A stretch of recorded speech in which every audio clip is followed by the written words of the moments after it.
Welcome to the first season of CrossFire West League 2026. See this year's start of the Western League as 8 participating teams from all over the CrossFire West region battle it out in March to May in order to claim the throne and compete over a total prize pool of $228,000. For the first season of 2026, get treated to 3 months of high-stakes action, as the season consists of 2 regular season phases and a double elimination playoffs where legends are created. In the regular season, Phase 1, all 8 teams are included in a single group where they all play best of 3 matches in a single round-robin format. Support your favorite teams as every match counts here. Every performance in Phase 1 will determine which 4 teams will be part of the Elite Group, where they are guaranteed playoffs, while the other 4 teams in the Contender Group will either fight for playoffs or relegation. Expect no resets, as results accumulated in Phase 1 are carried over in the next phase of the competition. In the regular season Phase 2, witness teams from both groups compete in a single round-robin format within their same group.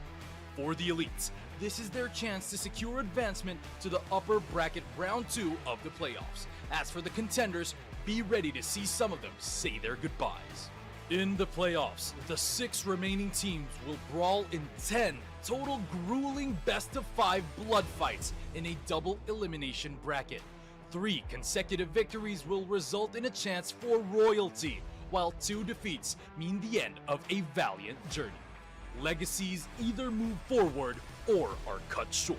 Here in the finals, experience a grand bout between a challenger from a victorious path and an adversary that has once tasted setbacks, to determine who will be crowned champion of the CrossFire West League Season 1. Not a memory, a movie.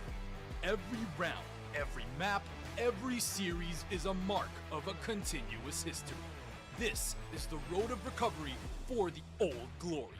CrossFire West League, reclaim the throne.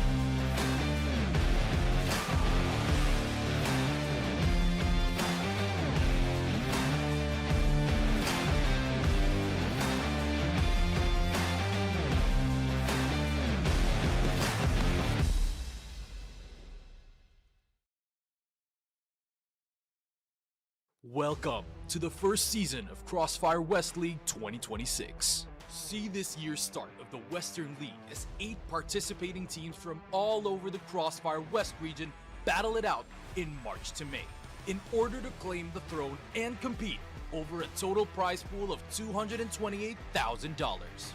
For the first season of 2026, get treated to 3 months of high-stakes action, as the season consists of 2 regular season phases and a double elimination playoffs where legends are created. In the regular season, Phase 1, all 8 teams are included in a single group where they all play best of 3 matches in a single round-robin format. Support your favorite teams as every match counts here. Every performance in Phase 1 will determine which 4 teams will be part of the Elite Group, where they are guaranteed playoffs, while the other 4 teams in the Contender Group will either fight for playoffs or relegation. Expect no resets, as results accumulated in Phase 1 are carried over in the next phase of the competition. In the regular season Phase 2, witness teams from both groups compete in a single round-robin format within their same group. For the elites, this is their chance to secure advancement to the upper bracket round 2 of the playoffs. As for the contenders, be ready to see some of them say their goodbyes. In the playoffs, the 6 remaining teams will brawl in 10 total grueling best-of-5 blood fights in a double elimination bracket. 3 consecutive victories will result in a chance for royalty, while 2 defeats mean the end of a valiant journey. Legacies either move forward or are cut short. Here in the finals, experience a grand bout between a challenger from a victorious path and an adversary that has once tasted setbacks to determine who will be crowned champion of the CrossFire West League Season 1. Not a memory, a movie. Every round, every map, every series is a mark of a continuous history. This is the road of recovery for the old glory. CrossFire West League, reclaim the throne.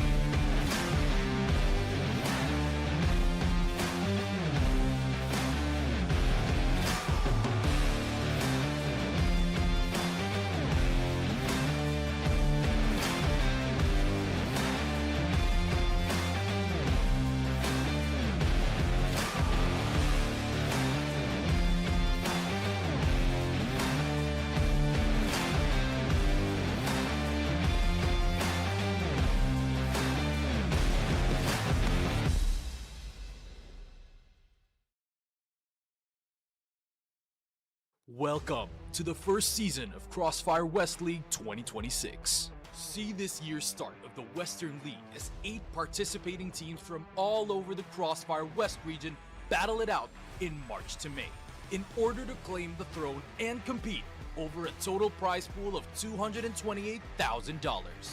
For the first season of 2026, get treated to 3 months of high-stakes action, as the season consists of 2 regular season phases and a double elimination playoffs where legends are created.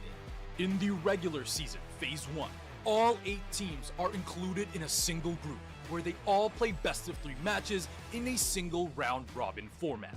Support your favorite teams as every match counts here. Every performance in Phase 1 will determine which 4 teams will be part of the elite group, where they are guaranteed playoffs, while the other 4 teams in the contender group will either fight for playoffs or relegation. Expect no resets, as results accumulated in Phase 1 are carried over in the next phase of the competition. In the regular season Phase 2, witness teams from both groups compete in a single round-robin format within their same group.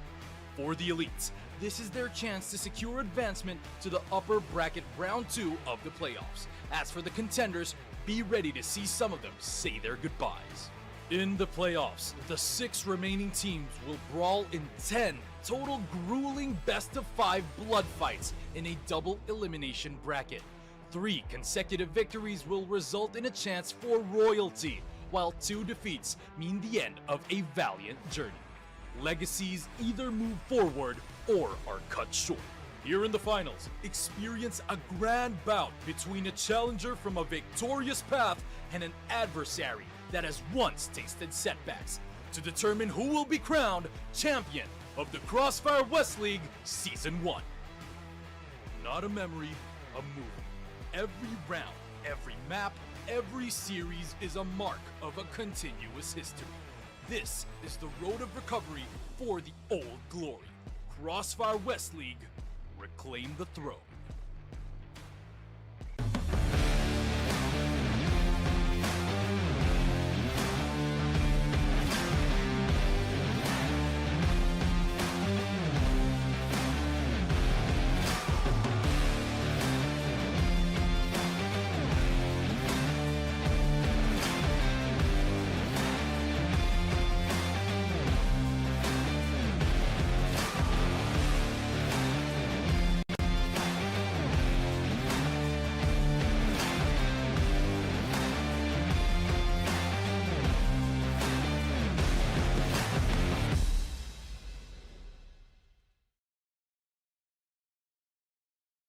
Welcome to the first season of CrossFire West League 2026. See this year's start of the Western League as 8 participating teams from all over the CrossFire West region battle it out in March to May in order to claim the throne and compete over a total prize pool of $228,000. For the first season of 2026, get treated to 3 months of high-stakes action, as the season consists of 2 regular season phases and a double elimination playoffs where legends are created. In the regular season Phase 1, All 8 teams are included in a single group, where they all play best of 3 matches in a single round-robin format. Support your favorite teams, as every match counts here. Every performance in Phase 1 will determine which 4 teams will be part of the Elite Group, where they are guaranteed playoffs, while the other 4 teams in the Contender Group will either fight for playoffs or relegation. Expect no resets, as results accumulated in Phase 1 are carried over in the next phase of the competition.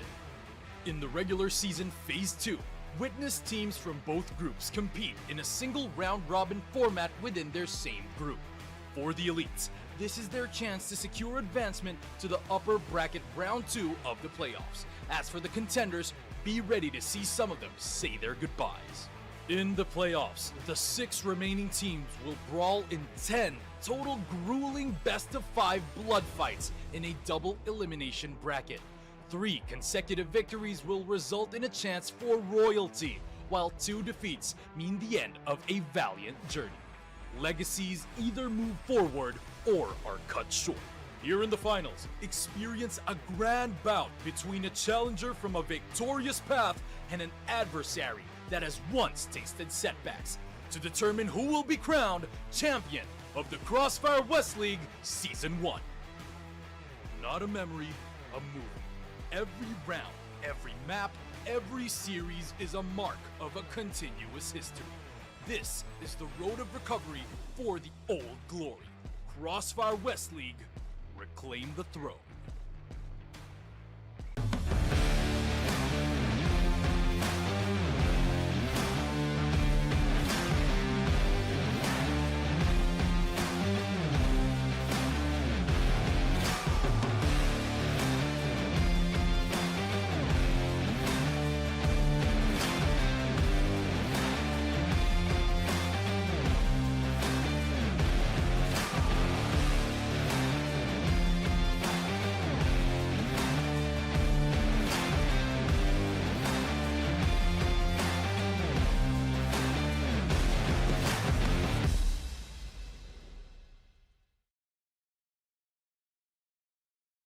Welcome to the first season of CrossFire West League 2026. See this year's start of the Western League as 8 participating teams from all over the CrossFire West region battle it out in March to May in order to claim the throne and compete over a total prize pool of $228,000.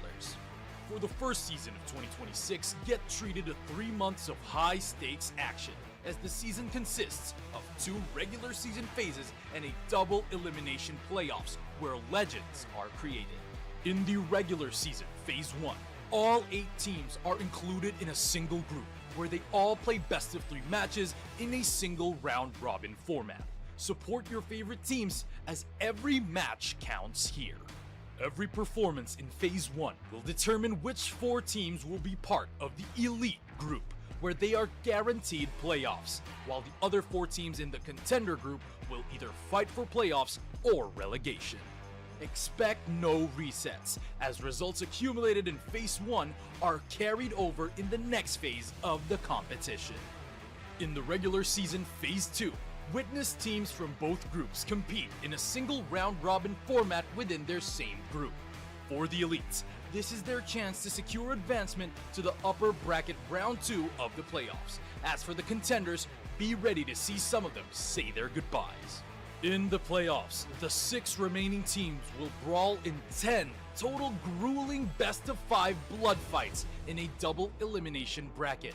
3 consecutive victories will result in a chance for royalty, while 2 defeats mean the end of a valiant journey. Legacies either move forward or are cut short. Here in the finals, experience a grand bout between a challenger from a victorious path and an adversary that has once tasted setbacks, to determine who will be crowned champion of the CrossFire West League Season 1. Not a memory, a movie. Every round, every map, every series is a mark of a continuous history. This is the road of recovery for the old glory. CrossFire West League, reclaim the throne.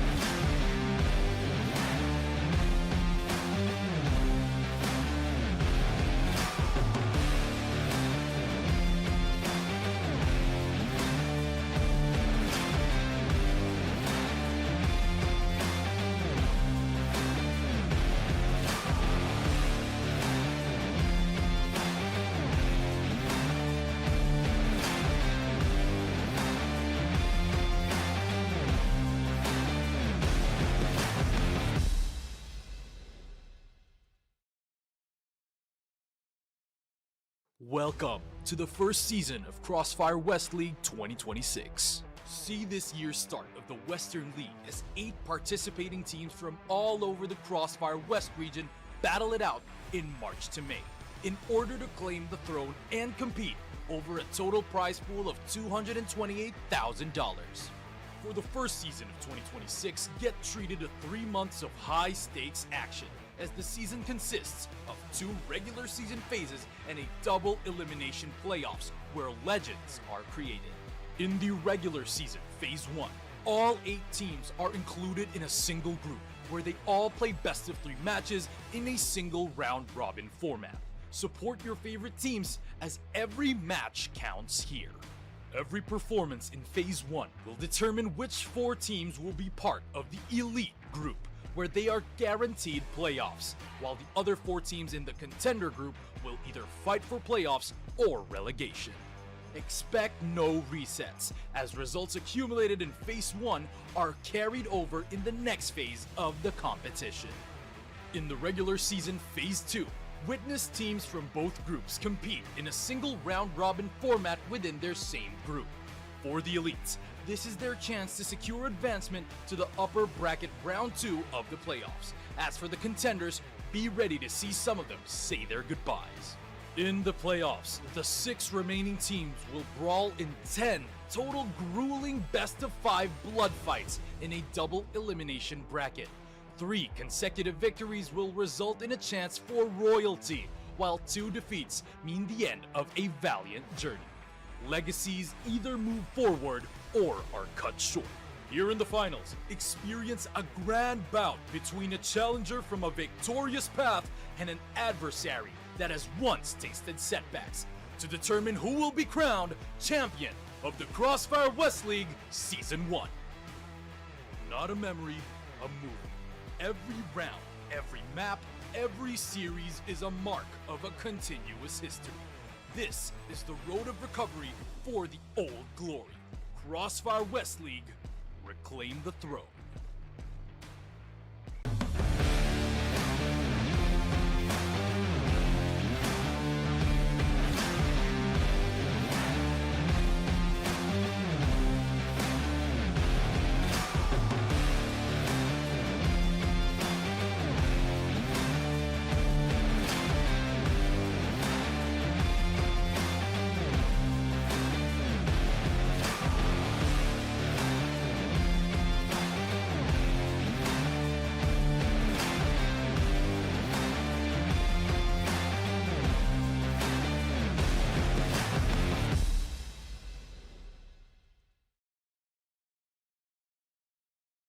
Welcome to the first season of CrossFire West League 2026. See this year's start of the Western League as 8 participating teams from all over the CrossFire West region battle it out in March to May in order to claim the throne and compete over a total prize pool of $228,000.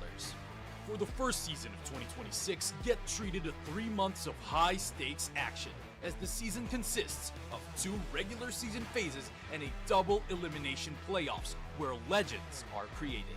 In the regular season, Phase 1, all 8 teams are included in a single group where they all play best of 3 matches in a single round-robin format.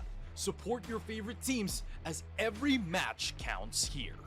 Every performance in Phase 1 will determine which 4 teams will be part of the Elite Group, where they are guaranteed playoffs, while the other 4 teams in the Contender Group will either fight for playoffs or relegation. Expect no resets, as results accumulated in Phase 1 are carried over in the next phase of the competition. In the regular season Phase This is exactly the kind of game and performance I wanted to see. This is the Hail Mary. Every individual player is bringing their A game right now. That's what I'm talking about. I've had enough of being quiet. I want to get things moving. The Nemesis not able to get Free! Oh my word, straight down through that smoke just recently. Zane has what about Chris here? Yes, Trevor very scared going for that quick.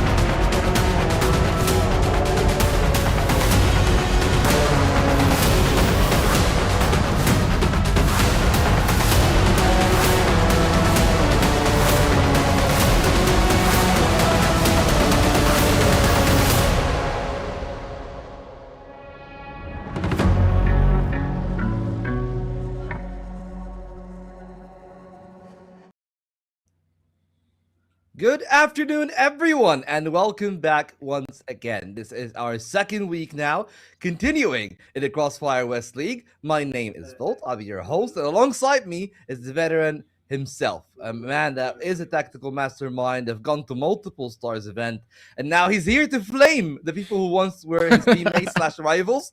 It's Penguin. How are you doing here, mate? All good, all good. How about you, Volt? I'm doing great. Week 1 was great. We got a lot of intriguing storylines, right? Like, I mean, we can look at the standings. I feel like that's going to be the most intriguing part here as we kick off week 2. Of course, as you can tell right there, we're going to be starting off with an Egyptian derby between Anubis, a team that once housed actually some of those players themselves, against Vitality, who, as we said, of course, the crowned champions of the West League. They're on the road for a three-peat. And as he said, they had a chance to maybe even take 2024 by storm. 2025 is the year they're unlocked, and we've seen a great game between them and LCK last week. Yeah, definitely. And you're talking about a team that I guess most of the players played for, which is Anubis. So we are talking about Vitality is yet to lose a map because these guys didn't even just drop a single map. Not a map, I'm not talking about game, because they lost Black Widow versus Swamp. But now they are the team that one of the least teams that they didn't lose any games. So we are still looking if Vitality is going to be taking one loss or they're going to be continuing their winning streak. Yeah, and I mean, you think about that, right? Like, there are definitely a couple of teams that are now rather intriguing in their own right. Of course, the bottom of the standings got both 3BL Galaxy and Imperium, are 0-3, and I believe that Swamp are 0-2. The chance here today, of course, with the week coming in, to equalize some of the games for a few of those teams, because Anubis have only played one series, right? So we haven't really seen that much of them as of yet. But even then, from what we've seen, I don't think it's enough to beat a Vitality. But again, like, there's definitely been a couple of intriguing parts, at least for me, when I'm thinking about like the group, how things are going.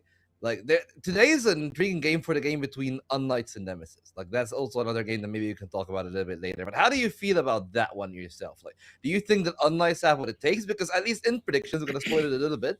I voted for unKnights. I actually think that they're ready enough, and Nemesis are going through a turbulent period where things can actually be rather, I guess, open the moment for us to pounce and get that third place that they can.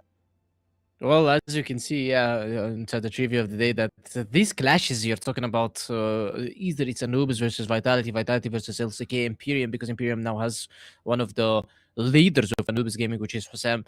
So you're talking about a fight of players that have been playing together for years. So these guys knows how everyone plays, how they act, what makes them mad, maybe what makes them kind of out of their mind inside when they start the game. So in my opinion, Vitality versus Anubis is one of the best games that I would like to watch. Also the same match, which is Nemesis versus unKnights, and it's by coincidence we are having both on 1 week, because you're also Nemesis and unKnights, you're talking about Petrus meeting his old teammates, and now as well as Vitality and Anubis Gaming, Snake gonna be meeting their old teammates and maybe their old organization. So it's like a rivalry matchup between both.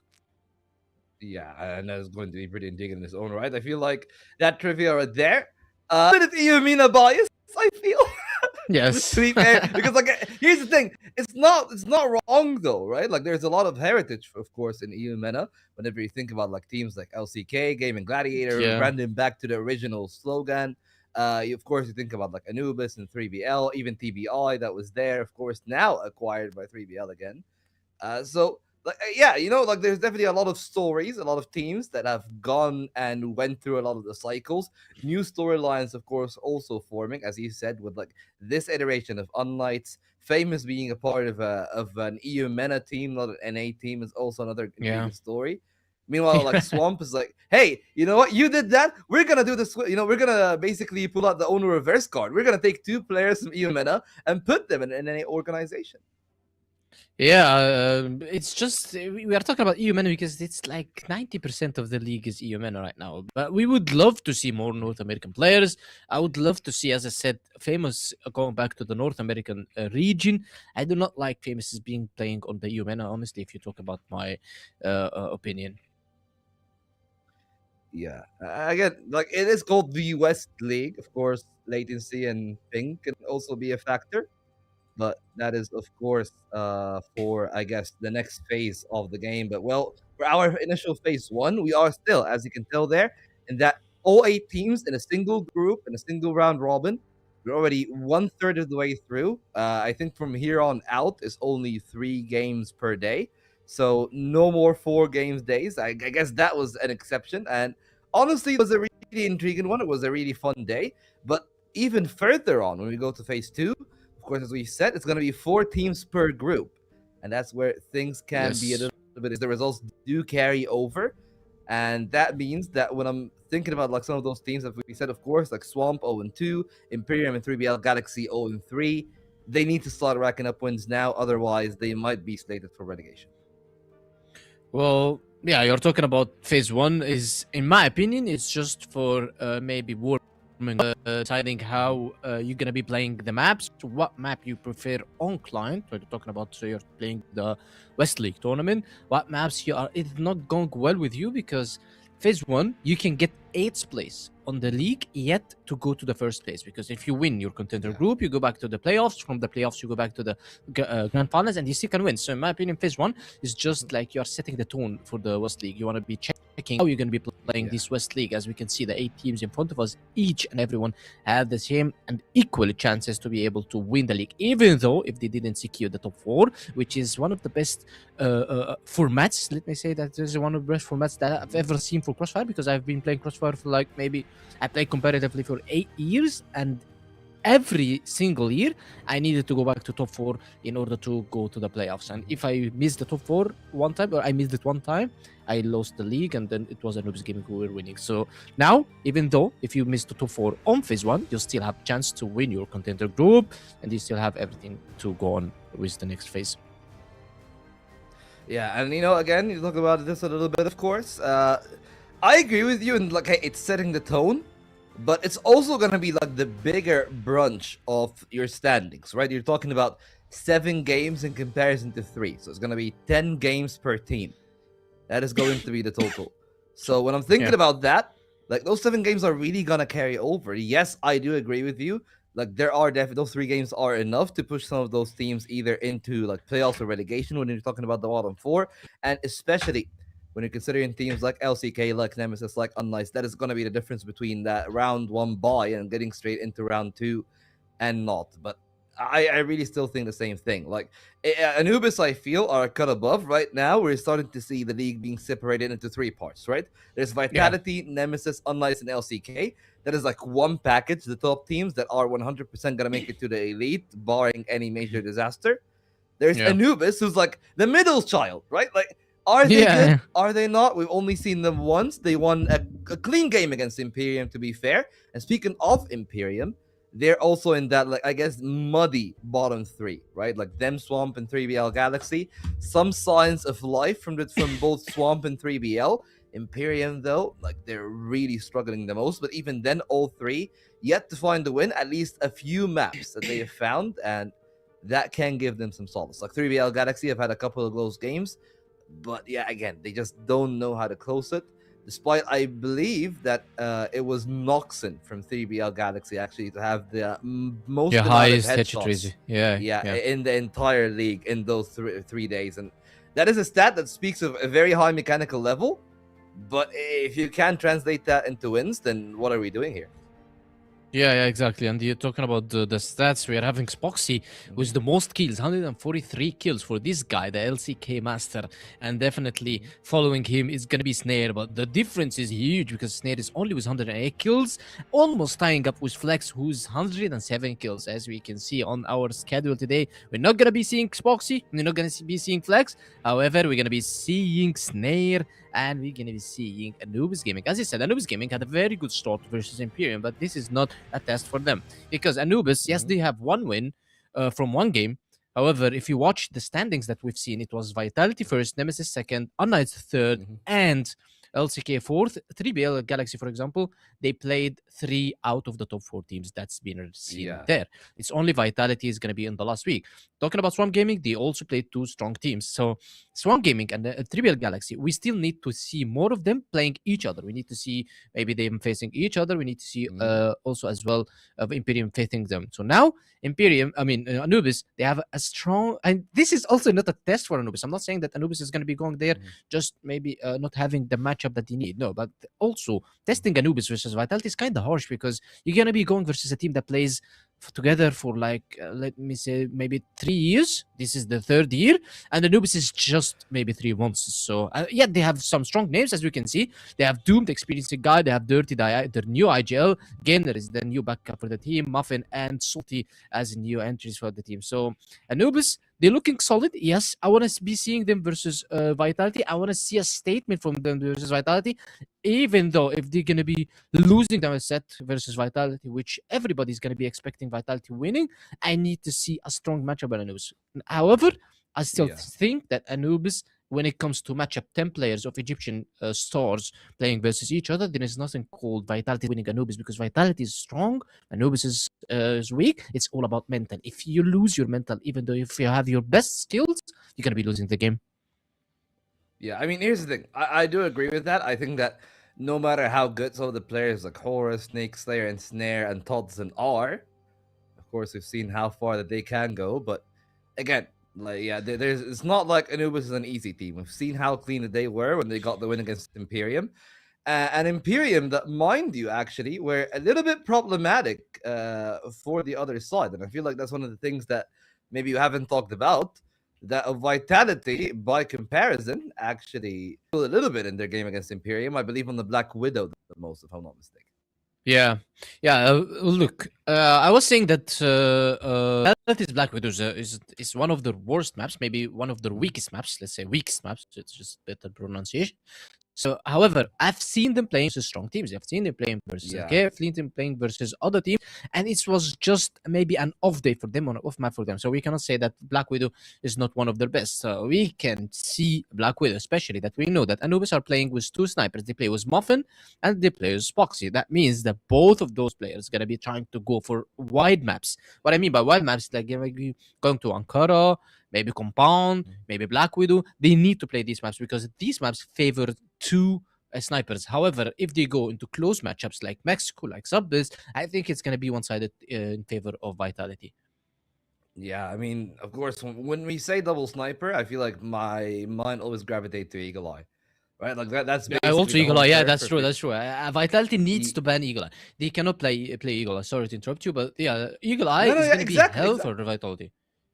But here's the thing, though. I guess we all agree, it's a common consensus, Vitality is the team that is much more likely to win. And that's the other thing that I want to lean into. Yes, Anubis got both the mechanical ability and the experience from also their team to lead into a win. But let's also be fair to the other side. They were not champions twice for no reason. They didn't make multiple finals for no reasons. I think that Vitality, definitely we've seen their best skills, and I feel like their game against LCK, like that's what I see whenever I'm watching like teams from Brazil or teams from China and Vietnam and the Philippines. Like this is what I see when I watch top tier Crossfire, right? And I think that this year actually might be the year, right? We've always been, I guess, hoping for a champion to push far into stars, to push far into stars, like whether it is like, of course, the Western Invitational, now EWC, the regionals, how things are gonna go. I feel like those 2 teams are ready. So I'm not really that worried about LCK being 4th from that game against Vitality. But speaking of Vitality themselves, though, the veto should be coming in. And I really am expecting that Eagle Eye ban. We talked about it a lot. They play basically all those maps. Yes, Black Widow's their weakness. So maybe that's something that they can try to capitalize on the other end of leaning into that Black Widow if you're Anubis and trying to make the best out of it. Yeah, if you're talking about map veto, then Vitality should straight away ban, for example, maybe Eagle Eye.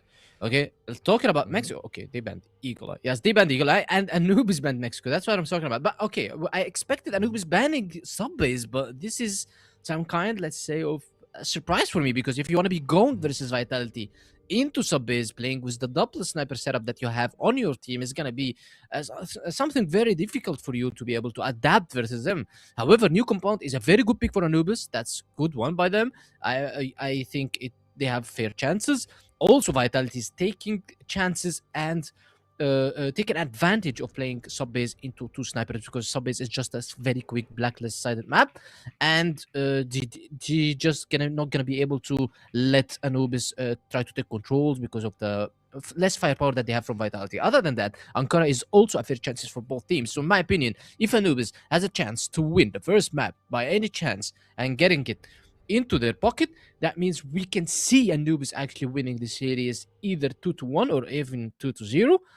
Which is 2-0 is going to be kind of hard because, as I said, Subbase. However, Yeah. if they lose the first map, I don't think there is any chances or hopes of comeback for Anubis. Yeah, well, I certainly do agree. I believe that it is just going to be do or die right there on map 1. And that's where things, of course, got a little bit intriguing. I feel like in the later part of the veto, where we see what were banned, like I believe Port and Black Widow. Makes a lot of sense, of course, in the banning phase. But then from my mind, like, especially I believe that it was Vitality that had the choice. They decided to lean into Ankara. They decided to see how that one is going to go. And, well, we're going to see how they're going to hold up on Anubis map pick. Anubis starting the blacklist side, and Sekio and Trav are going to take it away from here. Yes, sir, we're looking forward to it. I'm looking forward to it in particular because I think there might be an opportunity here, Sekio. We get to see a Vitality really being tested. We've been speaking about it last week. We want Vitality to kind of really be tested in these games.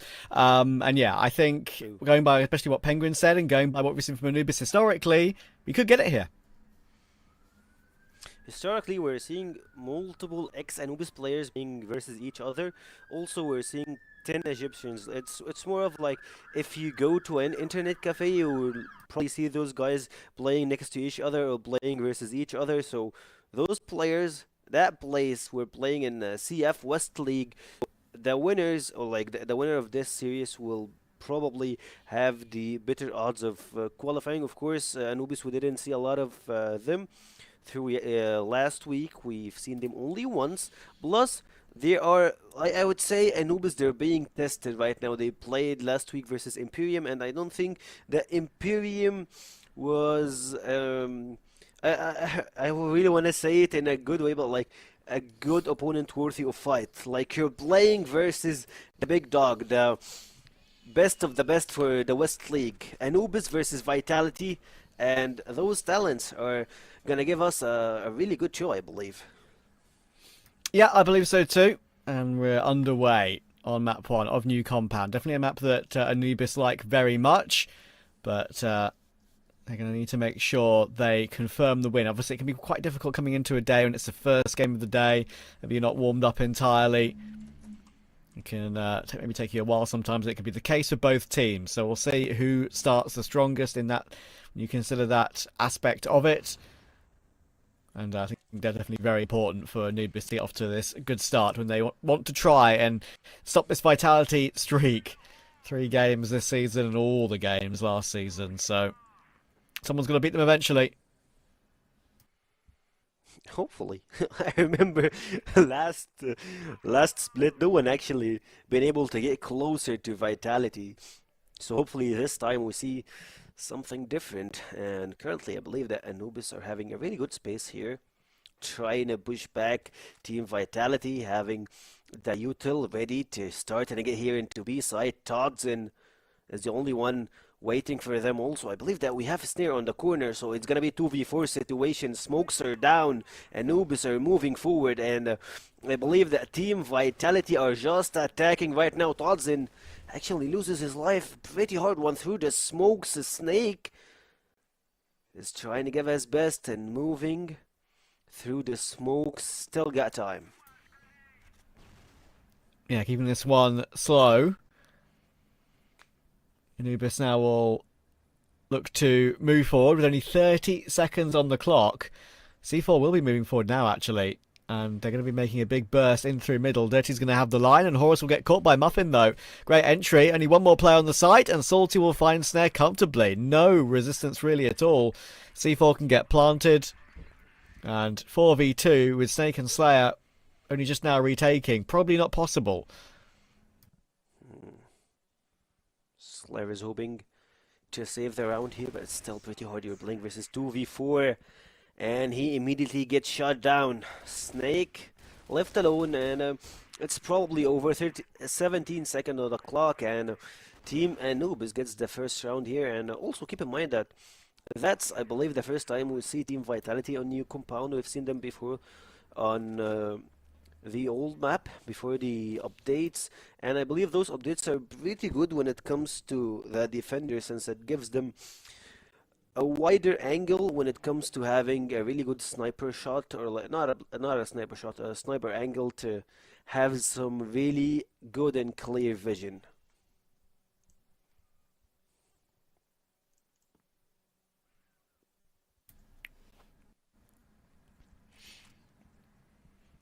Muffin will wander forward. Look at the setup from Vitality here. Toxin, Snake and Slayer all together. Oh, about to be a massive brawl in that warehouse position. 7 players are here, really. Snake will manage to get the one onto Salty, which is actually a good kill to get, considering, as we said, how many players were there. Look at the damage Muffin has taken off the back of all of this. Good grenade, putting Slayer down to 38, but he does hold on for one more. That will confirm the low HP player going down, and that will also confirm a 5v3. Changing to double sniper, plus having an AK on Slayer is something to keep an eye on. Vitality having Snare on Sniper is very classic, one of the best performing players on the league till now. I believe that Slayer is having double 9 gank here from Gainer and Dirty. Both are left alone versus the whole squad. I believe stakes are pretty low for Anubis to gain something from this round, but a kill or two could turn the table around. Vitality, I believe they're pretty close into getting their first round, but at least Gainer here dropping one. Ooh. Dirty dropping the second one. Oh, it's a different path now, but he gets shut down. Gainer immediately. Dirty in a 1v3 situation, and I believe his blood will be taken down. The bomb implanted, but the C4 immediately gets diffused by Vitality. They give him no chance Vitality. No, not at all. They really ran them down, didn't they? Like, really gave them no chance. They tried to pinch it together and did a good job at doing so. That was always going to be a tough round for Anubis, considering how they the numbers they lost earlier on in the round, right? It was always going to be difficult to recover it from that. But they did well to even get a C4 plant in the end. Anyway, we're going to see how Vitality can continue to respond. They've managed to get that one, looking for more. They're going to know they're going to be in for a tough game today. Vitality never get started the season against Imperium, and you could have argued, well, that's going to be a bit of a freebie. But, yeah, against a team like Anubis, I know this is going to be their biggest test of the season, for sure.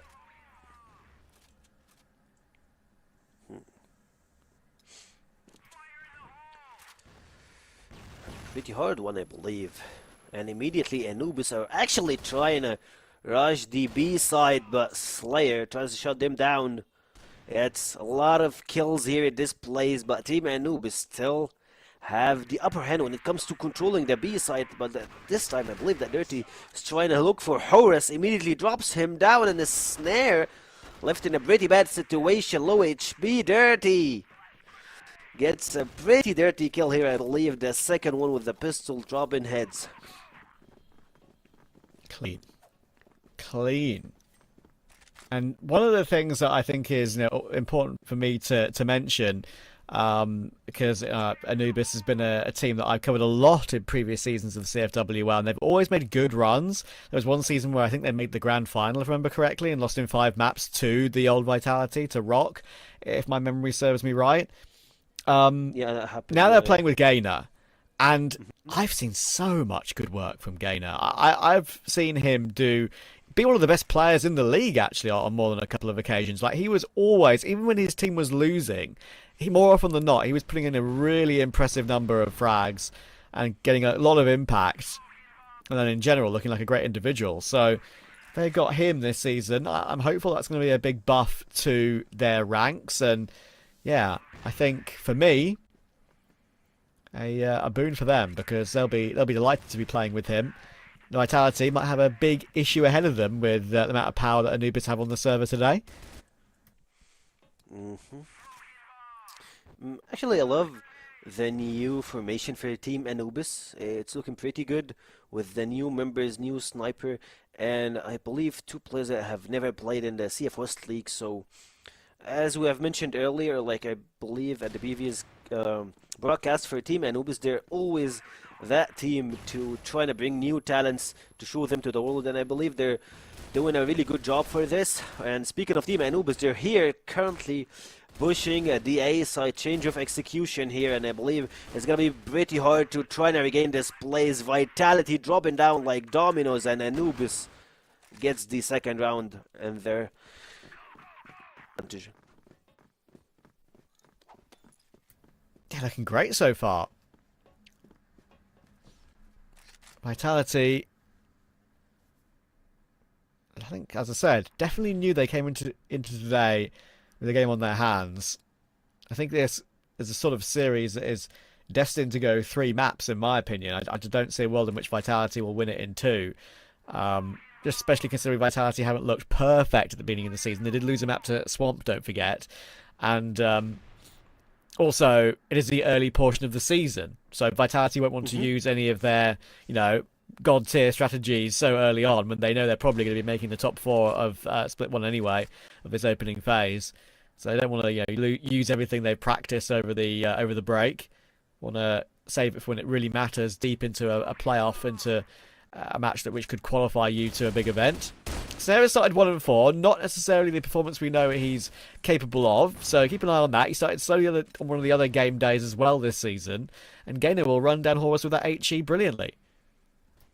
Also, Horus, it doesn't feel like he's feeling himself on this game, at least at the first 4 rounds. He's 0-4 at this point, a lot of nades being dropped by Anubis, so Vitality, I feel like they're not still in the mood. Maybe a warm-up game, or let's give Anubis some credit. They're playing pretty good in new compound as a formation, as a squad. They're moving as one unit. And speaking of one unit, one tap from Gainer, dropping Snake. Slayer also will be following here. Todson.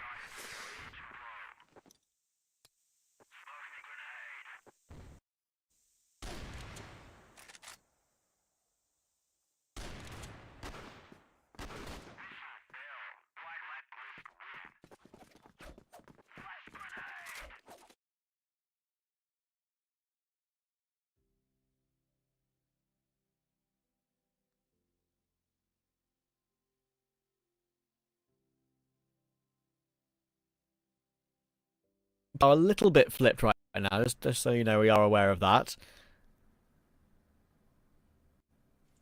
I believe, is it Snake and Snare which are flipped? I'm pretty sure, if memory serves me correctly. But yeah, they need to try and figure out what's going wrong here, because they're being outplayed early game. Very assertive start from Anubis, playing as a pack, and it's paying off for them. And actually, it looks like Anubis are one of the teams to look for, based on what we're seeing from their performance. At least they're playing versus Vitality, though, the team that's running the West League. So if you're doing that versus Vitality, I believe, let me just not give a lot of credits in the early rounds, since we all know that Team Vitality knows how to get back into games, even to overtimes while they're losing 96, 95. So I would just say that Team Anubis, through their current form and our early vision over them, if you watch them in the Crossfire West League, I believe they're having a really good moment here, and they might be one of those teams that get closer to top 4, but at least they can, if they can show us, if they can win versus Team Vitality, at least one round, one game, it will make a huge difference for that. Or let's just say, if they can make the upset and turn the tables around and make Team Vitality lose the series. You never know. You do never know. And now Vitality are going to come off of their tech pause and try and figure out how to counter what Anubis have been throwing at them so far today.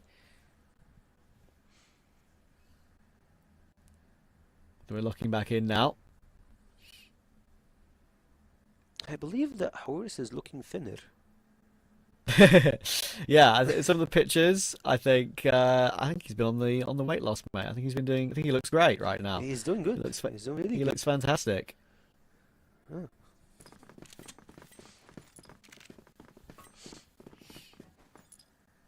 That's really good for him, and hopefully he keeps on the good track for this.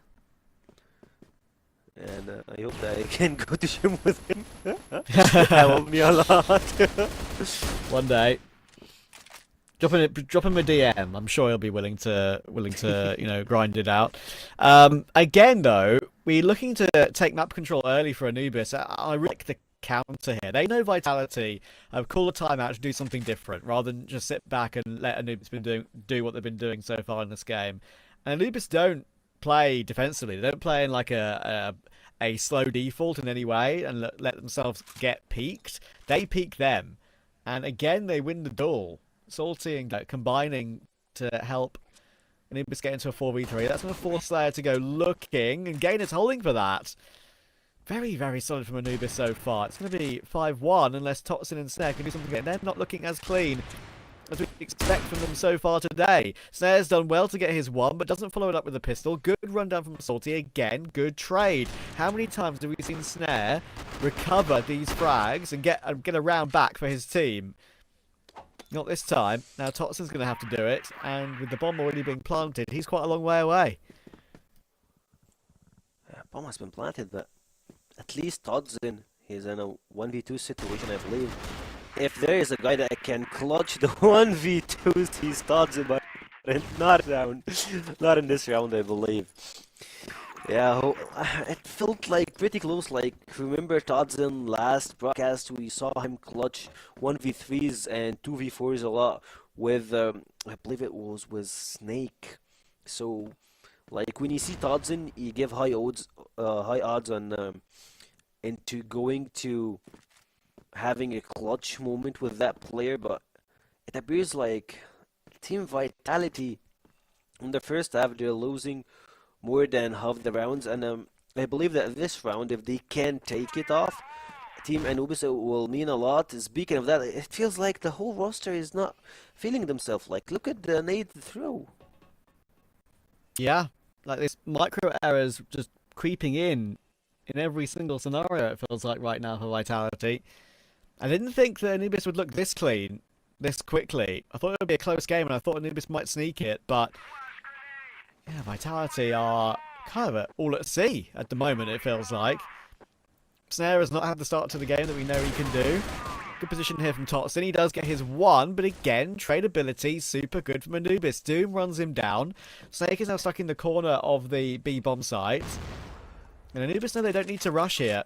They're right now, this game plan of going searching early and then waiting, it's been paying off. It's forcing Vitality to go searching for kills, and it's not been paying off for Vitality doing that particular strategy. So, they're going to do it again.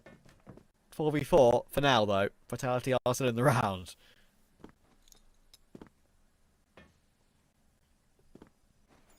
Vitality. At least this time, they're not trying to hunt for kills. It didn't end well at the previous time. Just holding position, trying to play the full 2 players each side. And now, time is about to run from Anubis. 20 seconds on the clock, and I believe they just choose the place to go to. B side is gonna be the place Muffin. going for the lineup, trying to use the smokes to help his teammates. Still, they have a lot of nades here, and we can see the split screen. The entrance from Team Anubis dropping 1, 2, 3, 4. It's a bloodbath, and it's going for Team Vitality. Finally, Muffin is actually trying to blend here in a 1v2 scenario. Picks the first one, the second one is still on the top here. Can he make it? The answer is no. Horus is redeeming himself in this round. Yeah, that's a absolutely imperative redemption as well. That one was not easy. Once again, Anubis made it close. They left it much later this time. And they did a great job to actually get on the site and get even a plant down in that scenario, actually. But Vitality were able to recover on this occasion. Critical. And if Vitality had lost that round when they originally had 3 players defending on the site, that would have been a bad look. That would not have been good at all. They would have been very concerned about that. Thankfully, they do convert, but even then, I think maybe a bit closer than they would have wanted, considering the manpower they had on the B-Bite. Dirty will finally get picked off by Toxin early round, so no early pick, no early kill for Anubis. Now Vitality trying to work back into this half. They can get a 5-4, they'd love it. They need to find the momentum now for this to improve their state in the game itself, and Vitality, they're delivering 1s and 2s, but Anubis are not here to give up one more round. I believe it's a 3v2 scenario, but Todzin and Snake, when you have those two, you still have a lot of stake, a lot of odds to win. Vitality and Todzin, what's their answer? Dropping 1, dropping 2, Snake is making some progress here, leaving Muffin in a 1v2 scenario, and I believe Todzin and the Snake are just gonna hit him alive. But Muffin trades with the first kill. Can he do it? Jumps over, but Snake with the triple kill. He's just that guy. You need him, he appears. Maybe not always necessarily something you want to happen. Having a Snake appear when you are living your life can be a bit scary. But I personally like snakes.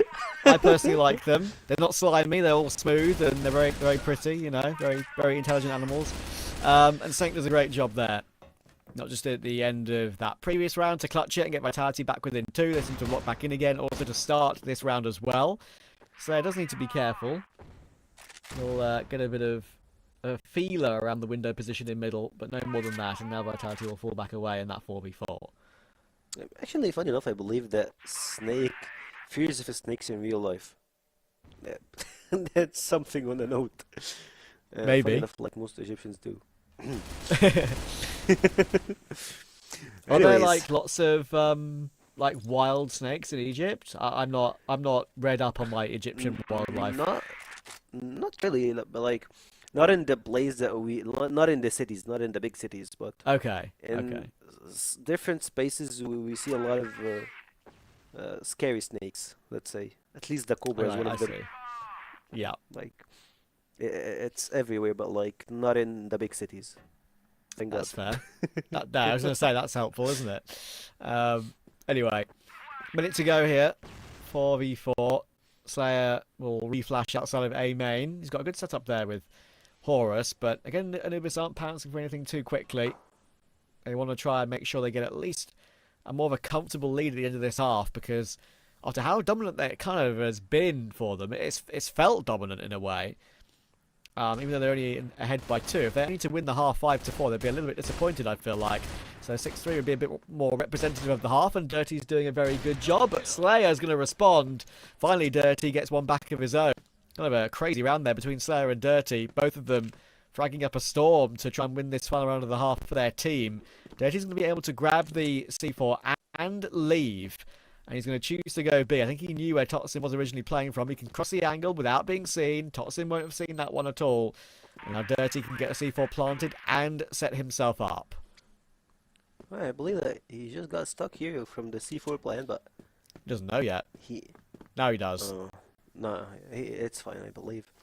Dirty is still trying to juggle B, trying to get some information, but Todzin is still moving around, seeing his face. He knows where he's at currently. I believe Dirty still got his own last nade. He's throwing it. Cancel nade is not gonna be helpful for Dirty in a 1v1 pistol situation here. Todd's holding couple angles. No seconds. No time left. And I believe Vitality, even if Dirty didn't get this kill, they don't have enough time to defuse, but Anubis are firing back again.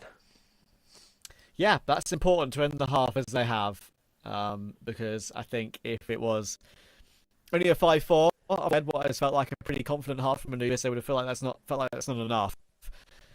Vitality are not by any means out of this game, but Anubis are definitely in control. They look the better, more cohesive unit so far. Vitality are not having their individuals step up as often as we have seen. With a couple of clutches short, which has really helped things. I think Horus 1-1 and Snake 1-1-2. But you can't always rely on that every single game. And honestly, I think that's what Penguin will say after this map. Even if Vitality somehow find a way to pull this one back and win, he'll say that realistically, this one really could have been a stomp, right? Like, it could have been 8, really, for True. Anubis in this first half. Because if those two 1v1s go the other way, which, very definitely a distinct possibility, low % chance with how they traded their way in, to be fair. Like, Vitality had the advantage on the final kill to get the trade and win the round, but it's still a % chance that it's going to be a much more of a dominant game from Anubis so far. Vitality have dragged themselves back into it. And I believe it will give Anubis the advantage to just like have almost 2 more rounds to close the game, and for the second half I believe they don't have to show a lot of strats playing defensively. I believe they're trying to hold a huge space on Vitality and immediately fires back. Todd's and he's just like, what are you doing here? That's not your place, not your space, not your angle, not your square to be in. And Vitality, they have the numbers advantage right now. They can just play it solo, and I believe that probably their best move is to play around B with their setup that we usually see.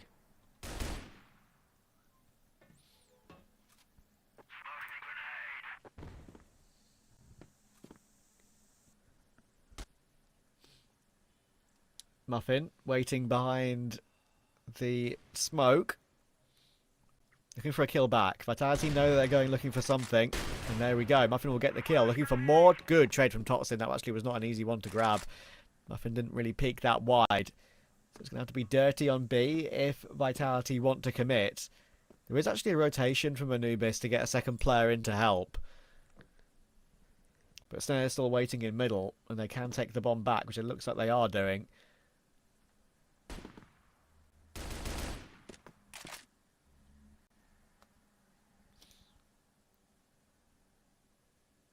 Anubis dropping bombs right and left, at least making it equal.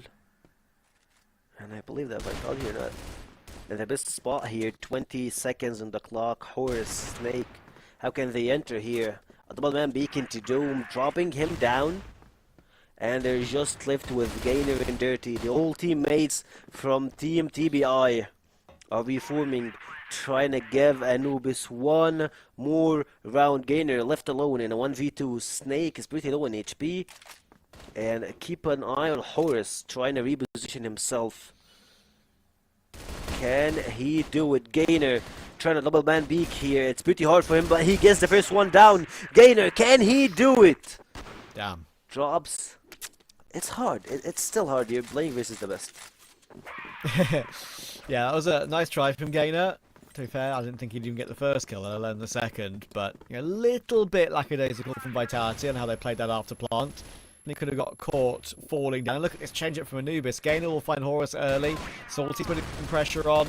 They've got a lot of mid-control. Look at the pincer maneuver that's coming in here from Doom. They're going to have no idea he's flanking from behind. Surely it works out for more than just the one kill. And yes, it does. Doom gets 2 and is able to fall away. But considering how much progress on the map that Anubis had there, I'm almost surprised they only have a 3v2. I love that they're playing pretty aggressive. Dirty with another sneaky move. You love to see it. They're not afraid of Vitality. They're not afraid of the players. They're just doing what they do best. Aim, shoot, play, and drop kills. But the problem is after this chaotic early round, you see that Anubis and Vitality are left in a 1v1 scenario again. And I believe that's the third or fourth time we have it this game.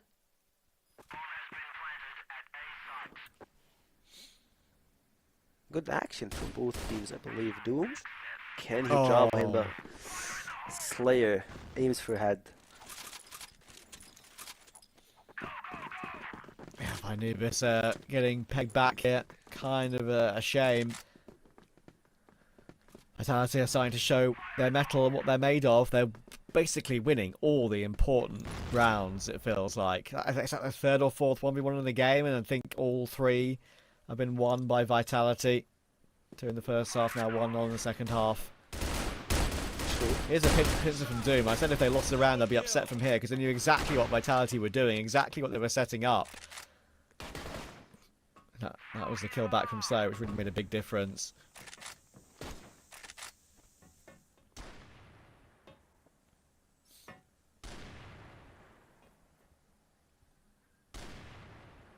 Horus? What do you have in your pocket? At this point, I believe they're just trying to do the setup here. Trying to double man beak this B side, but I believe they're just dropping one by another. Snare taken down again, and it's a 4v1 Vitality.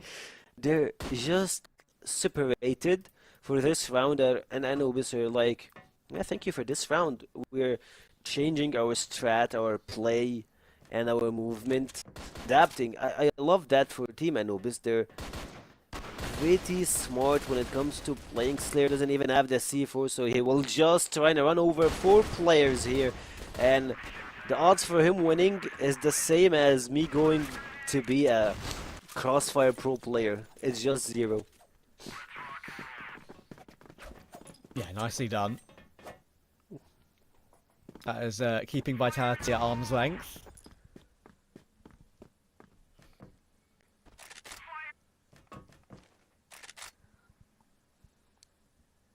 Everyone on the server between 2 and 3 kills. No one really streaking clear after our half-time break. Sin will catch Muffin nicely. Salty's going to try and respond. One of the players new to this team and the league as well. Plays it correctly.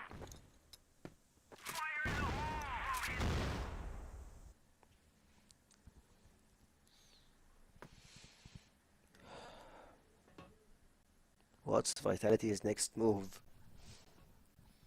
That's a really good question to ask, to be honest. They're dropping rounds, not feeling themselves. Sometimes they do a really good and magnificent work.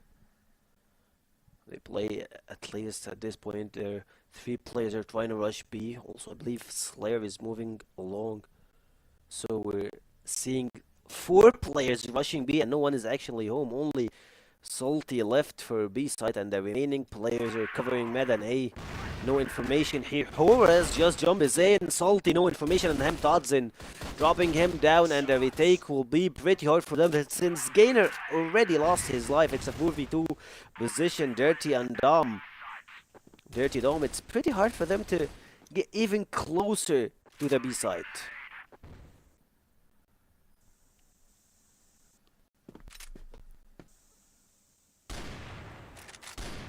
Pretty impossible to retake 2v4. Give it a go. Slayer's going to hold the line though. Doom will have no opportunity to recover from there. He'll keep on fighting. New compound is going to stay close. You know where Dirty is, and Horus is going to let Snake push forward. Snake the kill in the end. Gap is now 1 round once again. And now time for Anubis to have a bit of a pause, because they know game arguably could and should have been won by now. But Vitality, you know, we know they're hard to put away. As soon as you test them, they start to play again. And we've seen that many, many, many times over the course of history, whether it's been them under the Vitality banner or under the Rock banner, or maybe even under the 3BL banner back in the day. Yeah, they've been very, very hard to put away, even if you get into a winning position against them.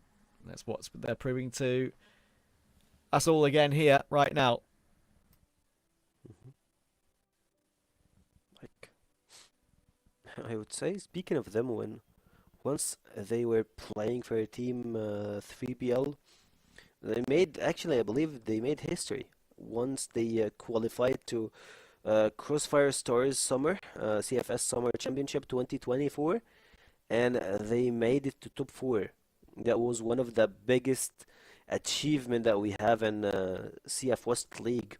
That I would say not even for the West League, for also for the Egyptian community, for everything, like seeing a team that can preform, can get through group stage while they had Evolution Power, they had Vasco, they had Ranking Esports, dropping those 3 big teams in a group stage. I believe that was the case in CFS Summer Champions 2024, and they just went to achieve the top 4 in this tournament.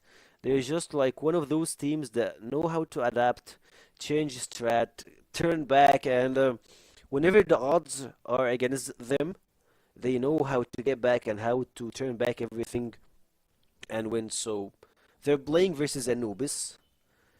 Not an easy fish to catch, I believe. A big one. And that when it comes to the org name, of course, the players still have a lot of new combinations, so hopefully we can see something big from them.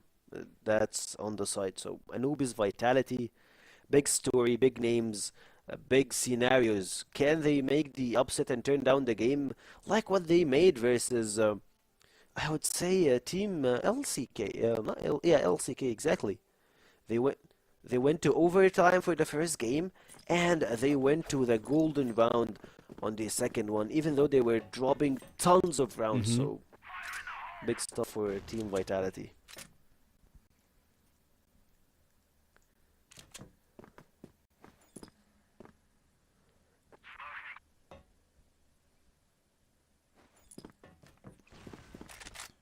Don't look at the scoreboard. No one look at it right now. It's banned. Come on. Sorry. Muffin's going to hold the line against Horus, and Dim will help out as well. That pause helping them out immediately to change things up and stop Vitality from putting pressure on quickly. Quick 5v3.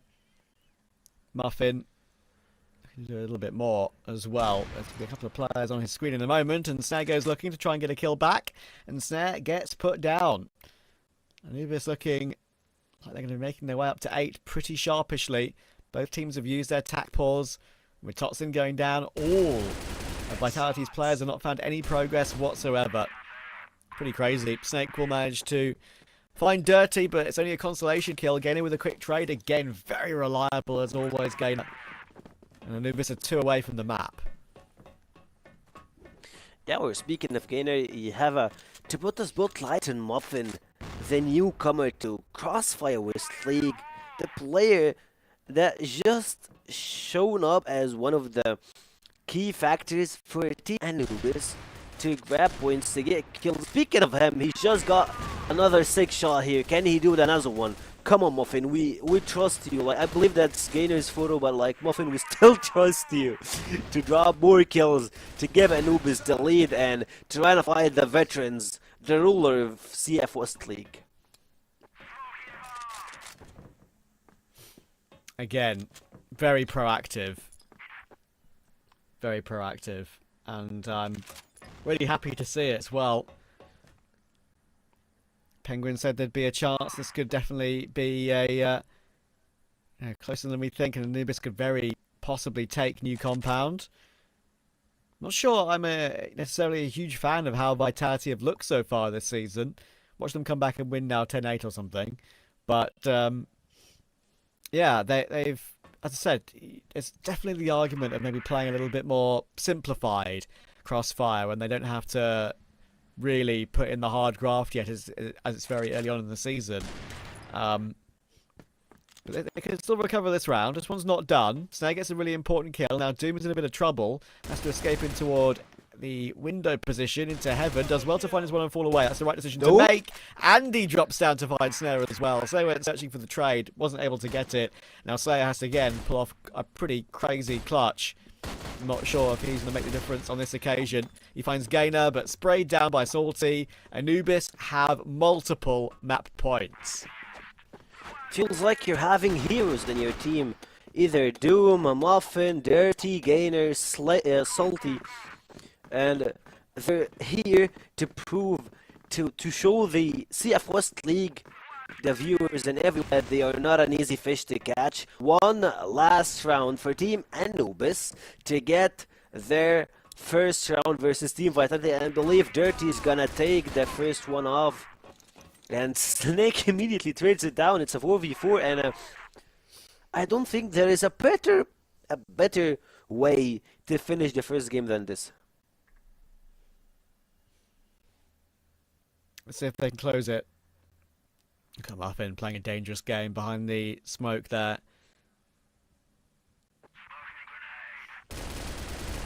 He's going to move forward. Muffin's on a bit of a rough angle. That's a bit of a gift for Snake to grab. Vitality were never going to go quietly, and we know they're the comeback kings of the season so far.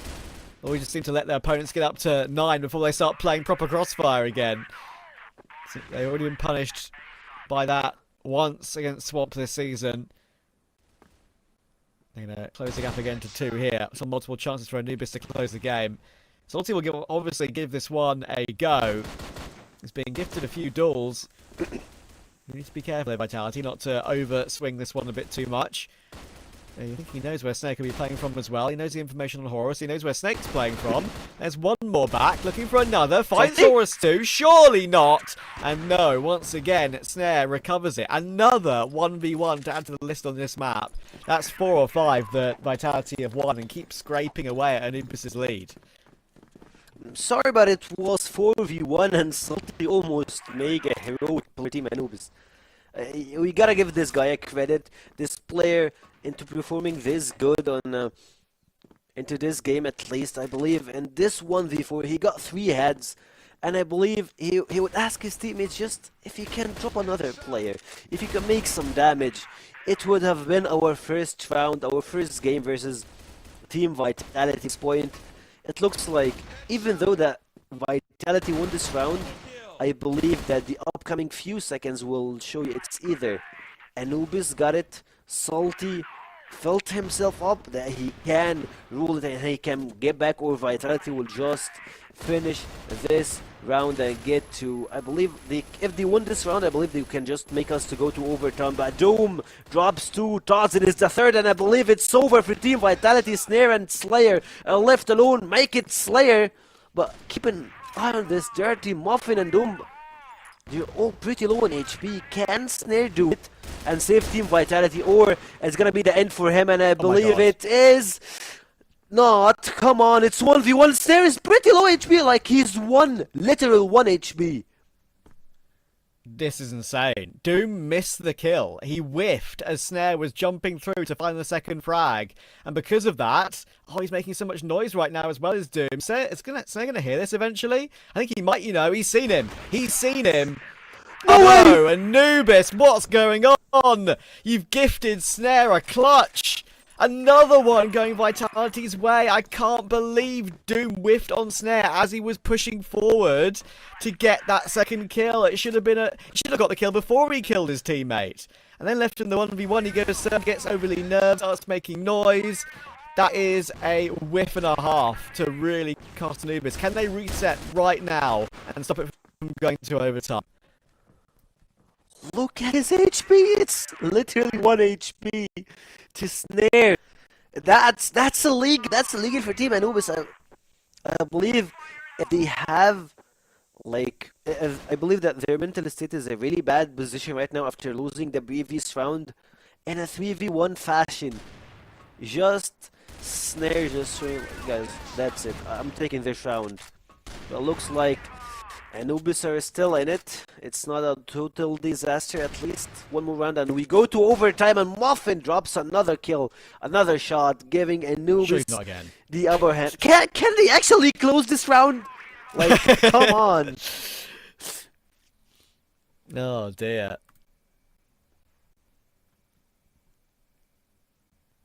Okay, surely not again.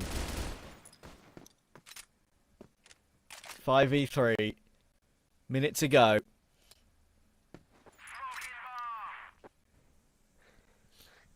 Vitality, as I said, don't need to really play their A game at the beginning of the season. But it could be a big win for Anubis here. Great trades. There we go. Salty and Doom will sort it out. And now it's only Slayer remaining. What a great job from Anubis in this game. We thought they'd have a chance. No, you just can't lose a 1v4 this time. Slayer, not on this lifetime. No way. Surely, Doom, why are we hiding? Why are we not playing assertive? There we go. Okay, panic is over. I mean, I can't quite believe it got that close that long. I mean, the panic there must have set in once that second kill came through from Slayer. They had so many chances to close, but the good thing for Anubis is they can forget all about that now because they have closed the game. 4 rounds in just like 1v1 scenarios, 1v4 scenarios, and guess what? Who's winning? It's Vitality. Anubis, I believe they just won one of those duels, so it feels like when it comes to the closing points, the closing moments, they just like get nervous and start dropping a lot of, I would say, a lot of momentum, and they're not at their best case when it comes to playing the 1v1s, at least mentally. But speaking of mental and speaking of the game itself, I believe that Volt and Penguin got a lot to unfold after what we have witnessed at the first game for this series.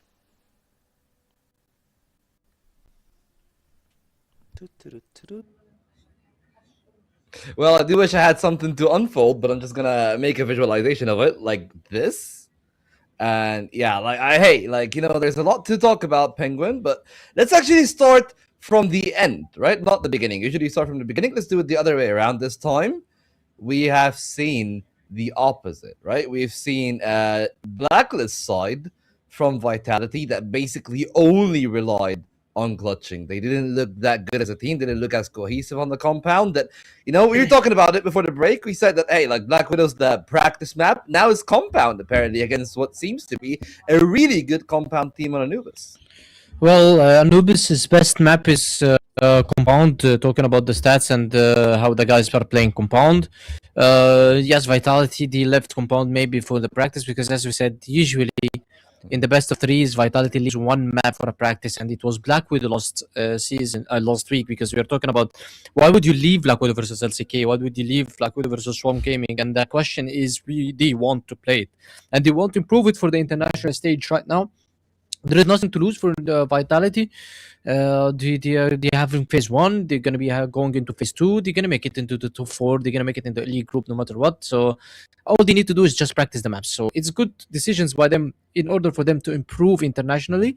And now for Anubis, it was a very important for them to win compound, because compound is one of the best maps. And if they lose it, then they're going to be so shaky on sub-base. However, we mentioned that Anubis is going to be way better on compound because of the double sniper setup that is coming from them. Yeah. But it's going to be so tough for them because they're going to be going into one of the regular maps, which the map has been played normally by Vitality. So they're going to be facing a newer version of Vitality. However, I would say that if go to map 3, then the chances are equal for both teams. Ankara, both teams going to be playing it perfectly as well.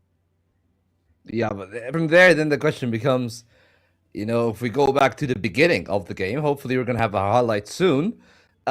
With those, what happened on the GR side, actually, of Vitality, right? You started bleeding rounds left and right. Trav and Seki were talking about it. They were looking mortal. They were giving themselves a lot of luxuries, right? They were taking duels that maybe in the playoffs, as you said, they wouldn't maybe have taken. They've taken with more confidence, with more utility, with more support. This does truly feel like, hey, they're trying their best to limit test. That maybe that has gone a bit too far here. Well, I want to mention something as well, because Anubis, I believe that they had the coin toss and they won it.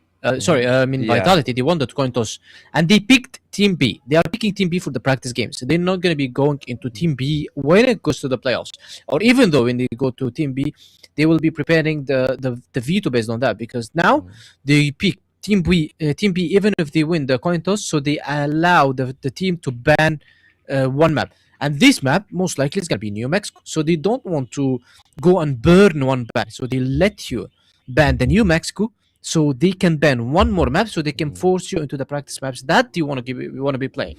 Because this Vitality, we know that I'm not saying that they are weak on compound. Compound right now for them is not very good, so they want to practice. On the other hand, the blacklist side that started from Anubis was so good from them. The guys were so organized. They played very good. They played very fast in the first 2-3 rounds. In my opinion, this is Anubis' style going to be for this season. For the teams that's going to be playing Anubis, they need to watch for Anubis going to be playing only on the fast rounds and the fast defaults, because they want to set the tone on the map. That's how the new blood team is formed. Any new team is just playing like this. They go, they have a very good, strong, motivational form. They want to be trying to take the aim fights, unlike the other teams that you just go slowly and getting back into the games. And we've seen this from Vitality. However, yeah, the game ended 10-8 in favor of Anubis. In my opinion, it could have ended maybe 10-6 or 10-5 in favor of Anubis. Yeah. If it wasn't for those like 3 ridiculous clutches really at the end, Anubis would have won a lot more cleanly. But that gives me some hope, right? If they can get it all the way to 10-8, even in a game that they didn't play their best, they didn't actually really give it, I guess, 100% is the thing that I would say. They definitely give it a fair try. It's not like that they were just having fun out there in the server, but they definitely, as you said, it's not a sub base for them. It's not one of their best maps. It's something that they do actually want to try and have something of a fair bit of interest here on. It's not New Mexico either, so like, yeah, you know, you look at the highlights here, and for the most part, I'm looking at a Vitality that really are distant from each other. Look at the minimap on those replays, like maybe outside of a round or 2, it just felt like 5 individuals, right? It felt like a pug game, something that you can join in a server, not really like one of the best and usually most coordinated teams in the league.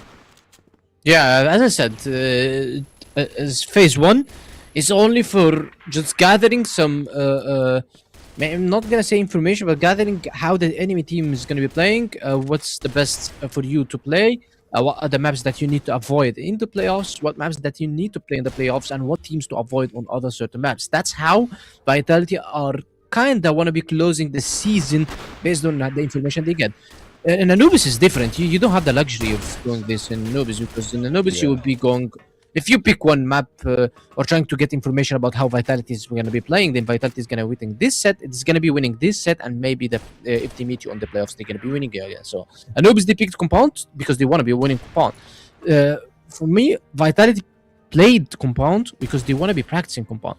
Now it's going to be sub-base. Now Anubis has 1-0, and this is all the motivation and the momentum that they need to close this series 2-0. And even though if this series goes to 1-1, that doesn't mean that Vitality just back and it was only a practice compound for them. No, sub-base is going to be tough for Anubis. In my opinion, Ankara is going to be maybe cleaner for both. So Anubis has 2 chances. One of them is so big, which is on Ankara. Yeah, I definitely do agree. I'm more of a fan of this going to all 3 maps, though. At least that's what I feel whenever I'm actually looking at this game and my expectations. But really, you gotta say, a fair bit of expectations on Anubis now, who started this game maybe with not a lot to look out for, but they've definitely made a name for themselves. Of course, they've had that one against Imperium earlier on in the week, and that compound was as good as their Eagle Eye right here. I guess the man of the hour has got to be Salty. 2 KD on the dot. That's 22 kills to his name in a game that really looked to be his for the taking. Even outside of Salty, you got Gainer and Doom doing a lot of good work, but Muffin really has been the second star on top. Yeah, you're having Muffin. Usually Muffin, you're going to be seeing him playing New and Eagle Eye perfectly good. He's very good on those two maps. So that's why I'm saying Anubis should be avoided in one of both maps. If you're going best of three versus Anubis, you cannot be putting Eagle Eye and then you're going into New Compound because you're going to be facing one of the strongest player on those two maps, which is Muffin. And Salty as well had a very good Eagle Eye game versus Imperium. However, we've seen Vitality banning Eagle Eye because maybe they thought their chances are better on New Compound.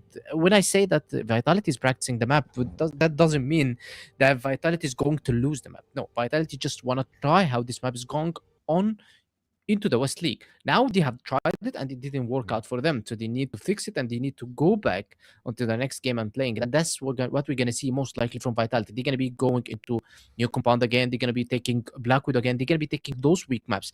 Usually they pick Team B because the enemy team is going to be banning New Mexico. However, if you leave New Mexico, they will pick it definitely because this will be their practice map. On the next two maps, it's one of the best maps for Vitality, which is Subbase. Anubis, yes, they are playing good, also good, but I say that usually Vitality have the edge on Subbase because of the firepower that they're going to have.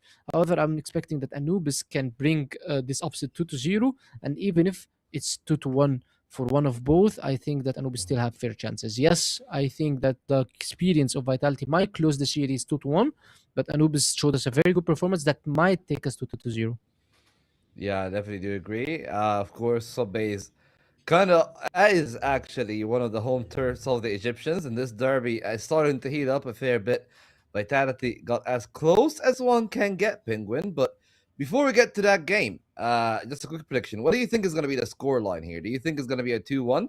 I'm voting for a 2-1, and I'm going to say it's going to be like 10-6 for Vitality. What is the score line that you think is going to be here? On Subbase, if Vitality is winning, I think it's going to be maybe lower than 10-5, 10-4. If they're going to be winning on Subbase. If Anubis shows a good performance, now Anubis have the chances to go to 2-0. Well, we'll see if they can pull the upset off or not. Trav, how do you feel about it? You and Sekio on the casting desk. What do we want to hear? Well, let's see. I mean, what I do find interesting is like, because we're at this edge of the season, that Vitality, you know, they're so comfortable knowing that they will make top four when they need to and still be in that top four group of teams later on, that they're able and willing to play like practice maps, right? You would think the tournament should matter already at this stage enough. It does matter for some of the lower tier teams who don't feel comfortable enough to try, you know, to get that top four and need to win every single game and every single map. But yeah, Vitality have that luxury of maybe taking a few extra liberties with some of their opponents, obviously, at this stage of the season. Great performance from Anubis. They did close it out, as I said earlier. They can forget about everything that went before, right? All those 1v1s lost that you were talking about, Sekio. Like, how do you recover from that? They did recover. They won the map now, and we'll see if we do get to that third that we were expecting. Yeah, it feels that they have the luxury to just test out the maps, the New Compound, and they're like, what can we do here to try and test their strats, their play style, and they just ended with a 10-8 score, and I believe that if Anubis can end this series up from this game, I believe that, I don't know, Penguin will not have a lot to say about or like to speak, or maybe we can go to the strats of Anubis and admit that they are one of the best teams probably in the league, but that will be unfolded through this game. And speaking of this game, it's already the first round for Anubis through Muffin, Dirty, making some dirty work for Anubis, trying to clean Vitality of the first round. I wonder if Anubis are going to just really try and put a lot of effort into this map and take advantage of Vitality playing with their food somewhat. I'm expecting a good start to the game, but we shall see how it will pan out. Vitality, I mean, when was the last time Vitality lost a game 2-0? I mean, I'm going to have to go back through the annals of history to see when they played as Rock, to see when that was the case, because I'm pretty certain all the games they would have lost in history would have been like in BO5s, or maybe even in the CFWL anyway, obviously. I don't think they probably lost games internationally, but in the CFWL, I don't know the last time they lost a game 2-0. I'll have to go back and check that maybe during the game. I'll have a quick look on the Wikipedia. Yeah, I believe that was a long time ago, that since Vitality got 2-0 or at least lost 2-0, and I believe it was not in any closer CF Western League normal, or like I would say the average games that they have. I believe that they have never even got that through the last series of they have. Oh, actually, they had only one versus Gaming Gladiator. Only one single game that they lost 2-0 in the last 2 years. I found one from 2025.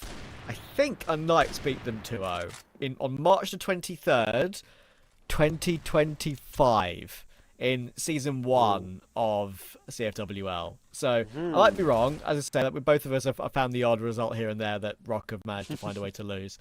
But yeah, it just shows how rare it is in general. It's kind of our overriding point, right? Oh, Doom, good frag, good drop. Catching the snare out of the air, will drop down and pulls out the pistol to find Slayer looking for the trade. Anubis again starting strong. Big damage on 3 of their players, but he's putting in so much pressure on this position. It allows Dirty to come in and trade. 2-0 start. Look at Dirty's being very vocal here. And since he's the IGL, he's doing everything that he can for Team Anubis, and it looks like that the cameras are telling us a different story, a way that Anubis are going for, and I believe that they're playing pretty aggressive here. Going through connectors, make it 1, 2, 3, 4 players dropping the C4 down, and they have to cover them from the left side.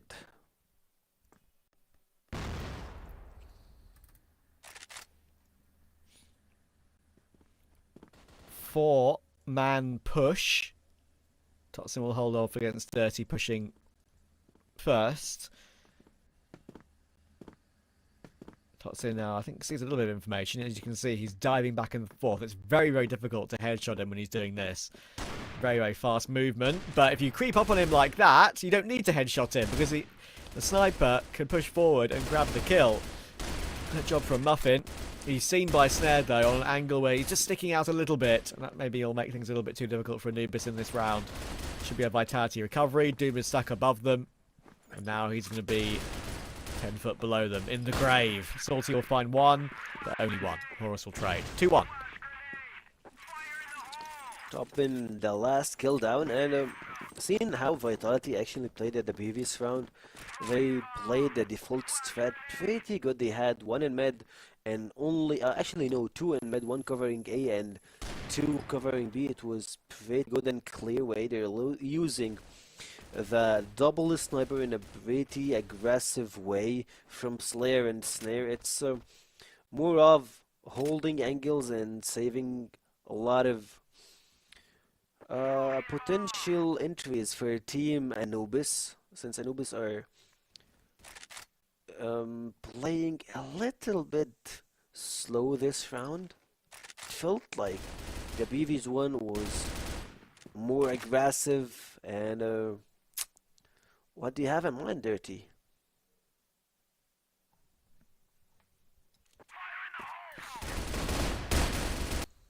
Oh, Horus. He's going to launch his way in, find one. Very, very quick trades back and forth. Wow, that was pacey as. And Slayer is going to find himself 3, I think, in total. It's all down to Dirty, 1 versus 2. Vitality fighting back quickly here in this game, not allowing Anubis to get away. And while he does have the C4, Dirty, it's still not an easy situation for him. He's not anywhere near a site. He's between the 2 Vitality players right now. He needs to find the duel against one of them to find a clean plant. And I think he might have been spotted out a little bit by Totson, who's jiggling up and down. And now Dirty will go looking for a more favourable duel on A. He has been allowed down the stairs, actually. We'll get a plant. He's pathed it well. Now they realise where he's got to. He's kind of actually slipped the net somewhat, has Dirty. And in a position like this, definitely an unpredictable one when he has the TRG. Let's see if he can make the TRG 21 hit a 1-2 against Snake and Totson. Pushing down. Oh, it's about to fade. It's going to be very awkward for him. He needs a quick scope at close range. And he's got Totson looking for one more, but not able to follow it up. Good trade from Snake. Add that to the 1v1 list we've seen so far today. I love what he just made in this 1v2 scenario. He just showed up in the middle, and he's just like, guys, I'm here going to be And guess what? Like through the smoke and through the play that he just made, he turned his back and went back to A to plant, and then he's just like, yeah, I'm perfect. He slowly got, I would say, I can't remember the name. Was it snare out of A site, and he just rolled with the plant, trying to go for the 1v2, got one, dropped his life. It was a nice attempt, but at the end, Team Vitality are getting more rounds back. And speaking of more rounds, they just dropped Gainer down. Like, it feels like Anubis have the momentum for some time, but Vitality knows how and when to take it down. Speaking of momentum, 1, 2, 3, make it 4. Snare trying to survive this place. At least he's taking one. Snare actually doing the heavy lifting here, giving Anubis a shortage in man side. They have, yeah, somewhat control of it, and now they recovered it into a 2v2. Make that a 1v2. It's going to have to be a clutch again. Doom 1 versus 2 all. Great kill on Snare. That's one of the Totsin. Jiggling with the angle. Big damage and great play with the angle there from Doom. Jiggling up and down, making himself so hard to hit. And Anubis will not be going quietly. That is one of the very few clutches that has gone their way in these situations, and immediately Vitality wants to put the pressure on in the following round. Look at the W key pushing all the way through in toward the command center, and a double nade coming through from Horus. It did so much damage. Now the Gainer's turn. Oh, he came in from behind, almost a chance to get one more, which would have returned it into a 2v2. As it is, it's all down to Dirty, and Horus will find him. The grenades doing so much work there. 1 nade, 2 kills. Like Dim, I guess any time of the week to make this play one more time, I believe it's gonna be pretty impossible in a pretty competitive game like this one that we're seeing here, 3-all, and it's just like you're dropping heads left and right. Who got this more around, like one more round? I'm not sure like which team can finish this first half with a 5-4 scoreboard, but like we still, you never know what's happening. Snare trying to run down with his HP, still left with a little bit on his part, throwing some smoke setup here. So Vitality, Anubis, what do you have? You can see how careful Anubis are about that position in this round, because they don't allow Vitality to do that again to them. Nice change up from the reigning CFWL champions, the double defending champions from 2025. That's why they're so dangerous.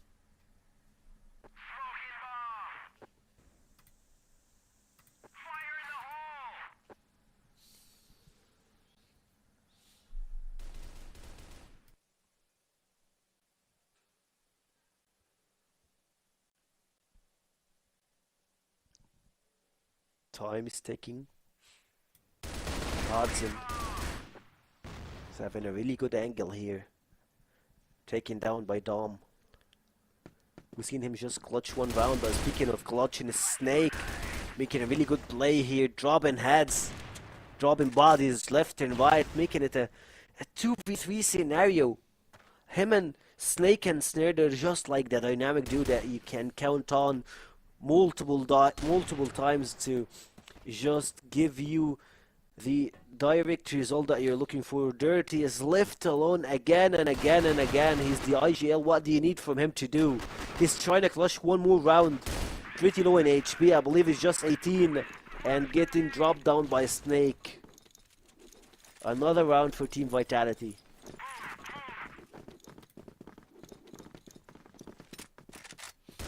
Won't be the last.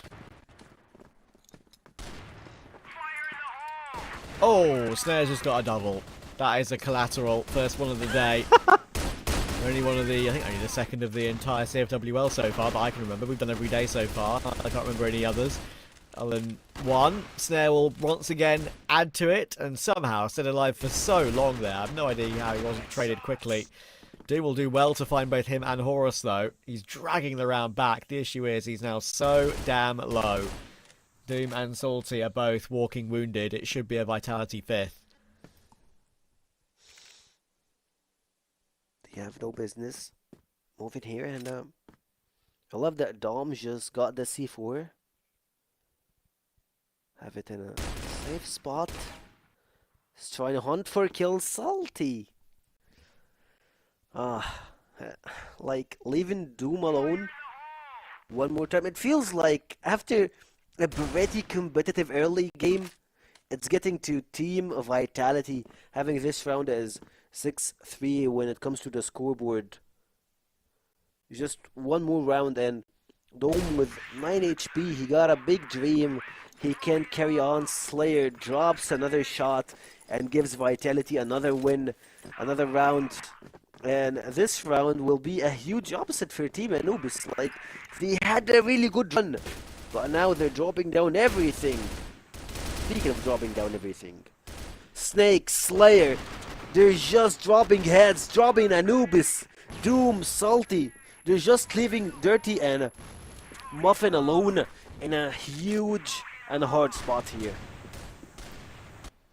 Look at the aggression that Vitality are putting into practice in this end of the first half. That push into the control room we saw the other round. That was very aggressive and it worked out nicely.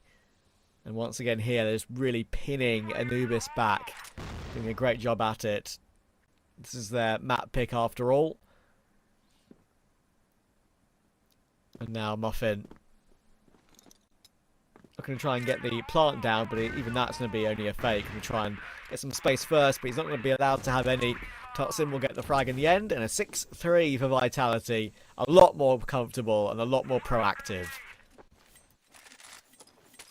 It feels like Anubis, they need to have like tactical bows to try and sort their cards to see what they have to do, what's their availability. But I believe that they're just gonna start this round. They need to, if they lost, okay, let's just like hear me out. If they lost this round, they need to take a pause to have a talk with Yusuf. They have a really big name in the CF Western League players. Like as a player, Yusuf is one of the big names in CF West League. We have him as a coach, so you need to listen from him. You need to hear what he got to say for the team itself. They have been performing pretty well, and the question for me, and the answer should be on Anubis teammates, how can they close this round or close this game? Well, it's Muffin's turn to have to deliver, but not allowed to. That's what happens when you miss one shot against Vitality. You more often than not get punished, and Horus and Snail will really press the issue. Straight down the stairs on A, no hesitation really from them. Pacing it up, making it unpredictable for Anubis, and they're going to get caught. It will be a 7-3, and they could be speed running toward Ankara here.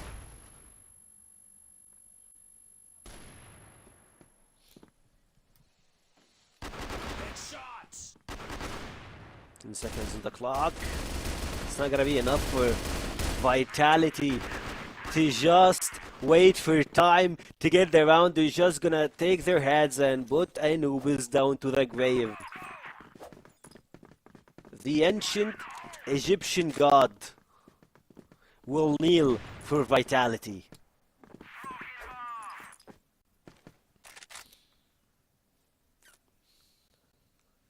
Yeah, the buzzy, funny-looking bee is too strong for the ancient Egyptian god right now, unfortunately. Nothing will push forward.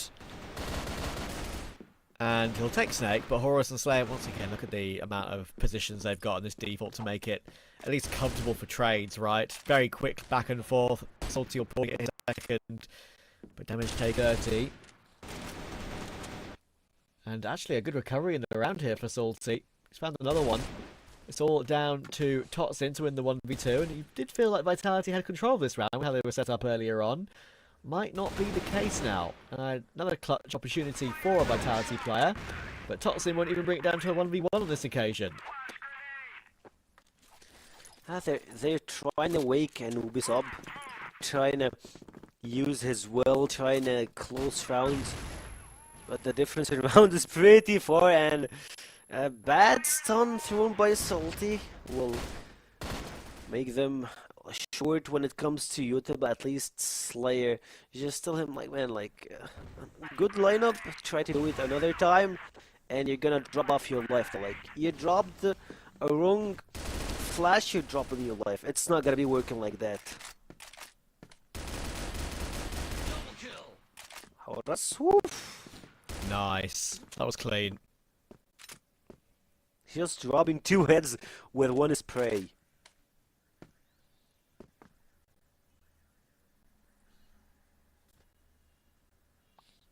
Dirty. Wouldn't think we'll be able to do much about this now from here.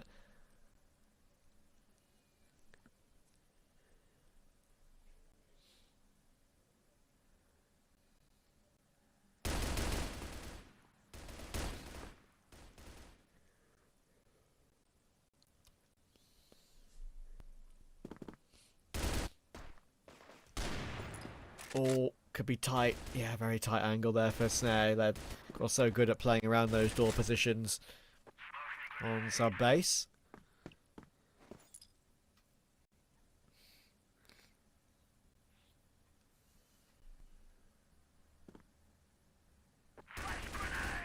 Look at Horus.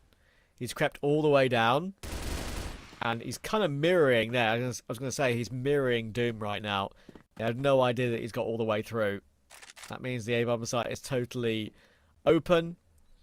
If they can get that C4 over there safely, away from the grasp of Dirty, then there should be no issue.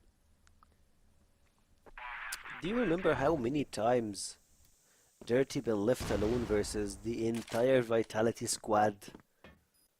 It feels illegal for Dirty to be put in this pressure kind of multiple times. Like, he's the IGL and he's doing, I believe, I can't say he's doing the heavy lifting, but at this time, like, if I was Dirty, I would be super tilted through what happened on the previous rounds. Like, the course of events for Team Anubis is pretty bad, and they're currently, I believe, 1 or 2 rounds away from losing the game itself, 2 rounds away.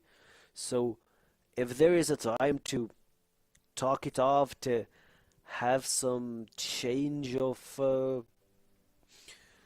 I would say, strats, will be the time. Oh, actually, look at the curtains that they're installing here. Like, everybody got a curtain for his own. Trying to separate the players a bit. Maybe. I mean, I'm not actually sure. Obviously, the room isn't that big, but True. I do. Well, I mean, maybe it's because they're all in their separate rooms or whatever, and they want privacy whenever their games are done or whatever. But you know, more often than not, when you're in a team like this, it can be advantageous to be sat next to each other and to be able to see each other's monitors. Especially when you're playing on LAN, right? You have the ability to see. You sat in a row, 5 in a row, more often than not. True. And you can probably look over and see your opponent's monitor. Say sorry, you're not your opponent, your teammates. If you look at your teammate's monitor and they're full blind, and you're not, you'll be able to. Sorry, you're blind and they're not. Got it the wrong way around. If you're blind and they're not, you can look at your teammate's monitor. I believe it's illegal to do that in a LAN Yeah, event. it is for sure. Obviously, you can't do it against an opponent's monitor. Like the stage setup has to be, Yeah, of course. angled to not see anything from your opponent's side. But yeah, usually if you could do that in person when you're all sitting together, I'm surprised they're not a little bit closer. But I guess it's how the room is laid out. I'm not gonna speculate on that one because the room's obviously laid out in a way that's not possible. So.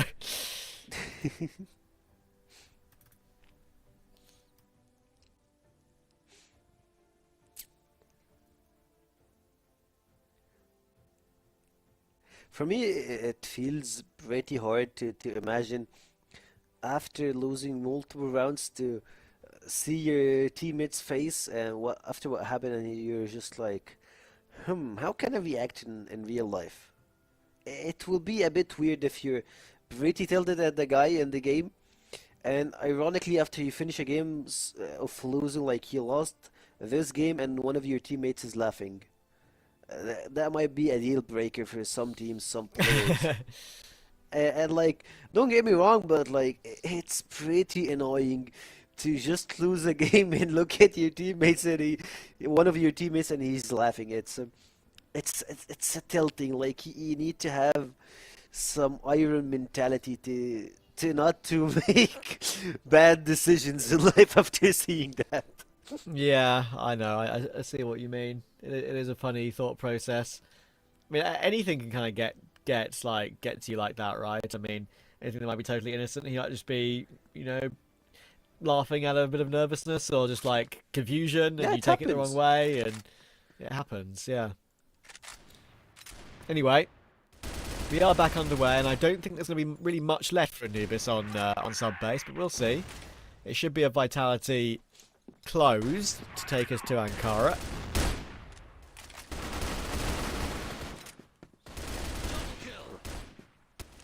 And it looks like once again Penguin will be right when it comes to predicting the maps, the players and everything, etc. You'll see that Vitality are pretty close to losing their lives. Snake is pretty low HP, 25. Horus is below 10 HP, so when it comes to HP bars, it's not beneficial for them. But Horus doesn't care, doesn't look at his HP bar and just sprays down Salty and Muffin to the grave. One more round to Team Vitality, claiming their first win in this series.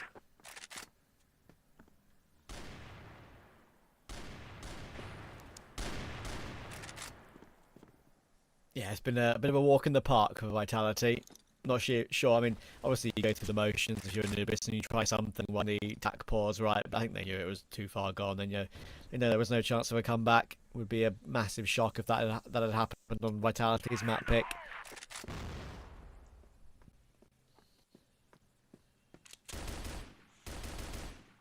Vitality want this closed as soon as possible. Gainer is stuck behind the box. Yeah. Yeah, jumping up and down on the spot like a little kangaroo there, trying to dodge the wall bank from the M14.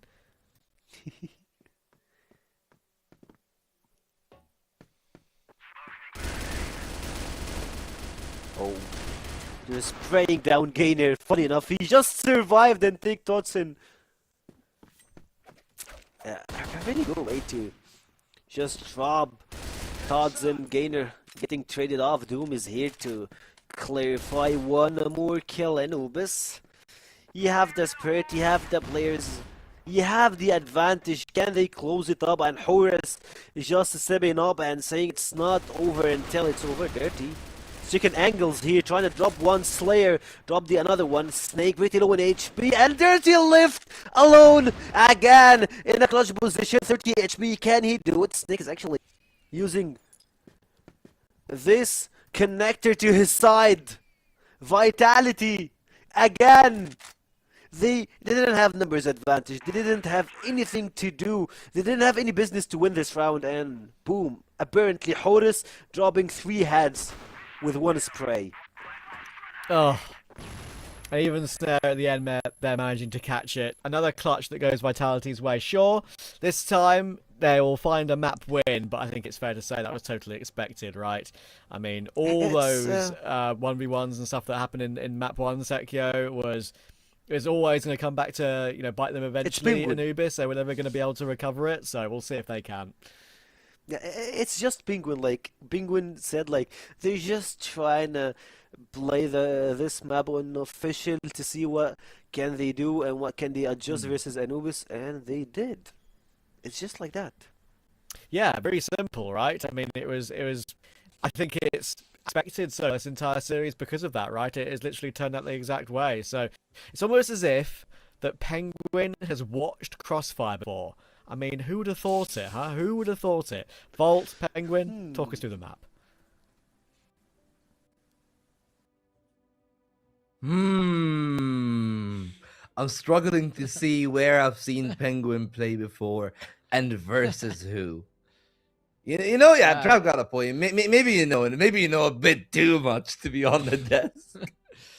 Yeah, honestly, I expected, and I said, it's not going to be more than 10-4 because I've seen Vitality playing sub-base tons of times. I've seen how they played. So, in my opinion, 10-4 was the best for Anubis to be able to play versus Vitality on sub base. This is not because Anubis is playing a very fair game, as we can say, or maybe a weak game from their side. No, it's because Vitality are so good on sub base versus the double sniper setup and versus the matchups that's been played like this from Anubis. And Anubis started very good, honestly. They started 2-0. They started playing very fast. They started playing very decent. The trades always for their favor. They tried splitting from the vents. We've seen Doom doing a lot of troubles from the vents. We've seen Muffin as well taking rifle and pushing. And then 2-0, they decided, okay, guys, we won 2-0. Let's try to calm down a bit. At this moment, you lost the game. At this moment, or this very moment, you've lost the control of everything. You could have continued to play very fast, even if you're losing. At least that's how you practice this map, or maybe that's how the best you can get from this map. Otherwise, if you play slow, any team who plays slow versus Vitality on West League, in my opinion, gonna be punished so hard because these guys are always pushing forward for the information. Yeah, I know they fish for those kills, as you said. They like to get the early control. Wood, when they were playing GR, was a bit of a problem, but as he said, I feel like on the BL side of Vitality, they had that initial struggle, as he said, in a couple of rounds. But it's not only about Vitality liking to play for the information, is that slower pace allows the more experienced players on the side of Vitality to also find those clutches that we've seen plenty of in Compound. They've added a lot more here. But even outside of the clutches, you gotta say, like, they played better as a team. And, well, I mean, the map, of course, leans itself to that. Because whenever I'm thinking of comparing the style that they've played in Compound and the style that they've played here in the sub base, it was a lot more team-oriented, right? Like, like, they went from 5 people trying to be the solo carry to a team again. Yeah, because this tells you that Compound was just a practice for them. Because they didn't know what to do. They were clueless inside the map. They had no ideas. Even the polls we've seen from Stray was so early on because he wanted to help the guys. He's getting the experience. I guess that's the difference between Vitality 2026 and the Rock 2025, because it's the same roster, of course. We're talking about different organization, because last year these guys, they were just going to try to destroy everybody on the West League. However, they had a very weak points and very weak maps that they when they went on the international stage, and when they went to a ban and pick phase on the international stage, they struggled versus other regions. So maybe that's their goal on this year, because we want to be practicing those maps into real games on the CFS League, so we can improve, or at least to know which map can be played on the international stage and which maps needs to be instantly banned no matter what team you are playing. So now Vitality are doing it on the right way. They play Compound, they looked so shaky. However, they played Subbase, they looked way better. They like the Vitality that we wanted to see. Anubis played very good as well. In my opinion, Anubis one of the best teams that's playing very fast. The strategies and the composition of the team allows them to play very fast. However, when we go slowly by time, I feel that the other team just out maybe not outnumber, but out experience them, because the experience from Vitality allows them to get the information that's needed for them to play on a slow-paced game. Now it's gonna be Ankara. We're gonna be going into a big map. Map favors 2 snipers. We're gonna be seeing Muffin and Dirty. We're probably gonna be seeing an empty mid and underpass control coming from these guys, because they're playing with double sniper. So the adaptations from Vitality can be tough for them. So that's why I say Ankara might be even closer than Subbase. But Vitality is just looking very strong today. Yeah, I mean, like, you can tell there from the highlights, of course, the start was really good for Anubis, of course. But then when it comes down to it, like, in that window of opportunity, as you can tell in, like, the last 2 highlights especially, like, it's always good timing for the side of Vitality. Something that they've mastered here on that sub base. Something that can be the difference on the Ankara and Anubis. As you can tell, like, individually, they struggled. The highest KD was 2 on a new compound. Well, Horus have just outdid that. It's 2.11 for him in this game here. 14 rounds of play, and they're starting to basically be back to their old selves. But if there are a couple of weaknesses here that at least we've seen in those games, it's like Slayer was doing really good on new compound, not as hot here on the sub base, and Totson, of course, especially on the GR side, I feel he's put in some of the tougher positions, so his stats are bound to be a little bit lower. But maybe that's something that they can try to test, right? Like if they know, hey, like the tendency of Vitality is to keep Todzin alone. Like when they play your sub base, they put him in the GR in a position where he can at least get one before dying.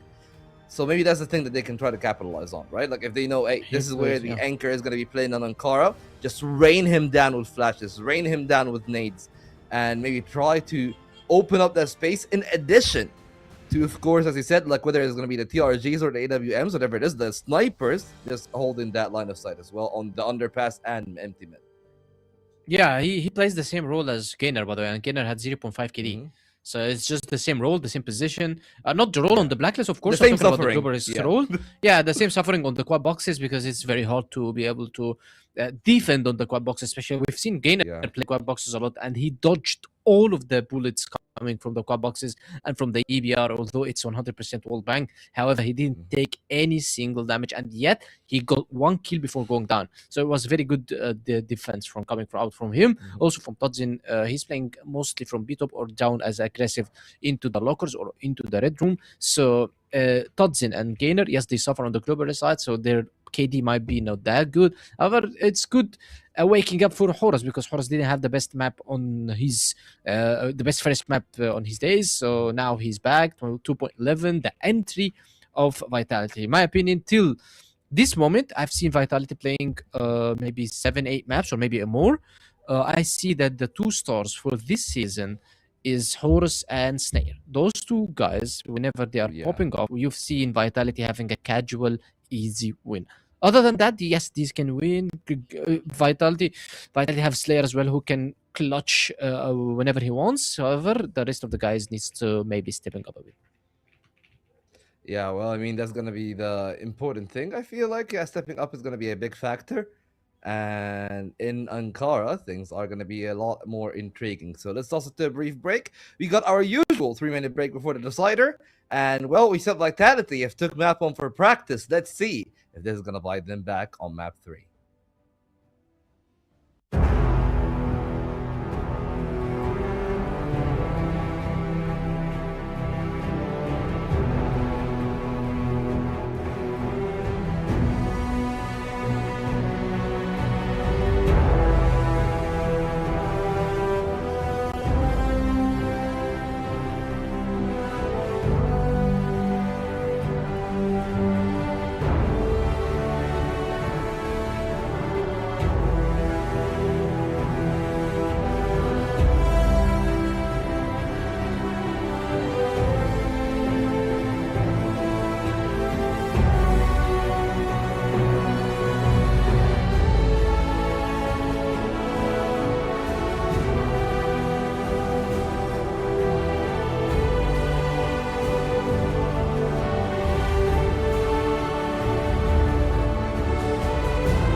This is exactly the kind of game and performance I wanted to see.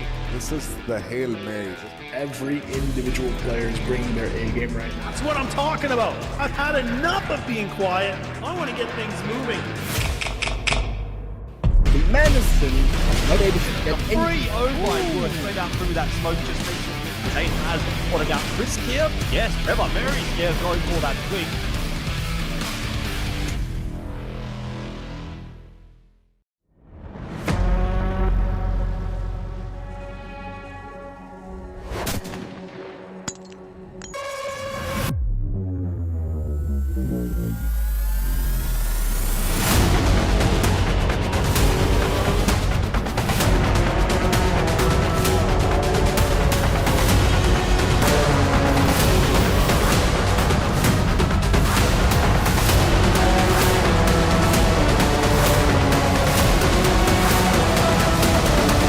Vitality, who seems to be in a given mood. I know it's not Christmas, but they're still joy to everyone. It's a long and tumultuous road for Anubis, who did really well on Compound Penguin. But very briefly, before we go back to the game, how do we feel about this one? He said that there's a chance with the double sniper setup, but do you think it's a real chance, or is this just an upset? Like, is it a 30% chance for Anubis, or do you think that they're actually a lot more likely and they are going to be competitive here?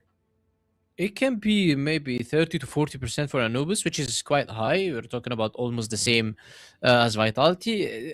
What I'm sure is that the maybe the percentage is higher than Subbase, because Subbase, in my opinion, if you ask me this question, maybe the Anubis fans, if they have watched it, if I said this before Subbase game, I would say that the Anubis have 10% to 15% chance of winning Subbase, which was actually very low. But now it's actually maybe more than double. Maybe it is double. Maybe it's more.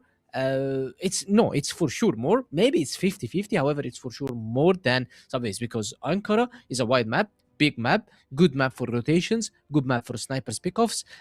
Anubis have two snipers. They have one aggressive sniper, which is Muffin. They have the dirty sniper who's playing passively, and he's also IGLing for his teammates. So they have all the control they need on their side, from the global risk, starting from the global risk till the way all the way going to the blacklist side. Because Anubis, even if they play on the blacklist side, at least they can leave one of the snipers into the AC, controlling A long and tunnels and the A tunnels for the enemy team. Because we know that Vitality usually they go fishing for these information that makes them rotate and try to stack the sites that you are pushing. So the information is mainly from A main, mainly it's going to be from underpass, mainly can be from hotel if they let Slayer maybe play a bit more aggressive, or from A tunnels. So one of the two snipers from Anubis needs to be controlling those area and needs to be watching these angles in order for them to shut down this information immediately. Yeah, it's definitely going to be that case, but there is really a strong side to Vitality, and what we have seen from them on the GR side has always been how good they are in anchoring the sites themselves. Maybe the rotations aren't going to be as good. Maybe Anubis is going to have a lot of freedom on the map, but I think even with that freedom, it's not really that guaranteed for them. I say that because I know it's a GR star, because the BL selection is the thing that we have seen. Anubis wanted to start on the BL side with a double sniper. And how do we feel about that? I feel like usually whenever I'm playing double sniper, I want to start GR. Is this just to know where they want to be in the second half? Like they say, hey, we get the 4 here, we're good when we're playing GR? The map is biased around blacklist, and they want to be starting on the stronger side, and it's a gift from Vitality, because Vitality won the coin toss and they picked team B, so they let you pick the last side at the decider map.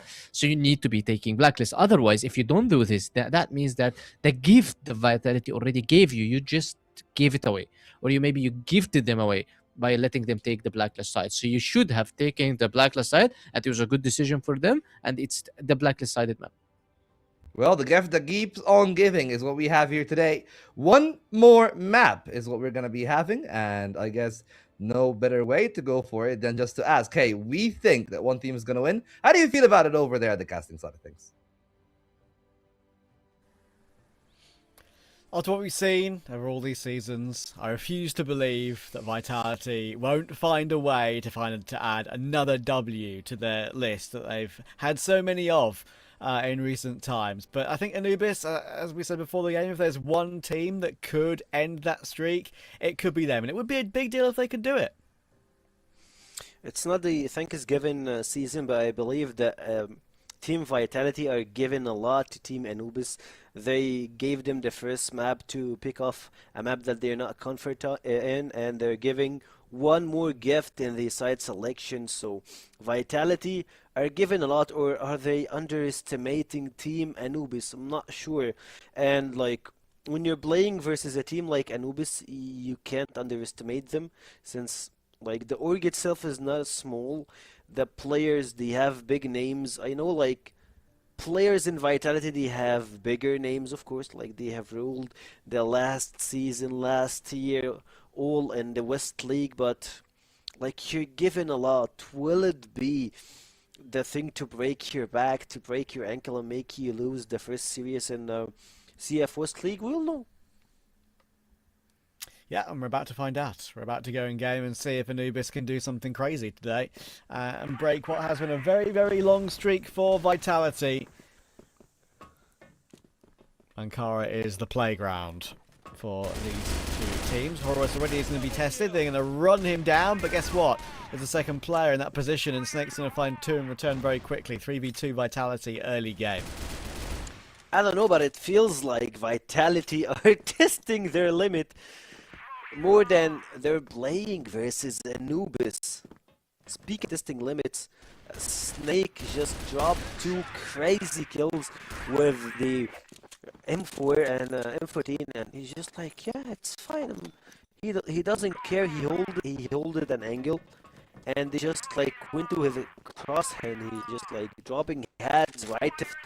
Vitality are making it look like they're playing in a playground, like this playground belongs to them.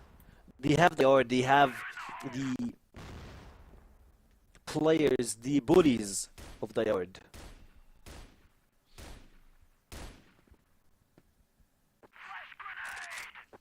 You hear lots of shots firing off, but no follow-up frags yet. Vitality have started very quickly. See if they can follow that up. Don't forget we have got, of course, 2 more games to come after this map is complete. We've got SG versus Imperium and Nemesis versus unKnights. If you're looking forward to a Nemesis unKnights, I think that's going to be a very entertaining game. Big damage from Snake on the Muffin. He'll manage to fall back and hold on to the line.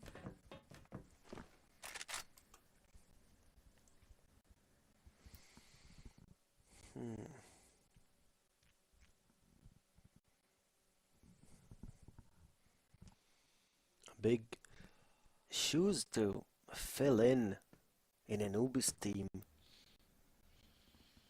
playing versus your old org, having all of this. It's pretty hard to deal with, and Slayer is pretty easy guy to just give everything and every moment what he got. Him and Todson dropping 3 players. Gainer is left in a 1v3 situation, and we have seen tons of those in this best of 3. And it, like, in 90% it went to Vitality. Only one time Anubis clutched one of those. Also, Gainer is pretty low in HP.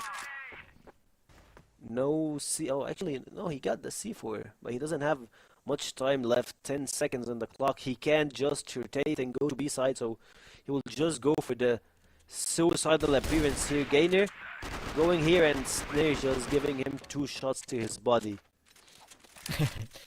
And what do you feel about it as well? Another esports, you get rebonded for a bit of BM. We don't do that over here. We're a real.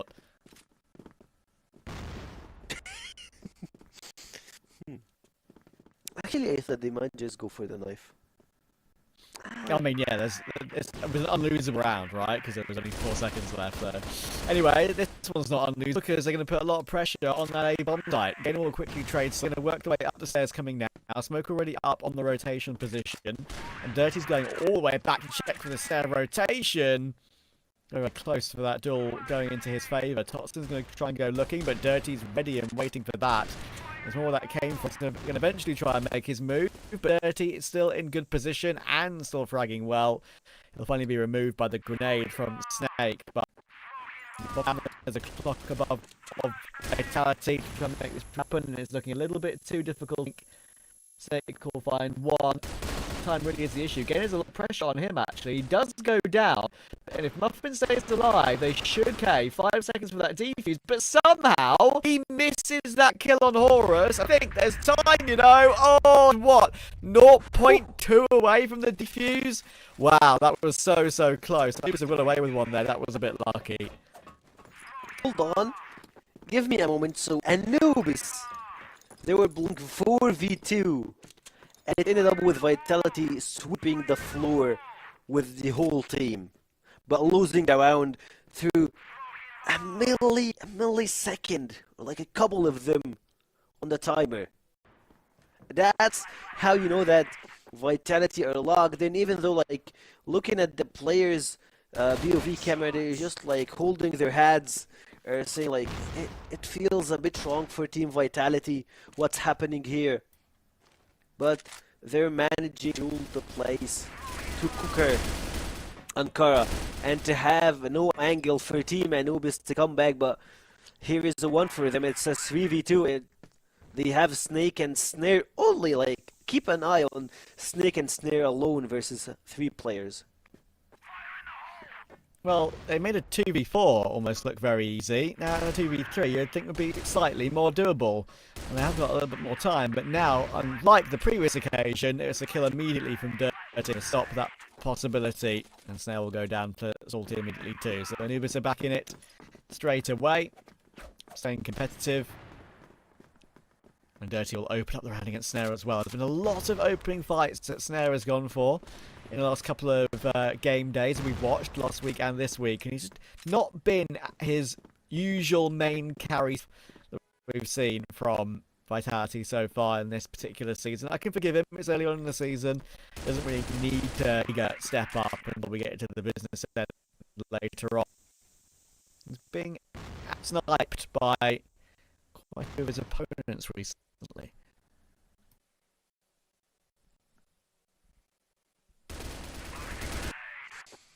Time is ticking. What Vitality can do, and you're just like, yeah, we dropped one player, but we have the full squad just above best. The legacy, the history, and everything in between will just drop down to the grave at this point. 3v2 scenario, make it 3v1, leave Muffin alone, leave Anubis to survive, to just trying to find a way to feel themselves back again. Tadzin and Horus versus Muffin. Your Horus versus Anubis. The brothers are just fighting here, but Anubis, I believe, will try and step up, but the question will be, can Muffin do it? Drops the first one, leave it to the 1v1 situation, using the stairs to his advantage. Moving right and left, Tadzin choose to just leave the place. Trying to go for the spawn here. Trying to take Muffin on a really bad spot, but I believe he just heard the steps, but actually doesn't turn around. And both of them just whipped their shots. 1v1. Who got this duel? And it goes to Vitality. Tadzin, what have you done? Add another clutch to the list. That what had I think 1v1s have actually been, contestable. I think we've had 6 of them over the 3 maps so far. That might have been the 6 or 7. I didn't even do that on purpose. That's crazy. that's insane. Now that probably was the Slayer. Okay, he got the opening 2 kills, but I thought he'd fall back after that. He did not. He peaked for more and got a 3rd. What a crazy beginning to the round for Slayer. Impressive work. He is looking for more, but it'll be Snare Hill still away. And as we know, that double sniper setup for Vitality can be so damn dangerous. And it was a 1v1 close round to that list, but this round is as clean as can be, thanks to Mr. Slayer. He's playing versus a full house. Like, I feel sorry for Gainer. to being in this situation, and it's more rounds to come, and each and every round it's more of a scenario for Anubis, a new script, like who's gonna be able to clutch the round. And guess what? He just dropped 2. And he's leaving his HP, leaving his place. He got nowhere to go, and Snare's just taking one more round to Team Vitality. And again, it's more of they need to take time. They're taking pretty bad picks here, and I believe that Yusuf got a lot to say to the players. I believe his camera is frozen since he just like, standing there. He's just permanently thinking. Yeah. He's a thinking man. He got his cap on. To be fair, the only man with the cap on is Muffin. Could you? He needs to. Yeah, tell me. Do you feel comfortable wearing a cap underneath a headset? I would never. No, I can't. Yeah, I agree. I feel comfort. I feel comfort wearing a cap or like hat. It's totally fine. I have done it on multiple occasions on casting, on LAN events, but like to have a headset on top of the cap, it's Yeah. a bit uncomfortable, I think. Space. Also, like, I mean, I don't know if he prefers having more noise cancellation, but or not, but for a cap, more often than not, there's a bit of a gap that can, if the headset's on the edge of the cap or near your ears, it can kind of create a gap where you can hear through. Some players like more open back headsets anyway, but yeah, we'll see. I actually have a bit of a. I told you that last week, didn't I? That I've got a bit of a cap collection, and I made the joke. Oh yeah, if you told me. a team lost from here, that I'll eat my cap, but in the end, the cap was safe, as that didn't happen. But yeah, even though I have a cap collection, I would never use one underneath my headset. I believe that I know why Muffin is doing that. Like, if you looked at Gainer's headset when it got off his head, like he can see the line being drawn to the headset. I believe, like most gamers have this gamer tag on their skull. It reshaped your skull. Funny enough, like the headset does that. Yes, the So headset Muffin is dent. trying to dodge that. Like Exactly, the headset dent. I think I've been there with some more uncomfortable, tighter fitting headsets.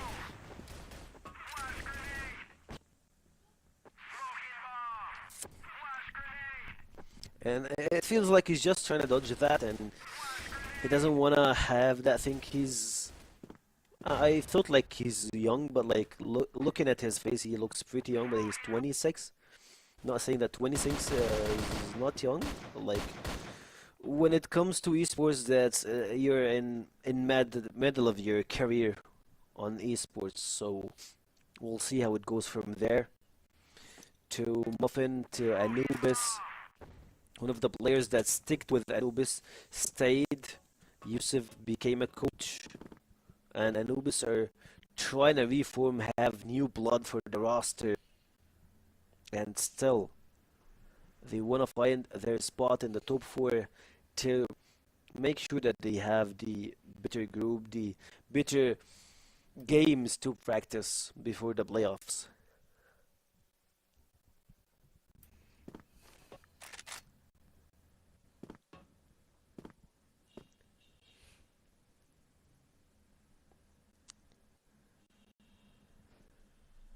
Horus is jumping on this angle, and as soon as he sees something on the right-hand side of his screen, he'll Scarper ASAP to try and avoid getting caught.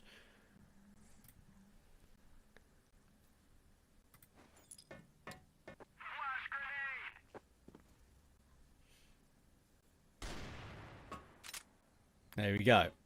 He gets the information and then goes for a swing. He tries to go for the unexpected choice as Horus. I don't blame him for trying it, but it was a little bit wild, a bit wacky, and that leaves totally exposed. Nothing you can do about that in the open when you're getting run down by 3 or 4 separate players. Totsin may answer back with a couple, but he's now left alone in this 1v2. The bomb is not yet down. That time could be a little bit awkward. Toxin's going to go for a peek now. Another missed shot will come through. They've got to get that bomb planted, and Gainer will do so. But now he's in a 1v1. Doesn't matter. Quick swing, quick tap. Very clean from Gainer. And Anubis are back within 1 round. Funny enough, it went off after having 3 frags without touching your players. Anubis had every and each case to just win this round, and he just dropped multiple players for no reason. But Slayer here opens up the gate. Slayer takes 2. Slayer is just slaying Anubis players and fans, making them suffer, seeing what happens for Anubis. And for this point, it feels like, you know, might be the remaining hero for them, but Slayer again will drop him to the grave, and Vitality are up by 2 rounds for the, I don't know, 3rd time this map, and for a lot of times this series. Yeah, Vitality like their little pace changes, don't they? Another example of one there. You've got to put it into practice. It's got to be something you do to keep your opponents guessing, keep being unpredictable. And yeah, did a very good job there. Putting the pressure on outside A. No hesitation. Pincering from all 3 sides they can. And it made it impossible for Anubis to hold on. Last round of the first half of map 3. Good pick from Snare. That's one of his first openings we've seen in a while, actually. Welcome back, Snare. Actually, look at his score. Like, beside like we had to reset the lobby, he doesn't have that much of a kills, but whenever you need him, he steps up late in the game or in the series itself. I believe he's the one who secured Vitality's first win for this series. He got the closing kills. And now it starts in Slayer turn to just keep on and clutch this round. Dropping 3 players, dropping heads, dropping bullets, spraying, praying for the best. And Vitality claims another round. Anubis, I don't want to put a lot of pressure on them, but like them winning the first set made, I think that they have what it takes to beat Team Vitality. But what happens here is just like Vitality trying stuff in the first game and then running them off on the second, third one. Yeah, it seems like it's the case, right? It seems like it's the reality of how Vitality like to go about things. It might take more time out of their day, but as you say, it's a chance for practice against a solid team. And Yusuf is thinking. You might need to do a little bit more of that if they're to try and get back into the game. He might be playing chess right now. Bad one. Sorry. That's fine. I don't play chess, so. Are you a gamer? Chess gamer? Of course. No. Like, I used to play it when I was young. Like, I used to play a lot of chess when I was young. Okay. But that's how you probably play chess. Like, you just stare to the board and you just think to see what's, I wouldn't say your next move, but like your 3rd or 4th move that you have of what you have on the board right now. So it's just about thinking right and having the right mentality and mental to knowing what your opponent is thinking of to outplay him. And those are some outplays for Team Vitality. Slayer and Snare just dropping shots by the TRG. Once again, their performance, or like I would say, their opening kills, it turns out to go to Vitality. Usually it goes the other way around, or like anyone but Snare. But this round, it looks like he just woke up and he got caffeine and he's ready to turn the tables around. Yeah, exactly. Salty and I'm Doom will sorry. recover the round, though. Hang on. That could make things interesting. This one looked like a comfortable Vitality 7th, but answering back well. Horus knows he's got Salty stuck in the corner. Has done big damage to him, especially with that. It puts him down to very low HP.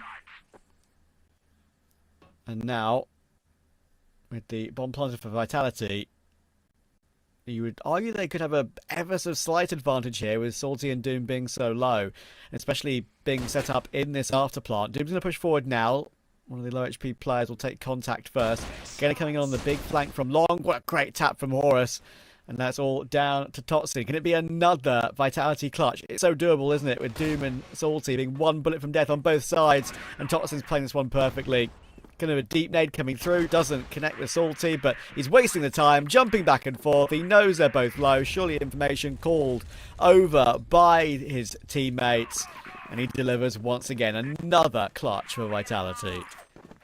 Totsin just knows how to save the round, playing with time, using the room to his side. He knows that they don't have more util, no more nades, no stuns, no nothing, and delivers a banger for them. Salty's actually moving pretty slow, trying to find a really good flank position here, but he gets caught here. He just runs down to his teammates, and Vitality are 3 rounds away from winning the 3rd map to win the entire best of 3 and turn Anubis back to the drawing board to see what's the stuff that they started dropping. How can they fix or play versus Vitality's intros, or like how they opened around? They need to find some adaptation. And Muffin, that is maybe an adaptation that they can use to good effect here. They've sped up though Vitality, and that could be the issue, because maybe the Anubis players aren't necessarily expecting them to be so close onto the site already. Doom will drop because of that. Horus is trying to push forward. Look at all the utility they're using. All the grenades, flashes and smokes to try and push forward and get deeper control. They are in a pretty decent position now, I would say. 31 seconds on that bomb, ticking away back into the 4v4. Vitality on the edge of making it 8-3. If they make it 8-3, this game is absolutely done for Anubis. There will be no way back. Angle being held, as you can see, like we saw Horus do earlier on the opposite side. Totsin will find Gainer. Muffin and Salty may respond, and they're both over toward that long position, so good information. Totsin needs to trade, and does. But the time on the bomb means that surely Muffin is not going to be able to win this, and just as he tries to rechange his position, Totsin will pop up again. Add another clutch to the Totsin list, let alone the Vitality list. Totsin is just saving the games multiple times again and again and again. I wouldn't say saving the game, he's giving them the edge, the advantage that they need, and Vitality are just driving with it. Gainer in a 1v3 position at least goes with the trade, and he makes a ton of damage on his Snare's HP. They don't have the tools it takes to drop Vitality. They need the human power, the faith, and the faith to have it in their self.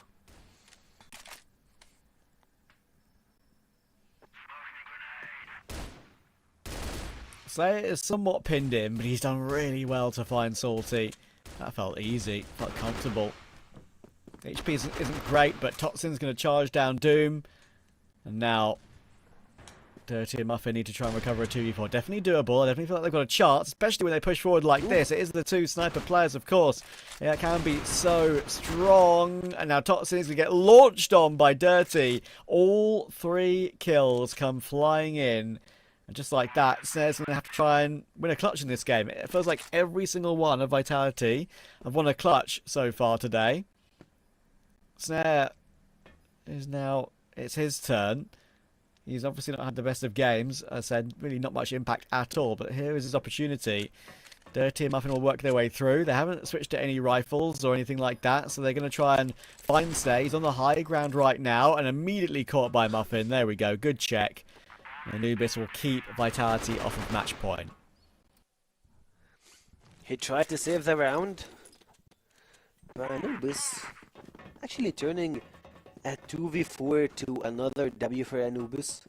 Trying to hold on with this small, tiny line that they have to bring back the game to their side, and Dirty dropping a really good opener here. Drives Anubis to have more advantage, more players, and more to go playing on the defensive side, trying to save Util. Also, look at the other side. Vitality are trying to rush or find a way to play around A.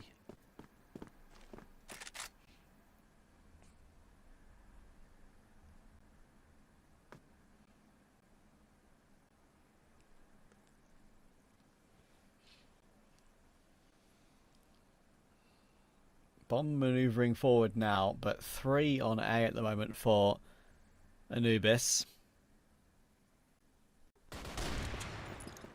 And a great peek from Snare, though. That's the kind of entry kills we know he can do. And how he can change rounds all by himself. I think he knows he's got one more player pinned in the corner as well. Slayer's trying to make his way through to help out quickly, and he'd be in good time because Doom's going to drop down into his clutches. Oh, a really nice play from Vitality here. They've completely out-thought and outmaneuvered Anubis. That rotation, that late rotation through, dropping a Anubis player in toward the underpass position and getting him taken down cleanly. And here's Snare's round. 3 kills for him, looking for another, but it will be Totson to finish it off. Great entries from Snare, and in general, a great call. It's a great play from Vitality, the whole squad. You see their entrance toward A, even though they had number disadvantage, even though they had multiple players saving A, and speaking of that, you have 1 and 5 Gainer and Salty again. I believe like they have a strat they want to execute here in A, and they're not gonna stop here.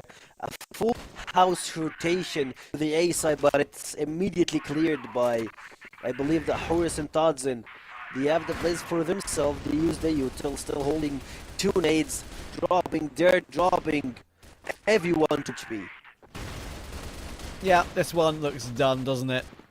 Vitality had their fun on U Compound.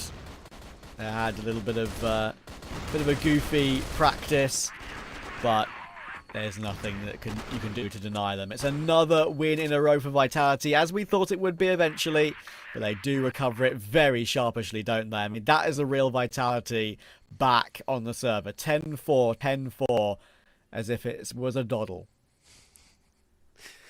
It felt like they were playing with their food. Anubis did a really good job in the first, the second, and the third one. It felt like the edge for Vitality, the advantage, the team itself. They're like more organized. And speaking of organizing everything, I believe that Penguin got everything settled and ready to speak about the game and the series itself. So, Volt and Penguin, back to you. Thank you so much, Sakio. I believe that we've basically seen the Vitality that we expected to see, but I guess, Travis touched upon it a little bit, and I want to actually expand on that topic. Maybe the story of today is that Snare is not needed to actually carry over the win. Because yes, Snare has had a good performance here on this Decider game, but he didn't really have to play the lights out brand of CrossFire and just solo carry. Everyone was doing their part. Of course, we thought Horus, get on and off the server, but Totson was impeccable here on our third map. Yeah, Totson stepped up really good into this matchup, especially that we've seen him underperforming maybe a bit onto the compound game, and we've seen also his KD sub-base game, and we mentioned that he's playing in one of the toughest spot on sub-base. Right now, he carries on his team, he gets back to the servers, and he is just doing very good, as well as the Vitality players. They all did good. Yes, you mentioned that sometimes you don't need Snare. I believe that you don't need Snare in the mid tier teams. Like I'm talking about B tier, A tier, or even D tier teams. However, when it comes to S tier teams, when you're talking about LCK, when you're talking about Nemesis, you're talking about any other teams, maybe unKnights are now putting one step ahead to go to the playoffs. When you're talking about those two teams, need Snare to be able to, for you to have the control and the pressure in the map. So shout out for the guys from Vitality. Anubis played really well in the first two maps, I believe. The first two maps and first 3 rounds on Ankara, and then suddenly everything just started to crawl away to Vitality. The tactical push from Anubis was a bit better than on Subbase, because Subbase it was 8-4 then when the tactical push was taken. Even though if you talked about everything that your enemy team is doing, 2 rounds only for Vitality is a suicide for yourself. However, this improved on Ankara. We've seen it at 4-2. They took a tactical push, they won 1 round, and then Vitality just steamrolled the series into their favor. Yeah, absolutely. I mean, the thing is, from my perspective, right? I do agree with that initial point, but I feel like I just want you to walk me through like the breakdown that happened on the Ankara, right? I can see the symptoms very clearly. It's very easy. Like Vitality, as Travis said, basically outmaneuvered them a lot of times. The HEs, the smokes, the flashes, they were all better. But what makes a team a step ahead the whole time, like we've seen Vitality, and what makes Anubis unable to catch up once Vitality is ahead? Well, we are talking about the experience that Vitality players have, the teamwork, the chemistry between each other, because they're playing for like, this is the 3rd year for them to play together. However, Anubis is still lacking this teamwork, lacking the chemistry, and this is quite normal at the team that just started at the beginning of this year. We're talking about 3 months of work, cannot be matched with 3 years of work, as well as having one of the most experienced players and the most titled players in the league, which is Horus and Snare. Now, you're talking about Anubis. Anubis, in my opinion, needs to always focus on the maps that they can have some firepower on, and that can favor both rifles and double snipers on both Global Risk and Blacklist. Because, yes, we've seen that, we know that Ankara favors the double sniper setup coming out on the Global Risk, but not really on the Blacklist side, and this is what Anubis lagged on the first side. They lost 6-3 while they were on the Blacklist side, and this is quite expected from Anubis while having 2 snipers just trying to control the map. Now, I guess Anubis should focus on Black Widow, focus more on making Subbase better, focus on Compound. Compound is one of the best maps, so these maps, Eagle Eye as well, these 4 maps are very good for Anubis.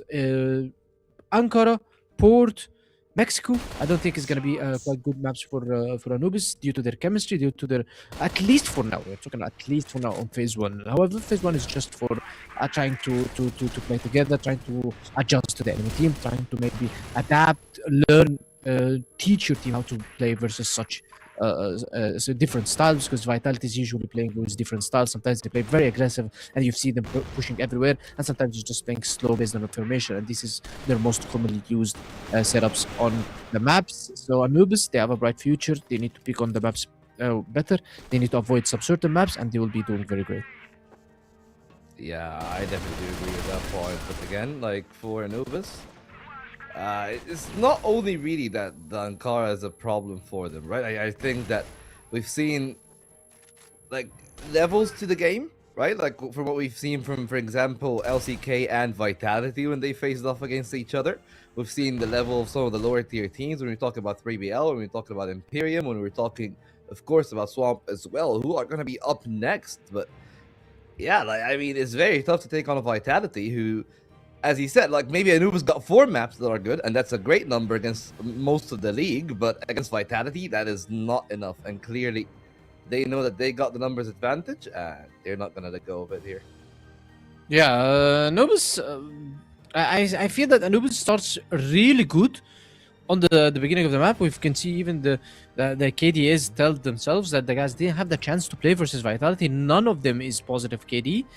Maybe Doom underperformed a bit. However, yeah, I'm also going to talk about this guy, this Todzin. He played very good, and he played into perfection on the 3rd map when it's needed, and this is the map which was deciding the full series for Vitality. Here comes Todzin for the save and for the help. 2.71 KD. I believe that this is the highest across all the 3 sets that we have watched. Nobody have got more than 2.11, which was Horus on Subbase. Now it's 2.71 0.71 KD, we're talking about only 14 maps. 14 rounds played for them. So now Todzin is, yes, might be the set MVP.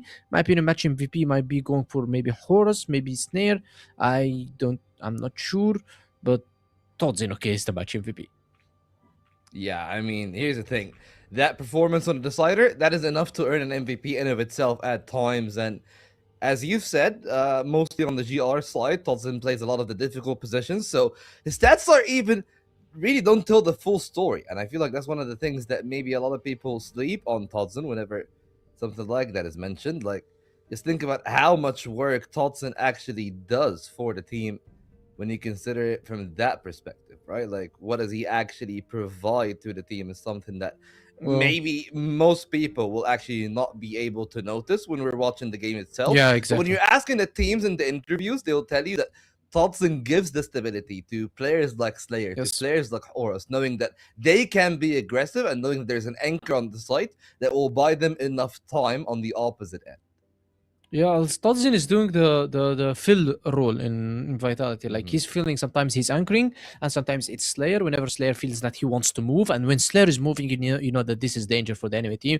That guy is going to be picking off some kills. He's going to go fishing for kills. He's going to go fish for some information, and he will get it. So it is at this moment when you rely on Todzin. And if Slayer is not having good times and he want to be maybe holding the side or anchoring the side, you'll be seeing Todzin who's trying to take control into the map. So Todzin is the maybe the unseen soldier in the map. He's the guy that fills every role that you want, and still he performs when it's mostly needed by Vitality. Yeah, and as we said, like, that's great performance from him, but there are two teams that really do need to step things up. Swamp and Imperium are going to be up next. No wins in a series. They're taking a few maps off both of the teams, but no series wins as of yet. At least one of them will at least have one W in their category. Just wait and see how things are going to go. We're going to go to a brief break, and then our second best of three is going to be up next.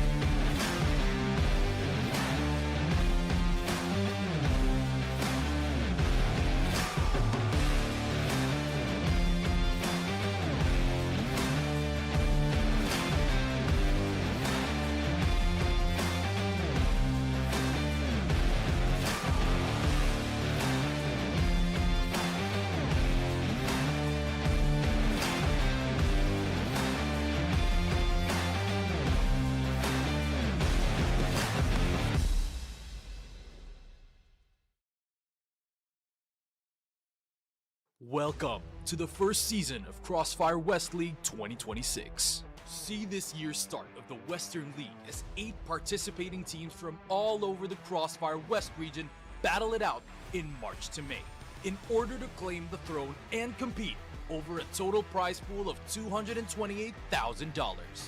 For the first season of 2026, get treated to 3 months of high-stakes action, as the season consists of 2 regular season phases and a double elimination playoffs where legends are created.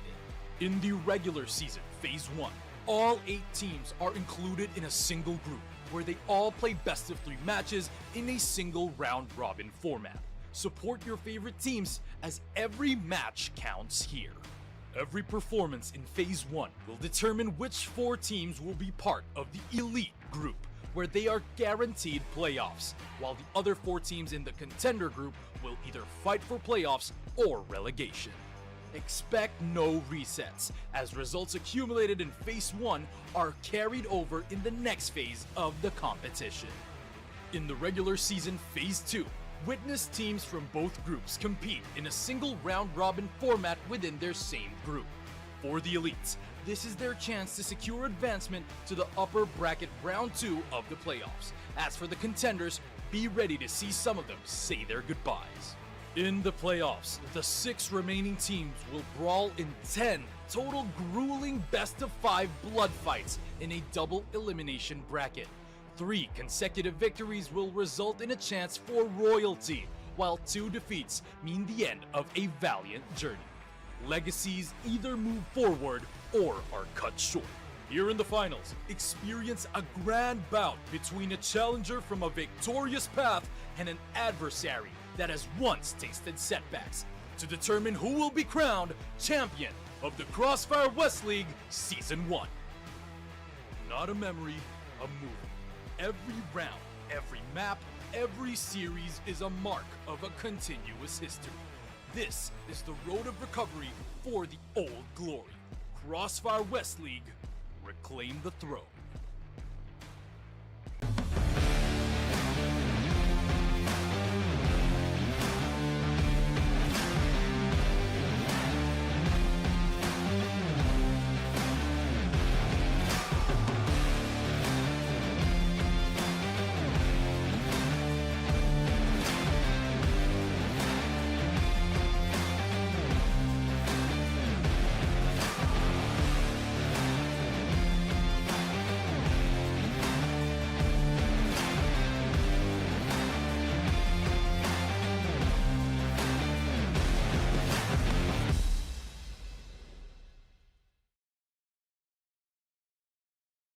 Welcome to the first season of CrossFire West League 2026. See this year's start of the Western League as 8 participating teams from all over the CrossFire West region battle it out in March to May in order to claim the throne and compete over a total prize pool of $228,000.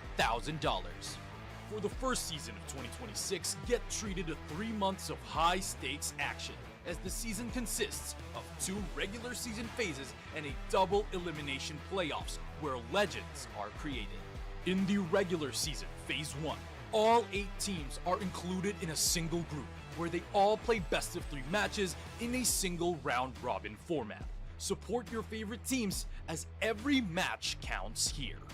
Every performance in Phase 1 will determine which 4 teams will be part of the Elite group, where they are guaranteed playoffs, while the other 4 teams in the Contender group will either fight for playoffs or relegation. Expect no resets, as results accumulated in Phase 1 are carried over in the next phase of the competition. In the regular season Phase 2, witness teams from both groups compete in a single round-robin format within their same group. For the elites, this is their chance to secure advancement to the upper bracket round 2 of the playoffs. As for the contenders, be ready to see some of them say their goodbyes. In the playoffs, the 6 remaining teams will brawl in 10 total grueling best-of-5 blood fights in a double elimination bracket. 3 consecutive victories will result in a chance for royalty, while 2 defeats mean the end of a valiant journey. Legacies either move forward or are cut short. Here in the finals, experience a grand bout between a challenger from a victorious path and an adversary that has once tasted setbacks to determine who will be crowned champion of the CrossFire West League Season 1. Not a memory, a movie. Every round, every map, every series is a mark of a continuous history.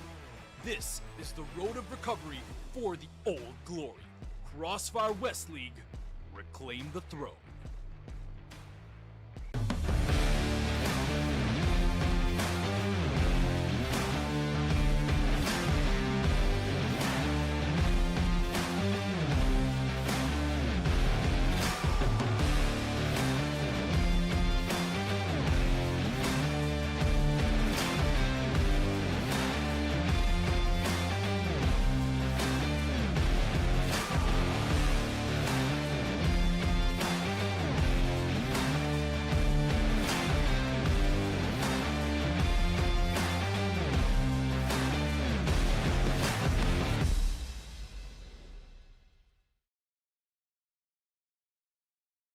Welcome to the first season of CrossFire West League 2026. See this year's start of the Western League as 8 participating teams from all over the CrossFire West region battle it out in March to May in order to claim the throne and compete over a total prize pool of $228,000. For the first season of 2026, get treated to 3 months of high-stakes action, as the season consists of 2 regular season phases and a double elimination playoffs where legends are created. In the regular season, Phase 1, All 8 teams are included in a single group, where they all play best of 3 matches in a single round-robin format. Support your favorite teams, as every match counts here. Every performance are carried over in the next phase of the competition. In the regular season Phase 2, witness teams from both groups compete in a single round-robin format within their same group. For the elites, this is their chance to secure advancement to the upper bracket round 2 of the playoffs. As for the contenders, be ready to see some of them say their goodbyes. In the playoffs, the 6 remaining teams will brawl in 10 total grueling best-of-5 blood fights in a double elimination bracket. 3 consecutive victories will result in a chance for royalty, while 2 defeats mean the end of a valiant journey. Legacies either move forward or are cut short. Here in the finals, experience a grand bout between a challenger from a victorious path and an adversary that has once tasted setbacks. Champion of the CrossFire West League Season 1. Not a memory, a movie. Every round, every map, every series is a mark of a continuous history. This is the road of recovery for the old glory.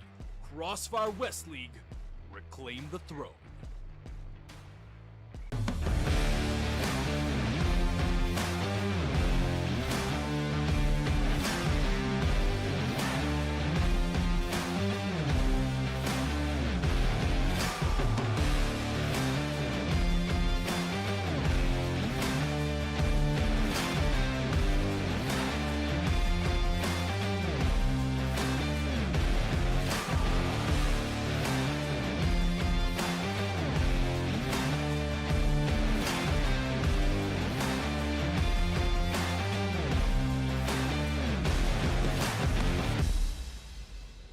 This is exactly the kind of game and performance I wanted to see. This is the Hail Mary. Every individual player is bringing their A game right now. That's what I'm talking about. I've had enough of being quiet. I want to get things moving. Madison not able to get Free! Oh my word, straight down through that smoke just mentioned. Zane has what about Chris here? Yes, Trevor very scared going for that quick.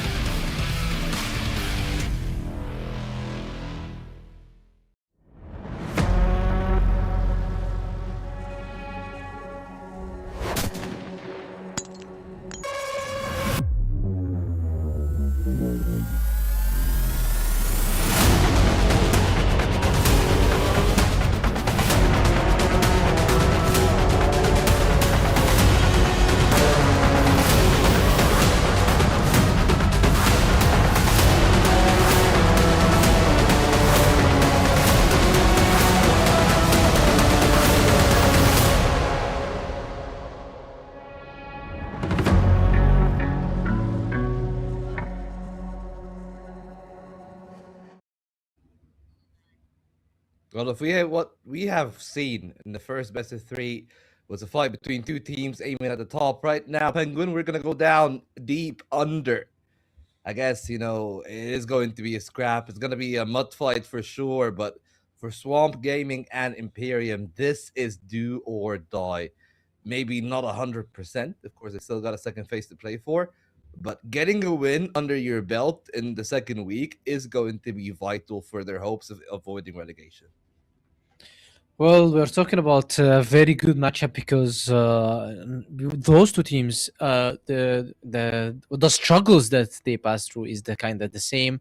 They all got no wins. Maybe Strong Gaming showed us a very strong performance versus Vitality when they were able to take one map for them, which was Black Widow. But now Imperium needs to be able to also show us that they got what it takes to be able to survive in the contender group, because most likely after these losses they're going to be playing in the contender group alongside with Strong Gaming. But now both of them is going to play versus each other, and what's going to happen now is going to decide the rankings for the contender group, and also if they went to the relegation, who's going to be able to climb back into the West League and be able to play, and who is not gonna be going into the relegation. Because Swamp, in my opinion, they have very big names. They have Awesome, they have Kais, they have Jin. Alice and Josh, they are fairly new, especially LSN. Josh played a couple of seasons, maybe not back to back, but he played before. It was mainly through NA team, North American team. Now they are backing by some kind of yes, it's still a North American team, but with the European mix. I'm talking about Jin. I'm Yeah. talking about Awesome. Kais, he's the guy for me. He needs to step this matchup because he's the guy with the most experience among all the 9 other players. He's the guy that has the experience. Maybe Hussam, okay, matches his experience. However, Kais even plays way before when Hussam started playing. So now it's the battle of Kais versus Hussam. It's the battle of maybe who's gonna be talking, who's gonna be setting the tone inside the map and the map vetoes as well. How they're gonna be picking those maps. Yeah, I mean, for Swamp, we've seen them, of course, still take a map of Vitality, which is a great sign because you think about it, Imperium didn't do the same thing. Yes, we said quote-unquote competitive on the Black Widow, but that was only 5 rounds. Swamp took the Black Widow outright. Yes, it was 10-8. It was still pretty close. And there are players here, of course, in the side of Imperium, as you said, like Hussam or Noni the Jaguar, that can definitely put up fight. The question then becomes, is the fight that they're going to be putting up going to be enough? They struggled against Vitality, struggled against Nemesis. Yes, they got most of the tougher games out of their way, but not only did Swamp take a game off Vitality, they took a game off unKnights. So I'm really, I guess, fond of their ability. And I think of the teams in the... They're most likely going to be one of the 2 teams to avoid relegation. Like, at least that's what I'm feeling, right? Just a question of, is it them and Anubis that are going to take the last 2 playoff slots? Or is it going to be maybe a prize with Anubis actually going upwards and things going downwards? Well, for you, you seem to be of a surprising mindset of yourself because while we all have agreed on Swamp, you decided that Imperium is going to be your prediction. So what is driving you behind Imperium, even though that the results aren't as good as Swamp's? Well, when you're talking about 2 teams, it kind of the same scenario. They are facing struggles and they are on the same level. Let's say that they are on the same levels. They are maybe we're talking about from C to D tier teams. The hard work usually might be paying off for one of those 2 teams, and the hard work goes for Imperium. These guys are practicing. They are putting time together. They like go look for lineups. They go search for some flashes, smokes, and try to learn as well from the guys from Vitality, from Anubis. They are their friends. They casually sit together, maybe they go together, try to learn from their experience. So in my opinion, Imperium has everything for them to be able to win this series. And also, if we are talking about Imperium winning because of their hard work, then this guy in front of us, Kais, can just destroy this in a blink of an eye. He's always brutal when it comes to the maps that he picks the sniper on. LSN is right now doing his job with the sniper. As we can see, it's going to be Eagle Eye picked by Swamp, which is very good because they play double sniper setup. They play Kais and LSN, Kais on A, LSN on B, which is very good for them. And even if the vice versa, it's still paying off for them. On sub-base, that's where the struggle comes because the double sniper setup will not be working on sub-base. However, there is difference between Swamp Gaming and Anubis. Anubis is relying on 2 main core snipers, which is Muffin and Dirty. Right now, Swamp, they are relying on one only core main sniper, which is LSN. Kais is filling the rifle role. He usually the guy who picks up a rifle and tries to be backing up his teammates. So maybe this is the difference for Swamp Gaming, and maybe this can be at least better than Anubis because we've seen the double sniper setup. It's 5 players that knows how to play sub base is very hard for the base to avoid Black Widow, because if you went to Black Widow, double sniper setup as well works very well on the blacklist and the global risk in Black Widow. Yeah, well, I mean, the Black Widow could be actually the real test between the 2 teams. Again, as we've said, like, we've seen both teams take Vitality on Black Widow. One team was more successful. Eagle Eye, as you said, it's going to be a different story. But for Swamp, I liked what they have shown us on Eagle Eye. I've also liked Imperium a little bit, but maybe not there. So again, like, conflicting opinions between you and me here. But there's an agreement on the caster side of things, and they both seem to be favoring Swamp. So let's see if Swamp are actually going to take it. Yeah, I have to take Swamp for this one, just purely from what I've seen already, purely because Imperium are the CFOL team coming up. Look, they could surprise us. They've already taken a couple of teams relatively close so far this season, but Swamp are the known quantity, which is why I picked them. Yeah, they have the players, they have the org, they have been participating in Crossfire Western League for a long time. So knowing the players and knowing everything, I believe it's easier to pick them. But I hope that Imperium can bring some upset, like do some action in the league.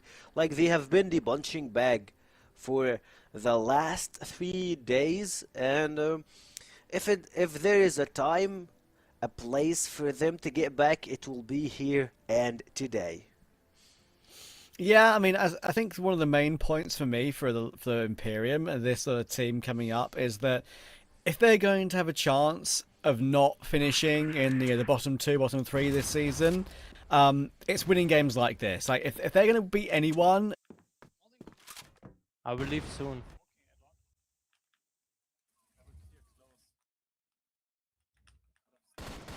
chance of doing that today. Get some comms.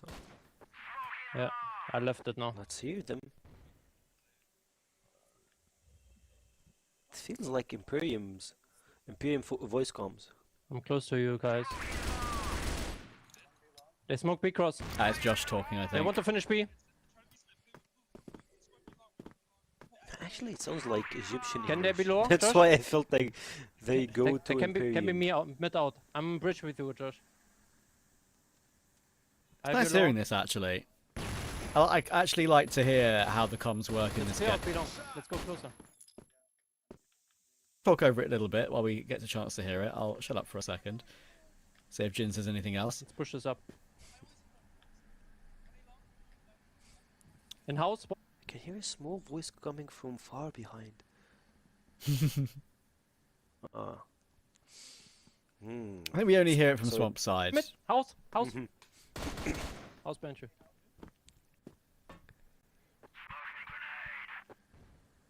They're being silent for no time. Even though like they're dropping a lot of here, so And two. leaving with 30 seconds on the clock. Let's hear what they have to say. I'm snapping low. Riz will get both. And now Awesome's got a clutch. 1v2, bomb is down, so he's going to really have to press the issue here. I think he knows that next one is on the corner angle, but the headshot will be hit. And it'll be Imperium who will get off to the clean start on Eagle Eye. Yeah, I think we mostly hear comms whenever we switch to a specific Swamp Gaming player. It's not like that when we hear one, I'm we hear all resnapping now. I'm 5. coming I think we bridge. only hear one at a I time. leave low out. Close side. It's mostly Josh. And like the remaining players, you hear them from very far. Josh and Jen, like Jen, I believe we heard some of the voice comms from his side, but till now, you have a lot of responsibility on your shoulder. Noxlin, he Be got dead. 3 kills at the previous One round. more- If he one close can B. keep at the same pace, Dead. be pretty Last one able to. Oh, guys, you got the information over them. Full blind. Going to fall back though. We got bomb from Perhaps seeing B. it's on, and Riz trying to push him down, and there we go. I'll get a quick 1-for-1. That's fine considering, because LSN is there to help out. Jin's there too. And it's all going to be down to Jaguar, who may have got the kill on Josh, but look at his HP. He is scraping through this round, probably on 1 HP. Is this going to be a dunk nade? Is it going to be close? It's Watch not, bridge, unfortunately. safe that they can't push up close on me. It's like Jaguar is holding his ankle and he's just struggling to move with his 1 HP remaining. I believe that Vitality went Send around some over chicken 1 take both. HP versus play Anubis, to them. so I don't want to Coming. have a lot of put a lot of weight on Jaguar. Nice. Like, can he really do it with 1 HP? That would be the play of the season.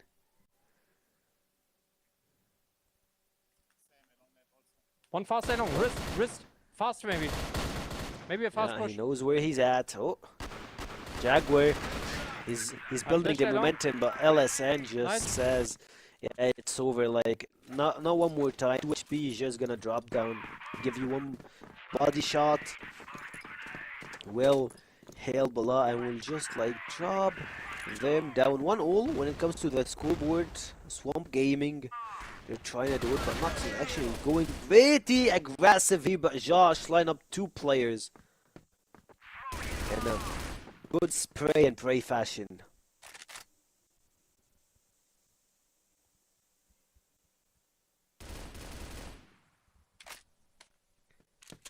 Time is taking. And what do they have in pocket? Imperium. Hopefully they don't just win the first round and drop multi ones. Like drop 3 or 4 rounds. Like, fingers crossed for that.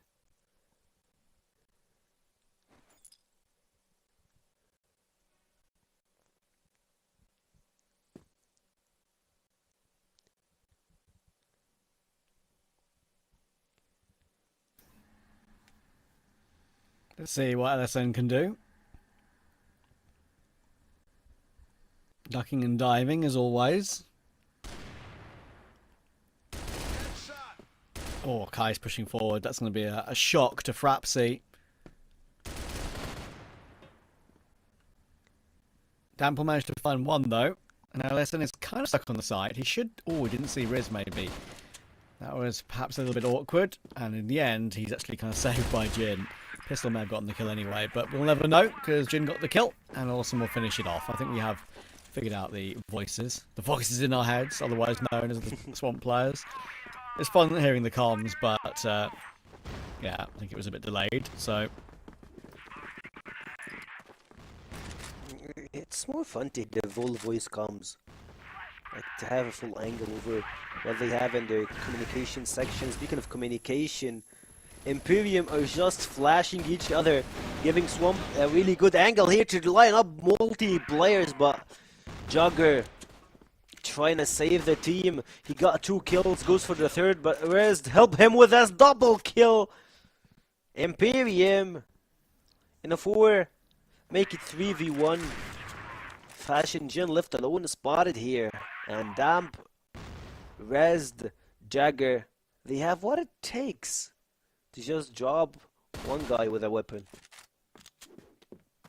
Hold on. Jin just took the first guy on the turret. Jan?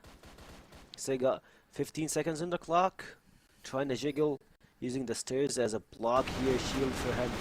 Spotted by Jugger and he's taken down. Good spray from him.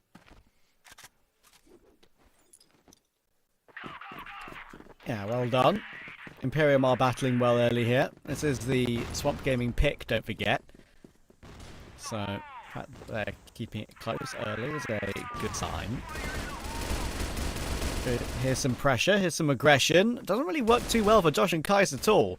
That's a frustrating one. They actually had a good idea about where they were going to set up, but they've kind of been completely owned. HP is low on Imperium after all that damage, sure, but Swamp are in a painful position 2v4. Maxlon trying to find a way to take anyone, but he's been taken by Awesome. Making multiple moves, him and Jen left alone versus Jagger. Turning from a 2v4 to a Swamp Gaming win. Triple for Awesome and 1 for Jen. Will set it in bed and give Swamp Gaming another round for the first map. Eagle Eye, and it looks like we're playing Eagle Eye. You have multi-snipers from Swamp Gaming, but on the other side only 1 from Dump.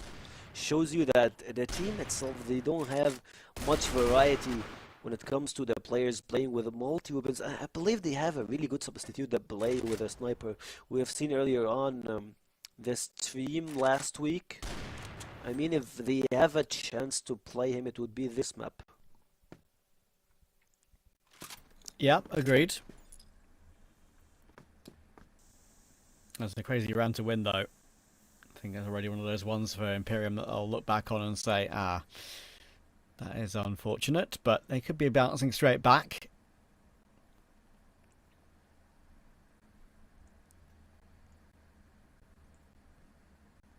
Surely not another one that they're able to recover. Awesome now sees the smoke in front of him. He'll get the bomb planted.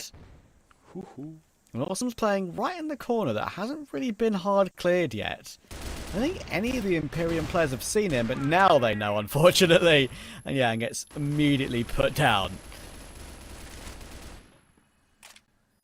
Good spray. Taken down. I mean, like he was just spraying to the funnel that got in the way. Like he's not spraying on a player, he's just spraying in the woods, trying to find the prey, but he will just turn himself down, and he's like, yeah guys, I'm here. If you wanna take me down, you can just get closer, shoot at me. Speaking of that, like Kai is just making a really good statement here, like the previous round. Let's just forget it and let's open a new page, and it's for Swamp Gaming reclaiming their map, getting turned down by Razd.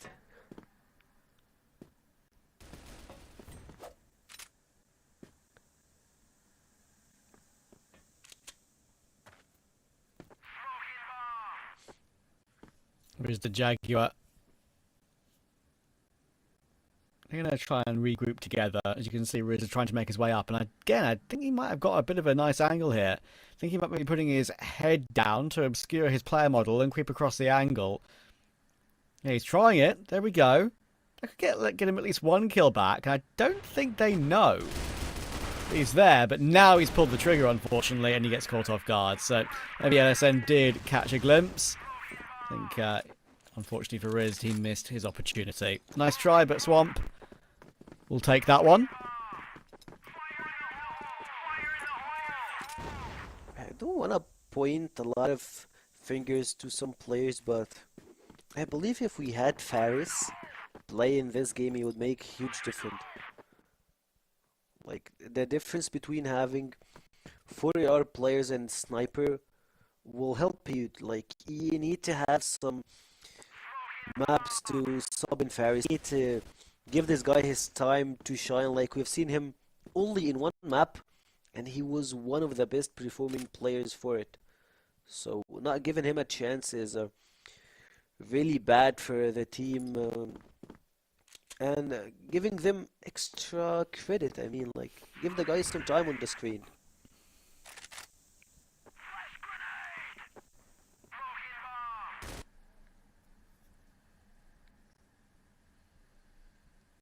Josh playing in the corner.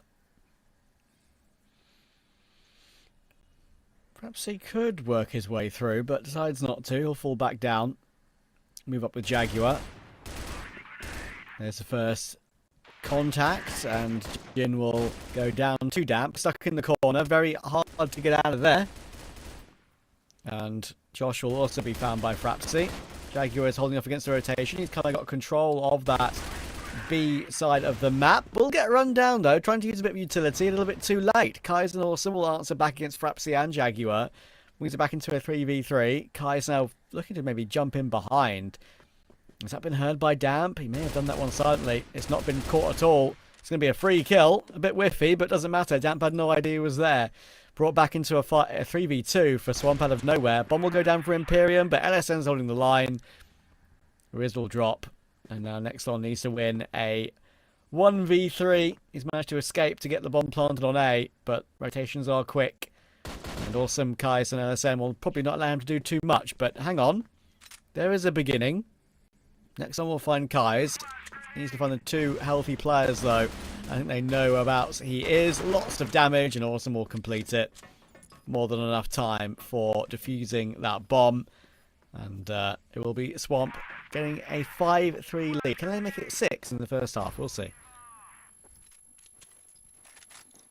Will help them a lot to have round number 6 in their pocket. Will just make the second half a lot easier for them. Just 4 rounds to claim the first win, first set here.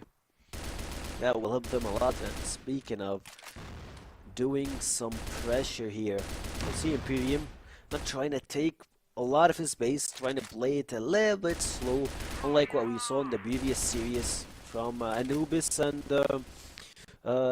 Vitality. Both were being different strats, different play style. Jaguar, I feel like he needs to step up with his teammates. He's the veteran here. He's the guy who got the experience, the knowledge. And if you're waiting for something, might be from his calls.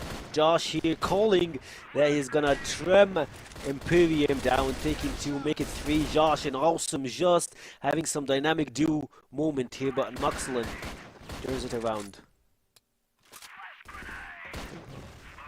Back into the 2v2.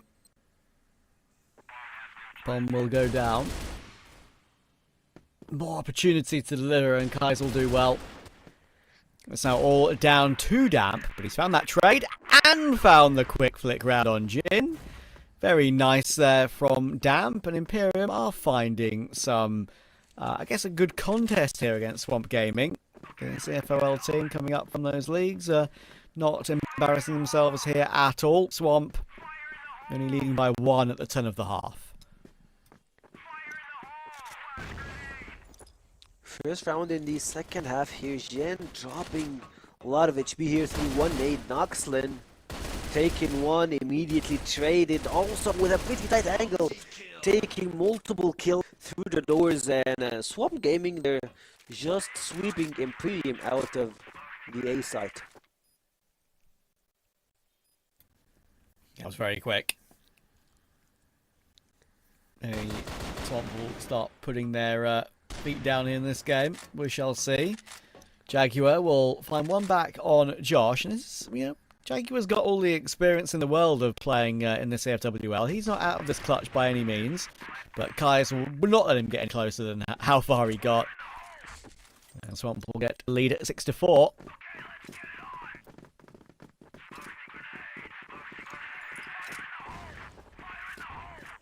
Second half. They need time to recover.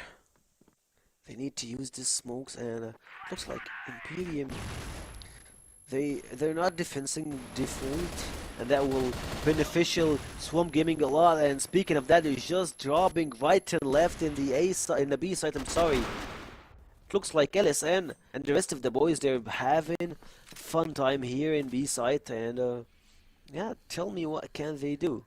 Just take place, drop kills, and try to rotate here through the other side of the map.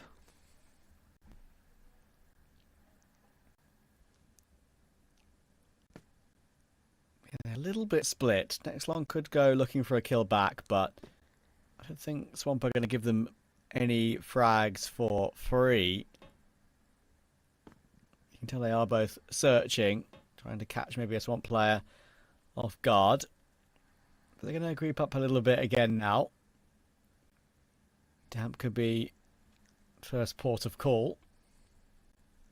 Nexon's waiting for the push up as well. So actually, not a bad position for him. All 3 players are now going to go together. Minute to go, and Damp, I think he maybe has heard some of that goings on. 55 seconds, and there we go. Good timing for the next on peak. That makes it a little bit awkward now for Josh to re-swing and trade that. Especially as he's the one carrying the C4. Doesn't want to give away a kill for free. A little bit of a jiggle peek from Awesome, but even though there's a lot of damage, he doesn't find Damp. It's all down to Josh trying to swing these angles and connect with these difficult jiggle peeks. He will eventually find Damp. It's all down to the 1v1. But next on will run him down. A very important clutch again for Imperium to keep them in touch. This clutch will just keep them in game, getting closer with rounds. And Noxlin, again, he's just doing magnificent work here, just carrying the whole team. If you can look at his scoreboard, he got almost 2 KD in his bucket. And the remaining players, we have multi-negative KD players, so he's just doing a lot of heavy lifting here for Imperium. And speaking of him, if you drop him, you drop the Imperium. That's the case is, and it looks like Awesome heard the sound, and he just is prey through the door.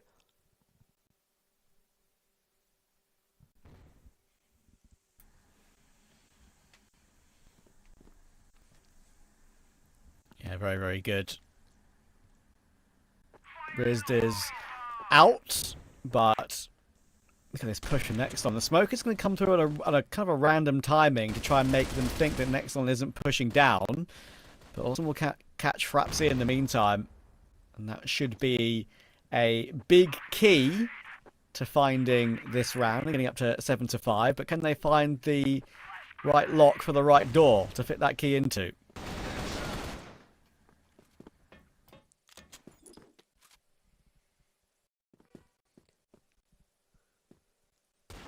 Looks like Jaguar is not feeling himself today. Dump is dumping. It looks like he's making the ones and twos, moving right and left, taking multi-kills, and leaving it to Noxlin. And if Imperium, if they have a chance, it will be Noxlin just dropping on his side. He pretty low HP, but Noxlin actually clutched the round. Josh just came forward, trying to rush him. And like, just please replay the Noxlin kill. He just like drop shot him through his skull.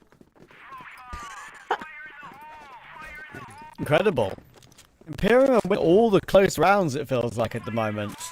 All the ones that actually matter, that keep them in the game. It kind of reminds me of the first series of the day with Vitality and Anubis. Like, I mean, obviously a little bit of a different a matchup there, different with teams with different ambitions, really. But Imperium have won all these rounds. If Swamp found even one of these clutch rounds in these 1v1s, they would have been 8-6 up right now. Or 7-5 up, I should say, to do maths correctly. But yeah, that is pretty impressive. LSN has been spotted out by Rizd and Jaguar. They're going to try and put some pressure on. But the bomb can go down again here. Yeah, and losing Noxlin pretty early in the map in this round will help Swamp Gaming to reveal the secrets of Imperium. It looks like Imperium, if they don't have Noxlin, they have no way of coming back. But Dom says it's not over until I die. Frabzy dropping down. Imperium is here. Dom makes triple kill, make it quadra to his name. 4 kills in 1 round. Says that's my round, that's my game. And Imperium, they're just like throwing themselves off the roof in celebration. Not sure that's something you do all too often, throwing yourself off a roof in celebration. But yeah, incredible work so far. Swamp are a little bit discombobulated, I feel like, here. They know there's a lot of rounds that should have gone their way that haven't. And I think it's almost time for attack to be thrown in, to give them a chance to breathe. Because Imperium are doing really well right now.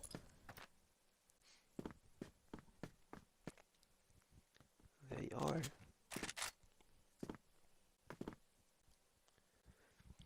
So you have Noxlin with almost 2 KD. Feels like he's not alone anymore. Dump helping him around, giving information, dropping ads. But Swamp Gaming are trying to rush here. The B site again. You have Double Man here holding the connector's place. Josh holding angles. Dump trading him and Noxlin. Trying to get a 2v1. Can he clutch it? Dumbo takes the first one with that TRG. It's a 1v1 versus Jan. He spots him. Can he take his head? Still pretty tight angle here. Trying to use the walls to his side.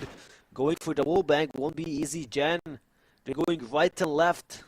1 minute on the clock. He doesn't want to give him time to do anything. He knows that he's on the left side. But Jan, he just goes for the quick step and takes dump. And it's like you watching Tom and Jerry. Yeah, and finally Jerry back. I mean, it's been losing every single one of those clutches so far, but finally they get one. It was pretty important as well. If they'd lost that, it would have been 8-6. That was a big round in the game. Imperium have been battling really well. Nexlon is going to push forward. He finds Josh. Jaguar finds Awesome as well. Maybe that recovery from Swamp is only a bit of a light reprieve. A short reprieve.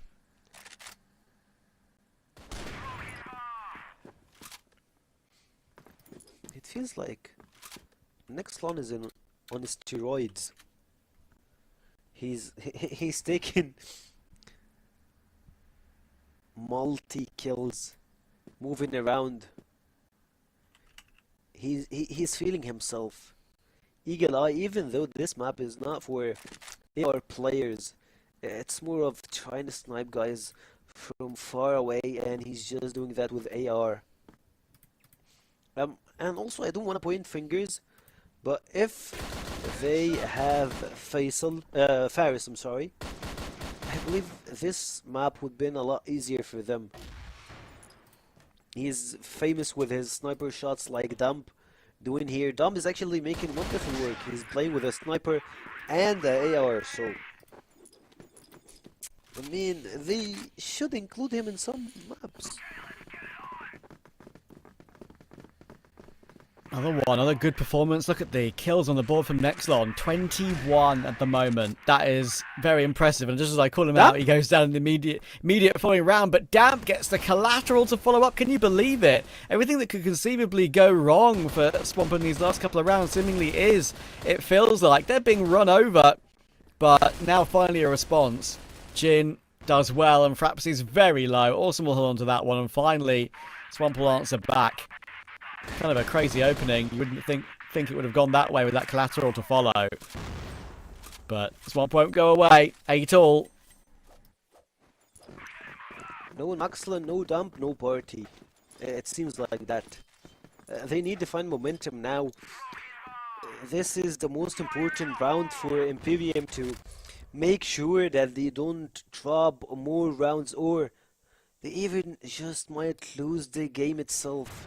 The momentum been shifted. Swamp Gaming controlling the area, and if you're gonna forgive Jugger, Frabzy, Rez through what they have done the entire map, I believe that's the moment for them to step up. If they can just clutch 1 or 2 rounds, will help Imperium finish the first round.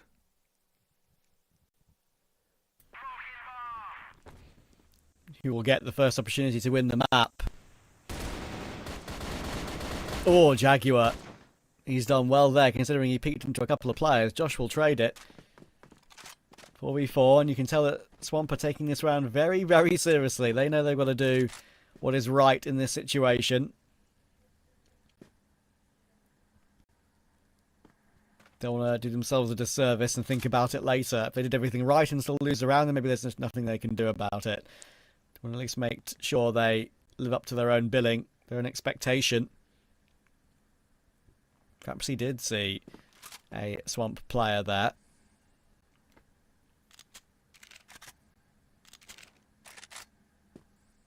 He's got a rifle below him too, by the way. So perhaps he's pretty well set up in that position. As soon as he takes one shot with the sniper, he can switch to the rifle and be a little bit more maneuverable. Close range, maybe.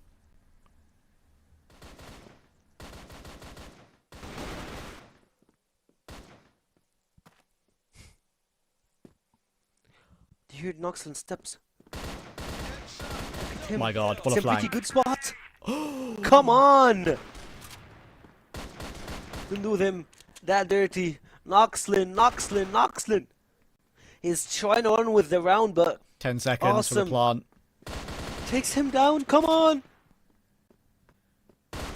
He's got to survive. He's got to survive in the corner. Don't let them go. Yeah, he's done it. He's running. He's done it. He has to run away. Can he waste enough time? Oh, wait! No! 1 second to go! I think Awesome got it! It said Blacklist win. No way. It absolutely They got did. it. Awesome clutched the round with half a second left. Can you believe it? When have you ever seen something like that? Incredible.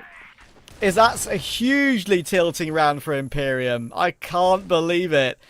What a heartbreaker. Are Swamp going to try and end the game here and now, or are we going overtime? 3v3. Jin is going to respond with a big multi-kill. Imperium, that is one that's going to hurt. They did everything right in that round. That flank was incredible. The time played was absolutely the right thing to do.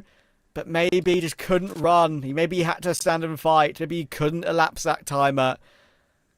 Goodness me. Anyway, it could end here. It could. And a 3v2 classic, but this time we have no Dump, we have no Noxlin. It's Jugger, Jaguar, and Frubsy. But actually, Frubsy, hold on here.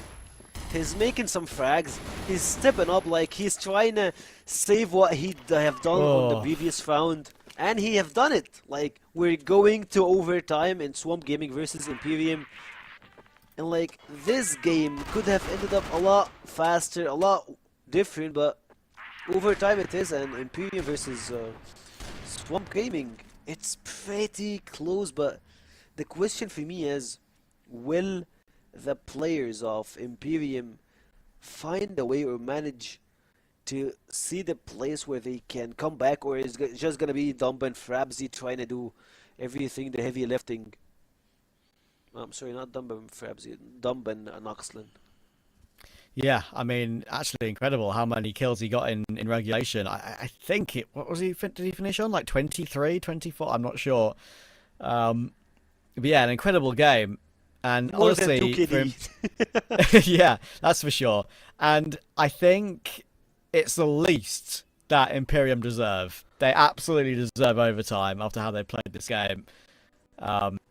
Swamp will be delighted they've got there. I think they'll be relieved they've got there. Well, what is their map pick?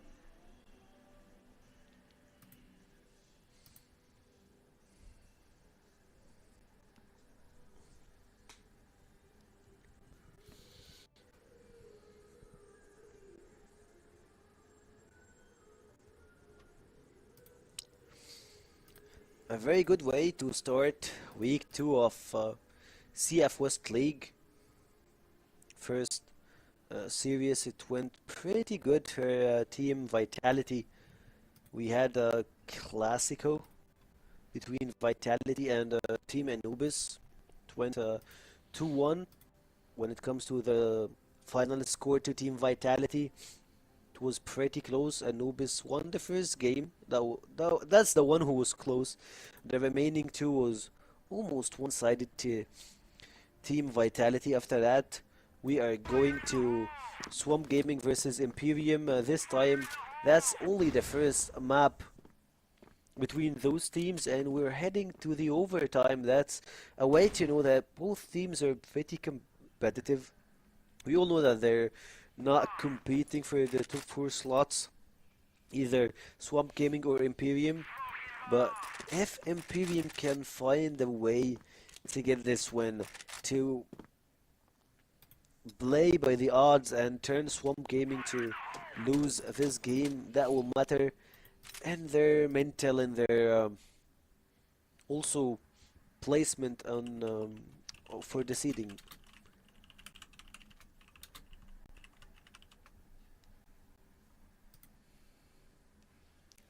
Jaguars playing above while his teammates creep through the below. Jin with a great nade on the angle.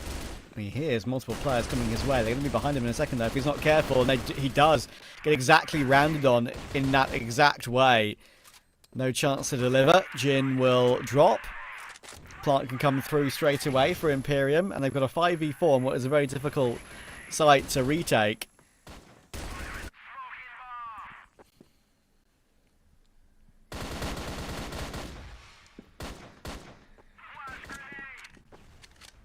Awesome. Just taking some kills here, but Imperium, they have the time. 10 seconds on the clock, nothing left for Swamp Gaming. And it feels like Frabsy, he just woke up.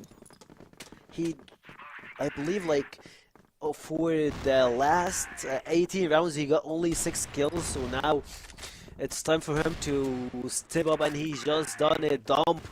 As always, dropping shots, taking kills, taking heads for his team. Frabsy helping his teammates. Noxlin also, it's all for Imperium right now. He might go for the knife, but he's just go for the pistol. Razed.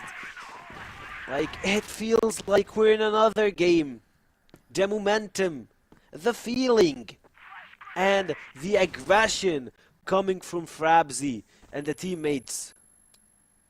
It's just perfect. I'm very impressed. I'm very impressed. They deserve this if they're able to find the win. Frapsy will get 2 to hold on and do the customary celebration again.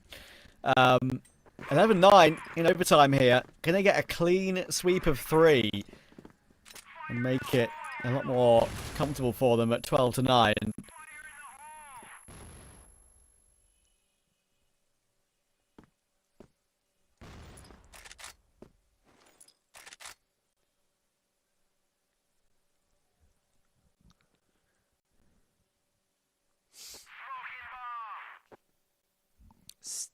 Still,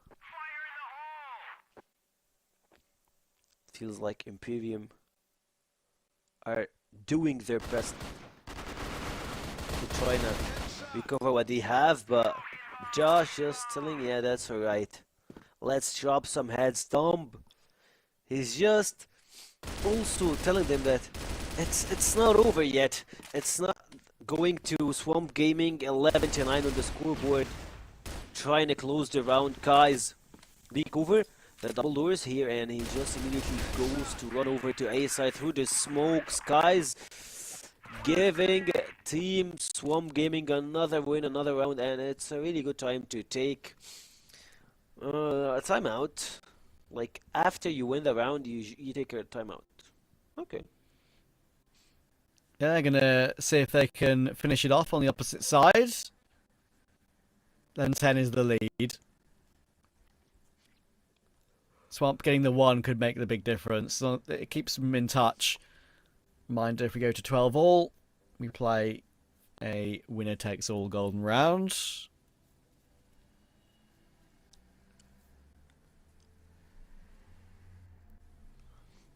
Quite a fast-paced game overall, actually, between these two.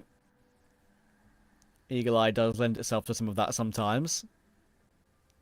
You can see Damper's enjoying himself. There was lots of smiles on the team in the little side switch here on the player cams.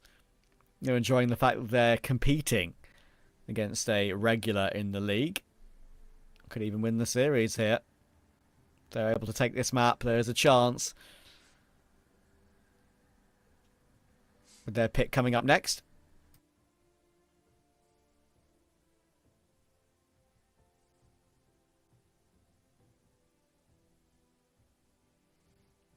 Look at the Jaguar. I never mind, like, beside, like, his camera froze once I said look at Jaguar. But he's pretty calm,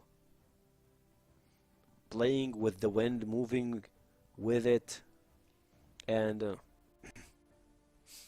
he is playing with a lot of new talents. He's like, yeah, I was one of Anubis players that carried the team through multiple slots, through multiple scenarios over the years, but it's time to try to give some help to new players. Speaking of that, after the pause, it's just chaotic. Both teams are firing through all cylinders, taking 4 kills in a few seconds. Quick 3v3. Oh, Jaguar had a flank behind Awesome, but wasn't able to grab it. And actually, Awesome took next on in the meantime. That's really frustrating for Jaguar. He had a play, he missed his shot, and that meant that Awesome was not able to find just 1, but 2 kills. And caught by Kai to finish off the round. Again, small moments like that change the game. And that one could have easily been an Imperium round if Jaguar got that one, because it would have prevented what Awesome was able to do. We're back to having both teams toe-to-toe. And for Team Swamp Gaming, they listen to everybody to some extent, like they are just observing ideas. They always talk about when they play with the young players, how they learn from them, and I believe having multi players, or like a lot of new players to have in the roster, helping them to achieve, I would say, something good for CrossFire itself. But Swamp Gaming, this time they need to open this case, put Imperium aside, and try and run over with this round. Speaking of that, they just run with double, make it triple kill, and now it's Jaguar versus the World. Can he do it? That's the question. Jaguar? Step behind the box. Okay. Well, Imperium have got to get one more now to get a chance at a golden round. Otherwise, Swamp are going to win it in 13-11 fashion. My heart breaks a little bit for Imperium. They've played really well this map. It would really be a shame if they are to lose it. And they'll be thinking back to how Awesome was able to win that clutch against Riz, catching him jumping away to play time. As he so should, he made the right call with that little time on the clock. But now, Swamp are running riot. Perhaps he will get caught. Next one gets one back, but the C4 can be planted now. The problem is that Nexon's low HP in this 3v4. Kai's will catch him on that rotation. It's very difficult now. Hold on. Jaguar. He tried to stop the reverse sweep, but went all down to dump playing 1v3. He have done it multiple times, but this time is not his. I mean, he's not on the winning side. He's not on the place that will make him win the round and go to the golden round. Well played, Swamp Gaming. They managed to make a really good turning point for the game. Like, they just shuffled the whole deck and they just like said, yeah, we're gonna take this win, we're gonna take the ace and go for another game, and hopefully they can do the same thing in map number 2. I believe that Imperium, they have a lot to learn and a lot to take after what happened through the first map. They do indeed, and we'll see how it's going to work for them in map 2. I hope they don't beat themselves up too much, because that was, very, very close and very unfortunate.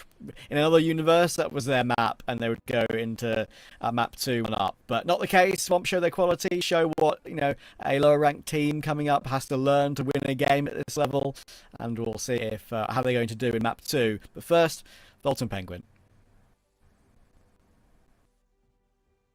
For Imperium, it's a problem with minimum margins, I guess, Penguin. Like, just that close from closing off the game. Multiple times in regulation and even in that overtime. They almost got there, but a couple of big rounds from the players that have more experience from the side of Swamp.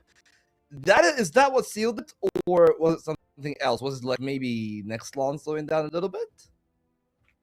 I'm afraid that Imperium, as you said, they are getting this close. It's not about they didn't lose because of a mentality or strategic-wise mistakes, but I'm afraid that Imperium, they gave it all on the first map, which is Eagle Eye, and they might be going into the second map with no power, with no momentum at all to start off a game. But Swamp Gaming, sometimes they do some mistakes. They let you get back into the game, and this is one of the things that I want to talk about. That usually when Swamp, we've seen them going into this map and just trying to control everything and trying to set the pace for everything, and it's working out very well for them. And then suddenly one mistake happens from one of the players, or maybe the team as a group.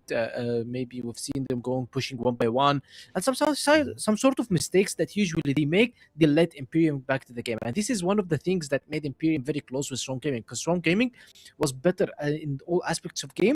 Imperium came back and become maybe trying to max their level out and try to match them. Yes, it occurred. We've seen them going into the overtime. Imperium had a very strong start on overtime. I don't know how they let this slip out. However, Swamp Gaming, the experience usually closes those games. And if you want to ask me how this game ended, it's just the experience of Awesome. This guy fragged out too much for Swamp Gaming, and he made them going into this set was one man. Wrist, faster maybe. Yeah, absolutely. I mean, that's a big part of it. Of course, as you can tell there from the side of Imperium, though, it was pretty much a good fight from them, but those pushes right there, right? What we're seeing from players like Jin, what we're seeing from Case at times. I believe Josh as well had a couple of those. So, like again, like those mid-round plays, the intuition isn't really there as much from the other side. And maybe this is where we're actually seeing them struggle the most, is just not really finding that little bit extra killer instinct there on their side. And that might actually just be the thing that pulled Swamp Gaming over, because I'm thinking about Imperium, I'm thinking about the mechanics again, just like 3BL, but of course to a different degree. Like mechanically, they are excellent. There are nobody that can really talk about their mechanical level, but at the end of the day, mechanics can only take you so far. Yeah, mechanics can get you 1-2 rounds, maybe a couple of rounds, can clutch you rounds. However, the team play, or we're talking about the gameplay, the concentration between the players, and the amount of work you put together as a team and experience alongside with your experience as well will let you win maps. Till now, Imperium, this is the farthest they have got. I guess they didn't get this far before.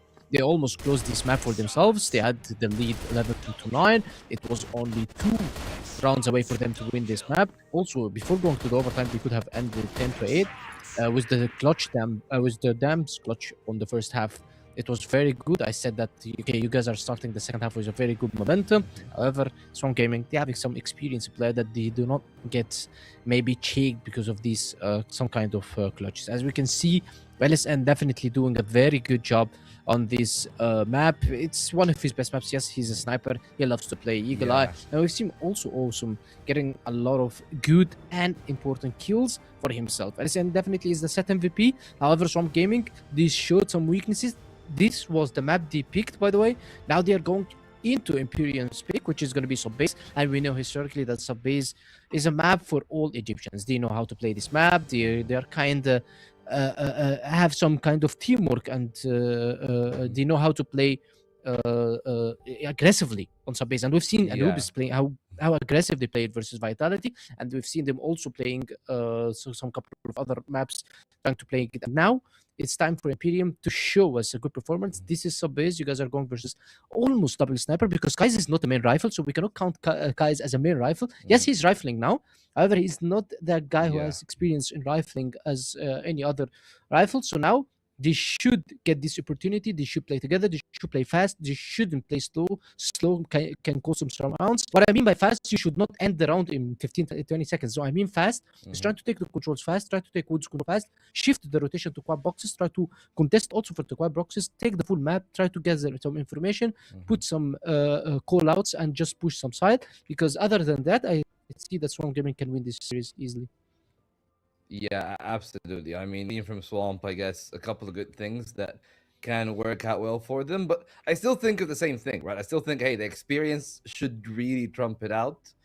But hey, I've seen from Imperium enough to make me believe if they just had what it took to close out the game mechanically, start to finish, that would have been a different game. Because I've seen like some rises and falls of their players, and that I feel could have been a difference maker, right? Whether or not they would have actually stuck the landing, I guess is the right word to say about that one. But they, unfortunately for them, did not. So now they'll have to play the game anew. As he said, aggressive on sub-base, but I'm pretty sure on the other side, they are aware of such a thing. It is the map pick of Imperium, and a few times that we've seen it is either flirted as a decider that didn't reach in the game against Vitality, or in their game against Nemesis. Nemesis actually banned it against them, so there's some respect on the, I guess, Egyptian home turf here, and that is just going to be an intriguing one. I just want to double check something. I want to know which side it actually is, so let me confirm. They're going to start on Global Risk. Imperium is going to start on...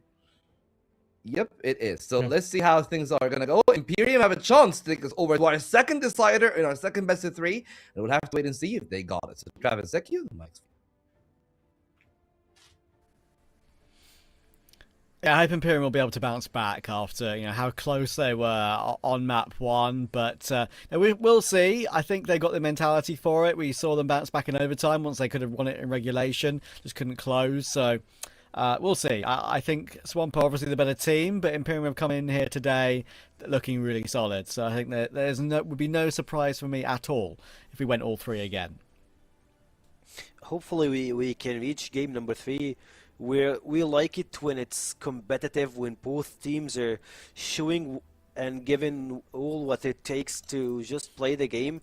We love to see more of Crossfire good games. I mean, like they're still in the bottom 4 teams, but they're making it look pretty good and interesting to watch. So having those 2 teams is a blessing. And also, I believe that Swamp Gaming, they have a little bit of an edge for this game. Not when it comes to having the map. Like we all know that Subbase is really good for Egyptians, but the thing is, Imperium, whenever they lose the first map, their performance just turns down. Like it just goes like this, pew, and they can't find a way to turn it back. If you look at their scores, it's always like that. First game is pretty close, second one, they just like, yeah, we don't have anything to do.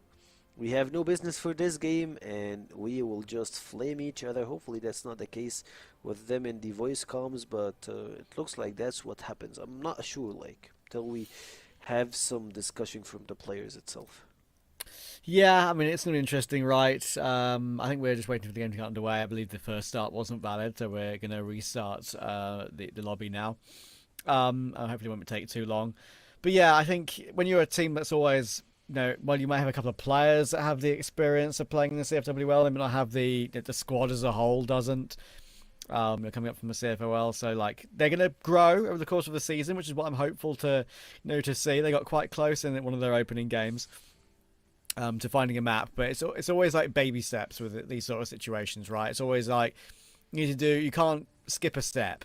You can't expect to be beating maybe some better teams if you haven't beaten sort of the mid-tier teams. So firstly, find a map. We'll see if they can do it here on Subbase.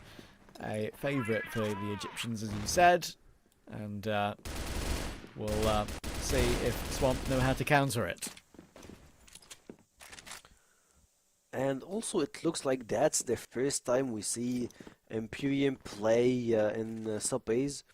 All the previous maps, they played multiple games on New Compound and Eagle Eye 2.0. That's the maps they usually played. I believe Eagle Eye will be the most. They played it twice or 3 times when it comes to playing, but other than that, that's the first time to see them in Subbase. So, well, the Egyptian blood bring this win to Imperium, or Swamp Gaming. They know how to get it done.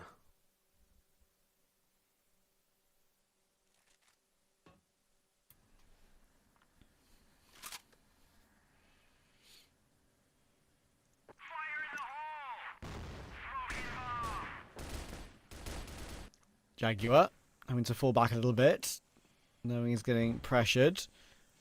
How can Damp now set up? Because he could be pushed from a couple of different angles, obviously. Needs to be careful.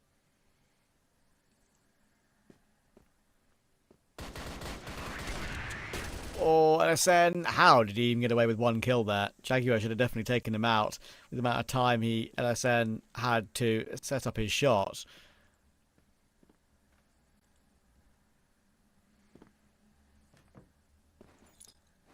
Oh, that's unfortunate. Jump spotted. Events. No element of surprise anymore now. Good flash on Jin. He's very, very blind. Just spraying and praying that he can find a way out. But it's Nexon who'll get the kills. 2 for him. Finally taken out. And also he's responding. But he's now very, very low. And perhaps he will finish the round. Moxlin getting multi-kills in the previous round. And then Frabsy just finishing the whole thing up for Imperium.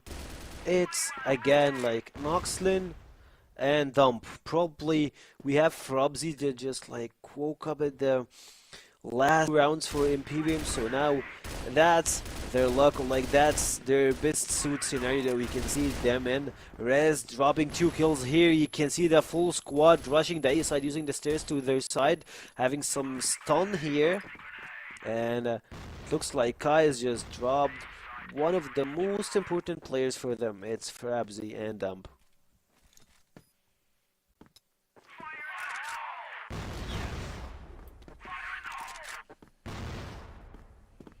again. It's Oh, possible. Good nade as well. That will really help things to maybe instigate something quick. But they're going to have to jump their way in. These are such hard angles to clear out. Jaguar's done a good job at the first one, but the time really is against them right now. Josh and Kais, how long can they stay alive? The answer, I think, is going to be long enough. Jaguar can't do much about this. Josh just needs to hide for as long as possible. And that should win the round, and even getting the kill at the end to confirm it for sure.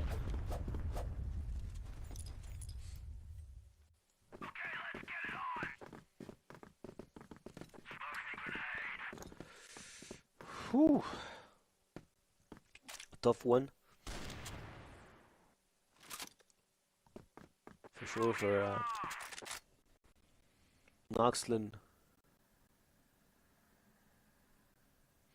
I believe even if Imperium didn't have a lot of potential into being one of the top 4 teams in the league, but I believe that Noxlin will be one of those players that have a spotlight on him, since he's one of the new players that blaze in the CF West League and perform this way. That's something you gotta keep an eye on him. Jaguar, I mean, you gotta kick it in. A lot of players, a lot of people that they're watching this stream right now, they have faith on you. And in Imperium, because of you. Will he deliver? I don't know. Hopefully he will.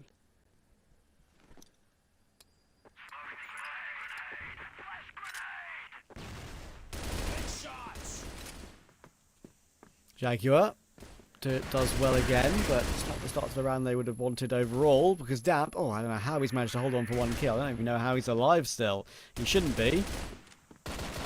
Oh my goodness. Avoiding all those shots as well, and Josh caught in the corner. Reloading. Frapsy with a good pounce, a good timing. And I really don't know how Imperium have found a way to win this round. But it's not over just yet. Back into a 1v1. C4 is now planted, or not planted on the floor. Jin has to pick it up and get it planted. That is the issue for him.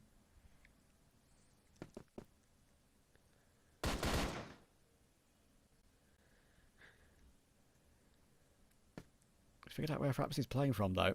He's found his position. And just a jiggle battle. Who gets the timing first? Very difficult to judge these shots when you're behind the back of this site, but Jin will find a way. And it's a good bailout, because Swamp, they definitely left a couple of duels there lasting a little bit too long. They're able to recover. I thought he might just try and pick the C4 and go to ace to plant it. But he chose not to be that coward. He chose to fight, to play. And he delivered it pretty well and good for Swamp Gaming. And now he can have the split screen to see the multiple angle for Swamp Gaming. Just clearing A site, demolishing, removing from life anyone that stays in this place.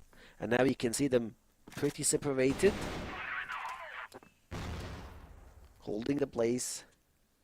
Waiting for anyone to get closer.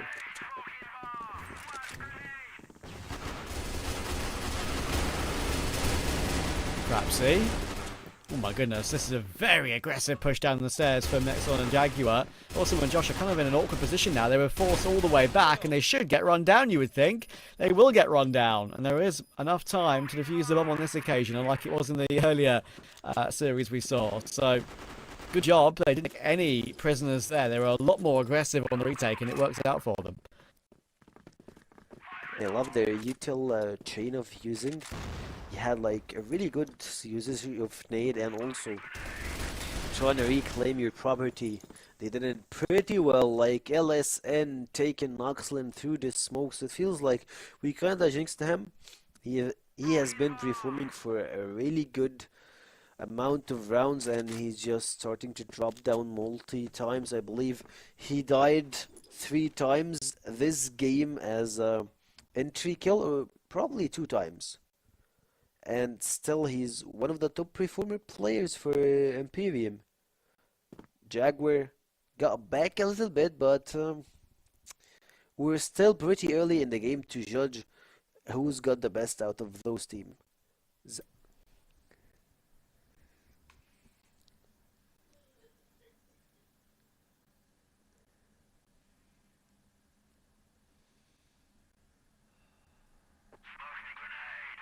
He's playing patient. Swamp now. They know that when they've got a 5v3, there's no need to rush into a choke point or any sort of site. Just give it a second. Especially as Kai's and Sen are low. Don't want to give away those lives for free and the hard work they've done to get that early 5v3. Oh my goodness, Kai's is so blind and didn't realise Riz is right behind him. My word. What a triple kill. That timing of that flash was unbelievable. And the nade's going to dunk LSN. What a round to win if you're Imperium. That's what I'm getting. Weren't even making a bad decision there. But the flash timing, meaning that Riz could hop behind them into the corner. Getting 3 is crazy. They have done it with heroic with one spray. Taking multi-kills. Noxlin and Jaguar again. Taking multi-kills. Dropping 2 and giving Imperium what they need to cover up and have this round by their side. But awesome, he got other stuff to deal with. Noxlin telling him it's not over until it's over. Jen and LSN, they're both left alone, and everyone is like in another place, in another island. 2 islands separated, but they're trying to reconnect again.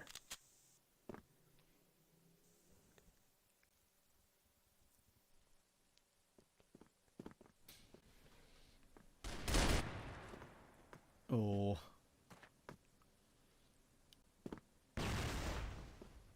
Another advantage for Imperium.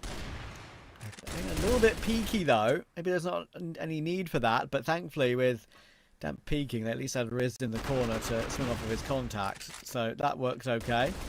LSN now needs a clutch. Riz is trying to stop him from getting away, and the reason he's doing that is because Frapsy is coming in from behind, and they can pincer him out of the round. 4-2.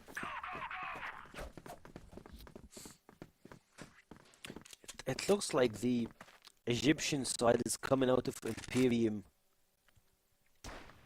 At least through the first half, and Dump just proves that what we're saying is right.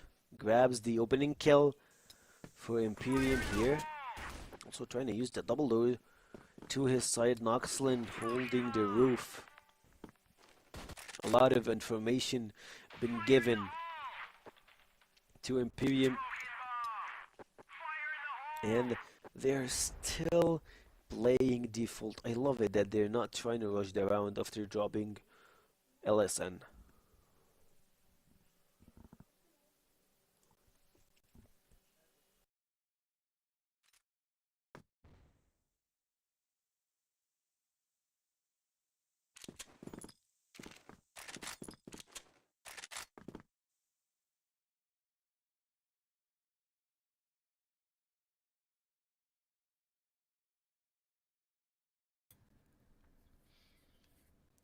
Patience. Not wanting to go for anything too random. Awesome, now we'll have a quick gander though. Give a look to see if we can find 1 kill back. Jaguar almost caught. Tough kill to get when he's jumping across your screen, but he's done quite well to find 1. Jin will find Riz in return as well. So once again, Swamp are able to flip the script in this round. Perhaps he goes aggressive, looking for the recovery, and Kais will catch him. So just like that, click your finger. Yeah, it's a 3v2.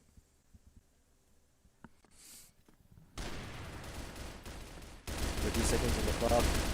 Awesome. Using the vent to his side, dropping 2 kills in 1 spray. Dumb and Noxlin, they have been the dynamic duo for Team Imperium to walk through the first game, first set, to help their teammates and the team to get to overtime and trying to clutch something. But this one, they have been taking notes, hearing from the remaining targets, the players. Jaguar, how can they actually control this place? And now I believe that the A side been controlled by Team Swamp Gaming, and the retake goes to Imperium.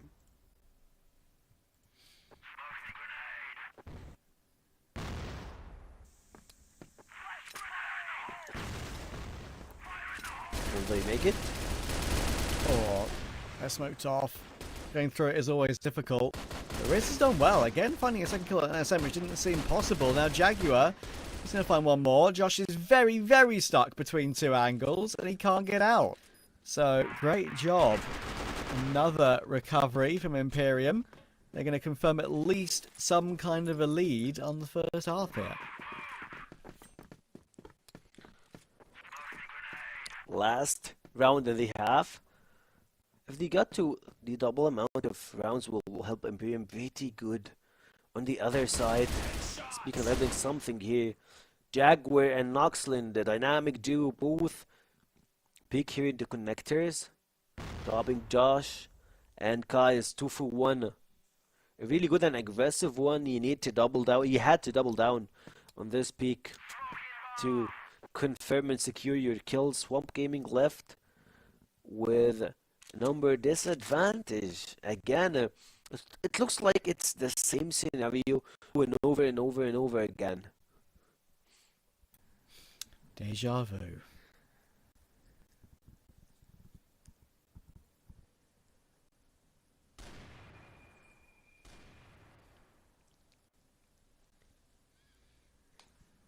Jin making some progress. Next on right below him. Utility will now be used by Awesome to throw a bit of a fake into that portion. And he's going to fall back now. LSN is waiting. Awesome will now try and make the play through the vents to drop into the control room. Big nade damage taken by Nexlon. Wow, he's down very low off the back of that without even seeing anyone. 55 seconds. They're going to try and make their move now, but not really working out all too well for Swamp again. Good trade from LSN, but he needs to find 2 more very quickly. Missed from Damp, though. That will give LSN an opportunity. It's Riz versus LSN in this 1v1 to end off the first half here. Riz has got a very deep angle. He sees the jiggle, but not confirming the kill just yet. He's going to try and reposition to pick up that C4, which he'll manage. Actually, we'll switch to the rifle as well to be a little bit more maneuverable. 25 seconds and he'll get it down.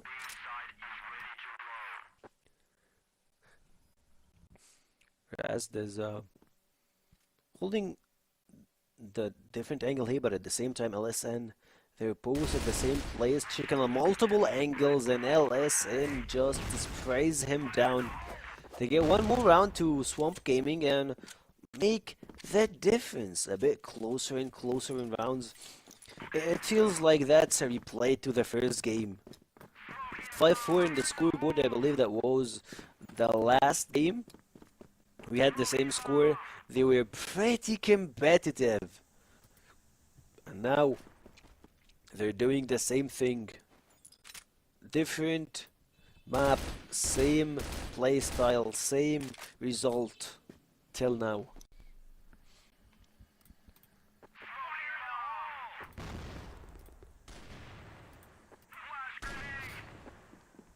Full control of the doors. They're all already through. I think Kai's knows that is the case as we start the second half here. Of course, the M14's delivered that wallbang potential through those doors and all these boxes that you see.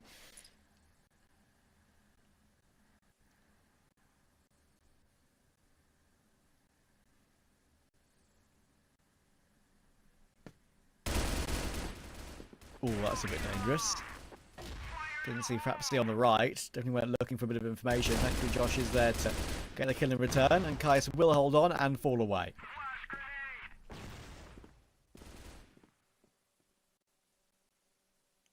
Taking multi-kills here. Also seeing what happens from Noxlin. He's trying to make a really good pressure here, at least trying to hold some information, get some assistant here. The C4 still with Imperium in a 2v4 scenario. It's a lot harder for them now, but at least you have Riz, who is pretty confident about himself in this map. Noxlin, what you have in your pocket. Player number 2 is holding the side, but Awesome is here to just obliterate the remaining of Imperium in a really good fashion and a style where he takes one with the pistol, turns to the AK and finish the round pretty fast. Swamp Gaming they're taking rounds with his style right now. It feels like they are locked in.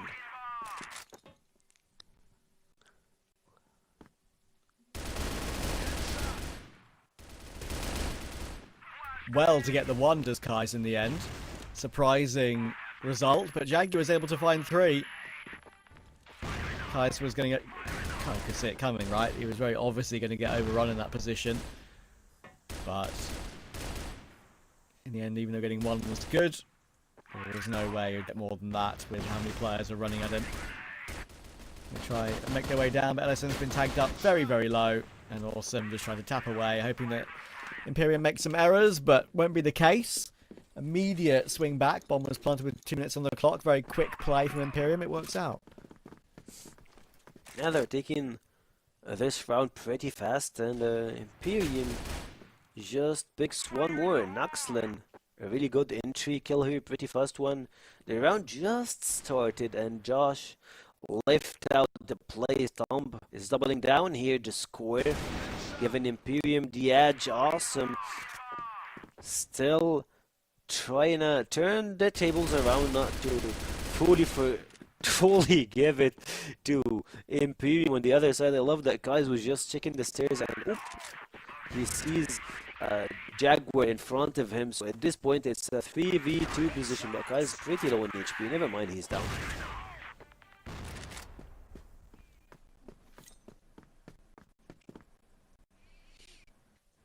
Yeah, I don't think Jin can do much with this. He's trying a very, very long rotation, but I think he knows it's all in vain.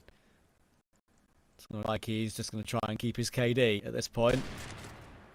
There's no chance. May as well have a look. And he is going to do exactly that. Tagged up low, though. And Frapsy will close. Getting the feeling that we could be in for that 3rd map that we're talking about. Tac Pause coming in for Swamp, as we know they should be doing at this stage, as things are getting a little bit out of hand. You know, Imperium will be good on this map. It's one of their and the region's favourites. Nation's favourites. Swamp trying to find answers now.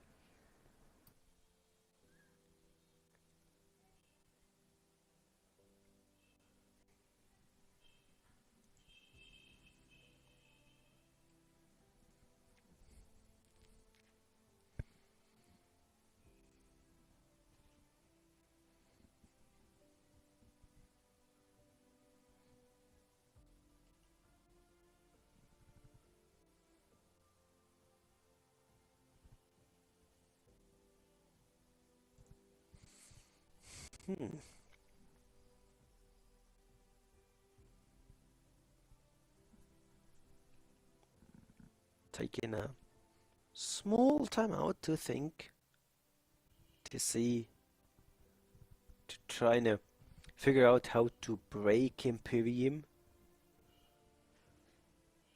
And it looks like the players are logged in. You have LSN, Josh, Awesome, Kais, and Jen. Till now we didn't see HZZ for this roster. I believe he's registered with the team. He's just I'm not sure like if he's still playing. He was with unKnights, but through the course of 2025 he went to Swamp Gaming. He played multiple times for the roster, but we'll see how it goes. Swamp Gaming, probably they still have a lot to unfold through the upcoming days. They have a really good team to be playing with. Roster, you have Awesome, one of the players that you got bright future in CrossFire.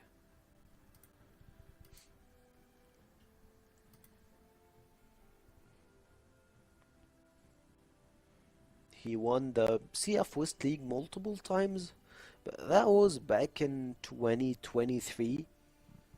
After that, he's been struggling to get back to his form. But he's definitely one of those players that you gotta keep an eye on him. As long as you have to keep an eye on the other side on the new talents that we are seeing right now, such as Noxlin and I can't say Jaguar. Jaguar has been here for ages, but Noxlin and Rest, sometimes they perform a lot better than the rest of the team. Dump also does the same, so keep an eye on this team. If they didn't even get to something through CF West League this split, I believe the upcoming one they will have a lot of stuff to prove.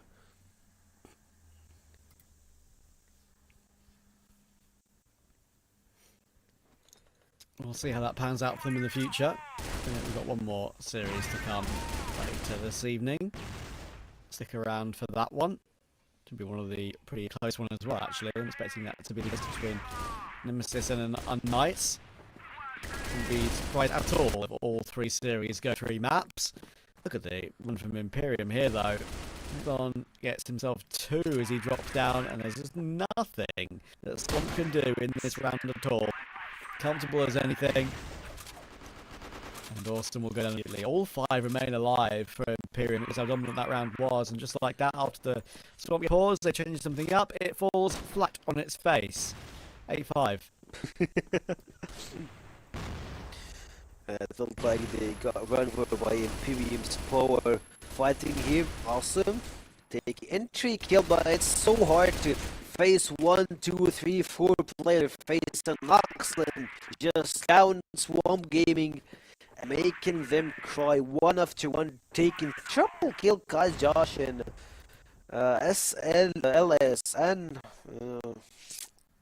I mean, at this point Imperium are just one step away from finishing this game, making us go to game number 3. So if you have time left to step up, that's your time. Awesome. Show us what you got. Yep, let's see. Jag will be able to find the one, but it's only a quick trade. He's almost alive, trying to make it a possibility. Not enough time to get these 2 kills and get them to defuse. I need to be a little bit careful. I need to continue to take time. And in the end, Damp will run down. Good job. So that puts them 1 away from getting this one and dusted and sending us all 3. Kind of a surprise that maybe this one has run all 3, but at the same time, I'm not sure Penguin isn't surprised. He's seen it all before. Jin's going to get himself 3 on the taps. That's something to work with. But I reckon it's only going to be a little bit of a consolation. I need to do that pretty much 4 rounds in a row.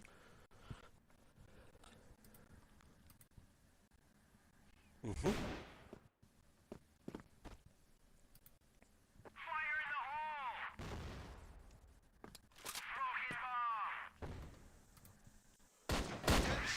Even though it's Rez the only alone, I had small faith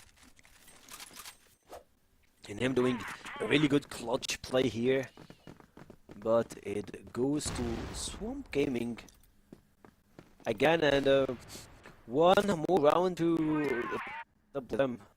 They need 3 more to head to the overtime. Swamp, it's pretty tough for them to get back, I believe. But if you have a chance, Jen will be your guy.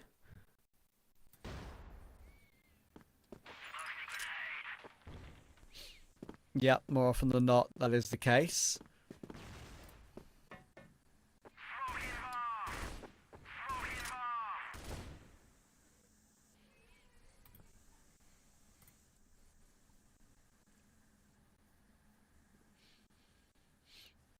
Imperium will want to get this game done ASAP, so they don't have to think about any possible comeback. Don't forget what happened on the Eagle Eye map 1. This could have easily been a 2-0 if Imperium just got a little bit more fortunate in that clutch. Perhaps going to run down LSN and Josh, and that could be the closer. Perhaps he will go down, but Awesome stuck in the corner. Good peek from Riz to retrade.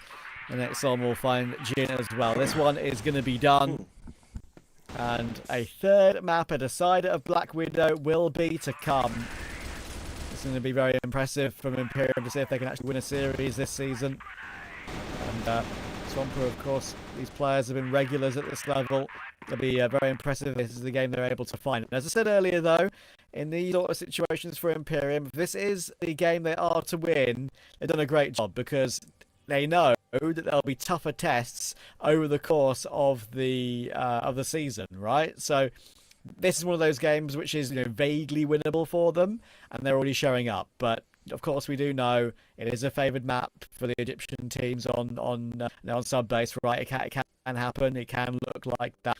So hopefully, for their sake, it can look just as good on Black Widow. But I do have a little bit of a feeling that Swamp are going to bounce back again. They'll be kicking themselves Imperium in their heart of hearts. Maybe that is a 2-0 that has gone missing, and they'll be watching back the game later after they played it, and they'll be like, oh, we could have done it. We could have done it. We could have got the 2-0. But they can still win. That's most important. Bolton Penguin, take it away. Well, win they still can, but for now, Imperium have actually struck back. I guess the Egyptian home turf effect is in full itself. And Penguin, maybe you can talk me through it. What exactly happened there? We've seen Swamp be competitive for a few rounds, but both the start and the finish, I feel like they really fell flat. Yeah, because the way the map is perfectly, they played very fast, as I said. They needed to play very fast. They tried to rely on their communication. They tried to rely on their, let's say, trades more than just going into trying to play very slow, gather some information. I don't think the guys have the this. Maybe Hosam does have this experience, but the other have this experience at all. Hosam himself solo just keep moving by their own. Like he can't just everybody to know what to do. So what's the best for us 5? The group as 5, maybe as 4. Try to take control of the side. Just switch instantly to the side, the side, and instantly go back to the plant. Yeah. They definitely played a fair bit of those bait and switches when they played here the game. But I guess, one of the things that I feel like we've seen on that sub base, especially with Swamp deciding to start on the blacklist, was, well, the wood control, or at most times, lack thereof, which, paints that point. How do we feel about that? Because I feel like that was supposed to be a really strong point for Swamp's BL game, but Stairs was absolutely their bane. They suffered so much to actually extract Riz from the angle, and he found so much value all the time. Yeah, well, I think how good they play, why they play the back is very good because they group as you can see right now, maybe as you can see in the highlights, we're gonna see that most of the highlights or most of the kills, most of the trades went when they went as 4, they went as 3. They tried to group together as a team rather than going solos. So that's why always sub is one of the best map of the Egyptian because they play fast. They know how to play it. They have good pullouts with this map. They know how to rotate. They know how to do everything perfectly themselves. Yeah, and I guess that's going to be the important part here of the game, of course. Like the BL side for the two teams.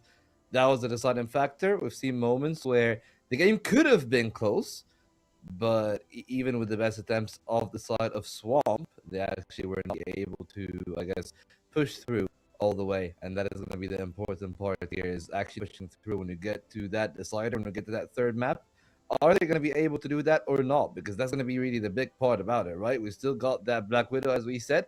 I believe it's BL start for the side of Swamp Gaming. So that's an advantage already in of itself, because from what we've seen from Imperium, their GR side is just not really that good. And that is going to be one of the things that maybe worries me a little bit about that decider, because I might actually agree with Trav and Sekio and just say that I don't see a lot of hope if it actually goes to that Black Widow for Imperium. Yeah, well, as I mentioned, Imperium had a very good chance to finish the series 2-0. But when it goes to Black Widow now, I feel that it's kind of very hard for them now. So they play very, very good Black Widow, by the way. But talking about how good the guys from Strong Gaming knows how to play Black Widow, how good Kais is on Black Widow, and he's also comfortable on playing with this sniper on the Black Widow, that gives him more room to be innovative, more room to be a kind of creative to get the kills for his teammates, and maybe steamroll the map for themselves. So now, yes, okay, Swamp Gaming, they did very good on first map, closing it out from Imperium, because otherwise, in my opinion, it would have gone 2-0 in favor of Imperium. Yeah, I mean, I'm gonna be honest with you. I think it should have been 2-0 for Imperium. They really should have closed it off in Eagle Eye, but hey, it is what it is at the end of the day. Good performance here. 6 rounds for Swamp weren't too bad. Also, Jin and Ellison tried their best, but at the end of the day, statistically speaking, Jaguar did really good, and I just still stand by this. This set MVP, not only by the KD, has to be risked, but even by the highlights that we see there, he's done so well on that GR side, and even when he moved to BL, it was still impactful. Yeah, he played very good on the global side, I believe, as well as the Blacklist side. The Blacklist side, he's kind of trying to get some kills for his teammates. He's the guy who's learning to play aggressive. It paid off in the end. As I said, Subbase is one of the best maps for the Egyptians. They always feel very comfortable playing on this map, and as we can see that the set MVP is raised with 1.78 KD. Well played by him. Carried his teammates to the map number 3 or set number 3, which is gonna be very hard, as I said, but Imperium now had the momentum back. They got it back from since they lost a lot of maybe let's say that rounds that could have shaped Eagle Eye better for them, and maybe they could have closed it for them. They were ahead 11-9, and then they threw it away 13-11 in favor of Strong Gaming. This costed them maybe some momentum drain, some confidence drain. However, Subbase is here for you. Now they got it back. They should put all their time and effort into Black Widow. They should try their best, because Strong Gaming, they're gonna be very hard or tough opponent on Black Widow, not like just like Subbase, because Subbase, I've seen them playing kinda, everybody's playing on his own. I've seen Jin trying to push up on woods, try to get some kills. Also trying to trade by himself with LSN.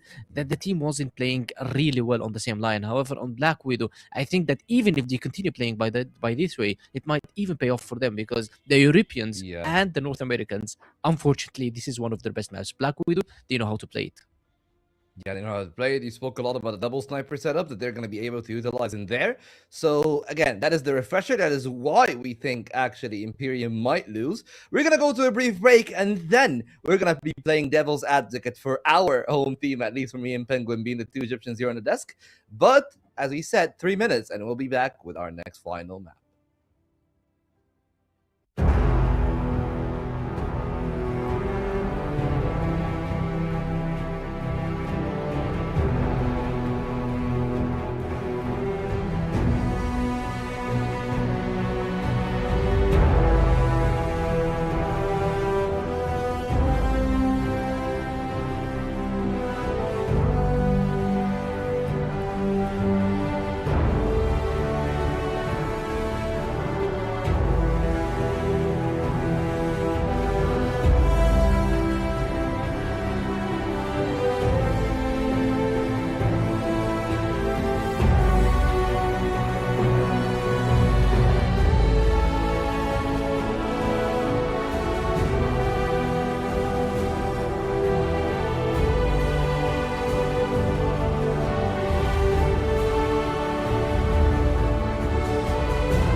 is exactly the kind of game and performance I wanted to see.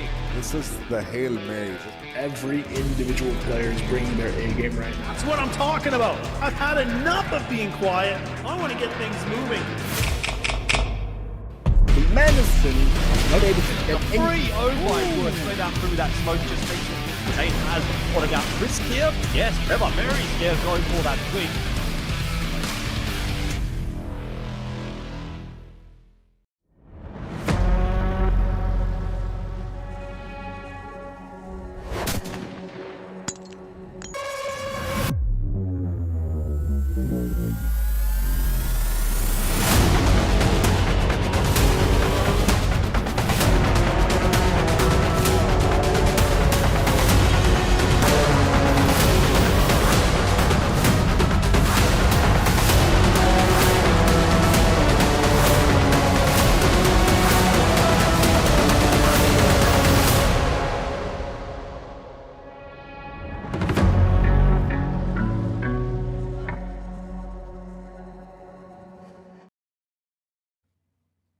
As our refresher, ladies and gentlemen, welcome back again to the Crossfire West League of 2026 Season 1.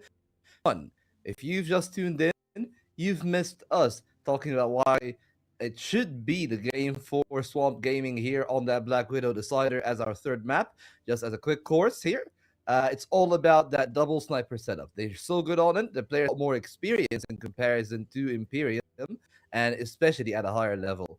And that is why we think that they should be taking that third map. But hey, let's play devil's advocate here, Penguin. You decided to predict for Imperium. So if Imperium are to win here on this Black Widow, how did they break down the double sniper? Well, actually, I decided, Imperium to win 2-0.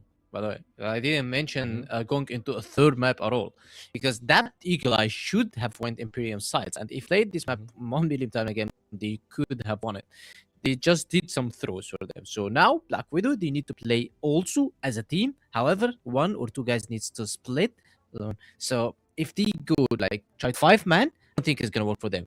But if they try to split, if they try to maybe lurk, some cutting rotations from mid, that's actually what can work. That's why I'm saying Swamp Gaming have a chance of winning Black Widow, not because they have only double sniper. No, I'm talking about because they usually split. You know, they play solo. They kind of love to play solos to try to let Awesome do his work. So in my opinion, that's the strength point of having Swamp Gaming into Black Widow. This is one of the weaknesses. If Team Imperium decided to play as a group, I don't think it's going to be working. They need the full map control. They need the cat.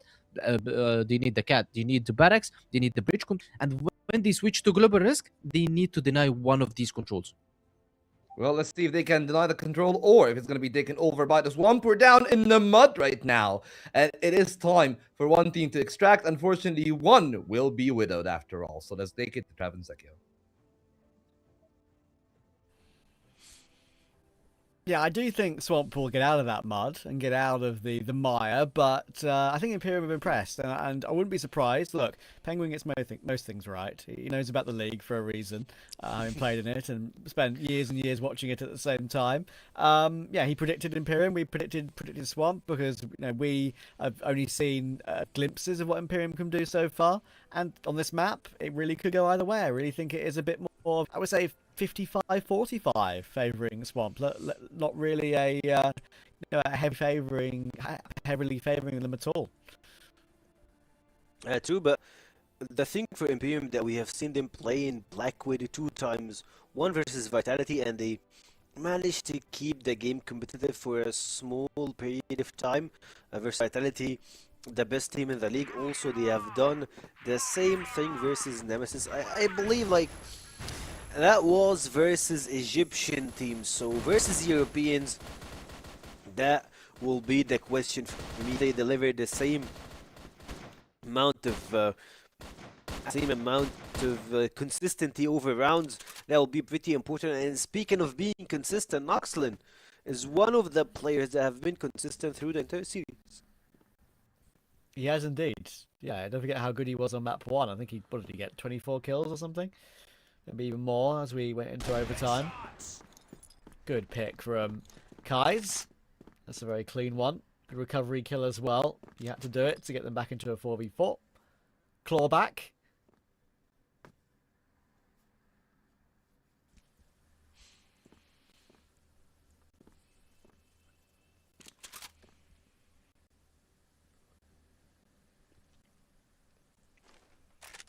waiting to see if they can find the right opportunity.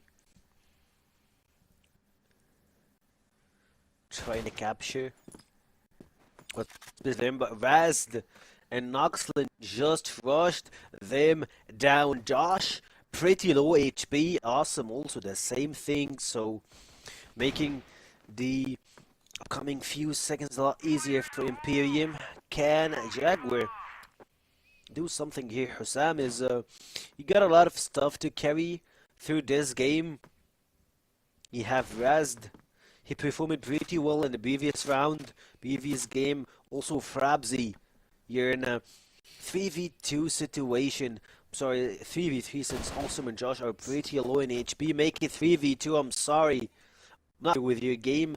Jaguar and Razd, each and every one of them holding the same plays but on different angles at the same time. Using the steps, the stairs, you'll see that Kai is holding that plays. The blank goes down, 10 seconds on the clock.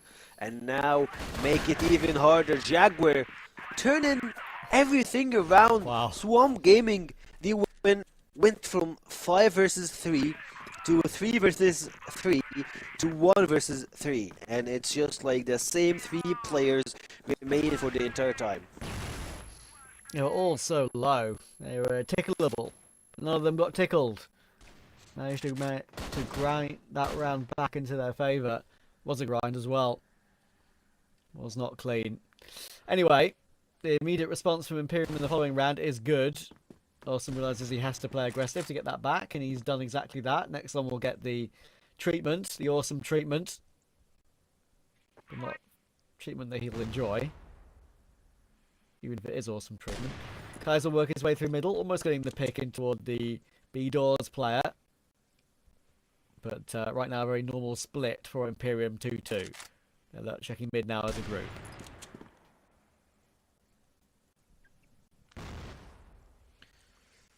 And it feels like they need to play on a split execution a little bit from Swamp Gaming. You need to count on Awesome. I believe that's your winning card in this round. Have 2 snipers. Need to at least try to open this. Maybe try and catch anyone off guard behind that trailer over there. That might be the place. Anubis actually trying to hide Razd being caught here through the smoke. Snow smoke's actually being used, but LSN will try to shoot and give them what it takes. Immediately Razd taken down. And it's taking Swamp Gaming. What can you do now? Yeah, 35 left. Jaguar is now trying to try and get a timing peak, but Awesome's ready for that. Evens at this stage of the round. Great shot from Kais. A quick one on Frapsy, who's Damp last alive. On the side, doing a good job at staying alive, but now they know he's so low, so pistol will be drawn and will surely get run down. They're going to win the round via elimination. Don't have to worry about the plant. And Swamp will confirm 2 in a row. I feel like, has every map gone 1-1 so far? I think it has, no? I can't remember. Yeah. Maybe I'm going crazy. True. But yeah, that's the first 2-0 start, I think, unless I'm going crazy. I think I probably am going crazy, to be honest with you. We haven't even started the final series of the day yet. It's getting pretty late, but the games are fun, so we have nothing to brag on. Like it's just those players are giving us a handful of games that you're just going to watch. Imperium versus Swamp Gaming. Frabzy. You have 1, 3, 4 soldier in front of him. The stun. Well, Raz, but actually he takes down multi-kills at this point. Noxlin is here to support, and the entire Swamp Gaming is just like, yeah, we're making the play, but we're losing the players.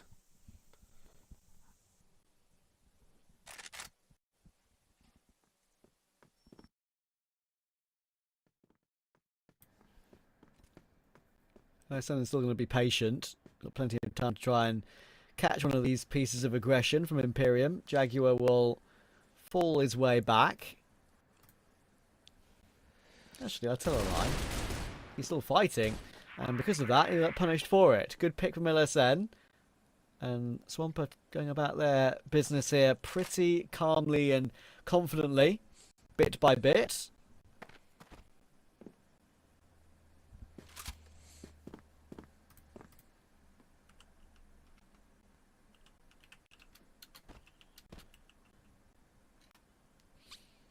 Rest. Checking those angles. But on the other side, I believe they still have Who's and one smoke. And that's the winning ticket to get the B side. Resident Dumb. They have a lot of heavy lifting to do. 10 seconds on the clock. What's the next play for Team Imperium?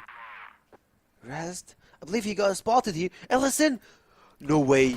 No way he didn't see him. On top left of your corner. He Crazy. didn't see him.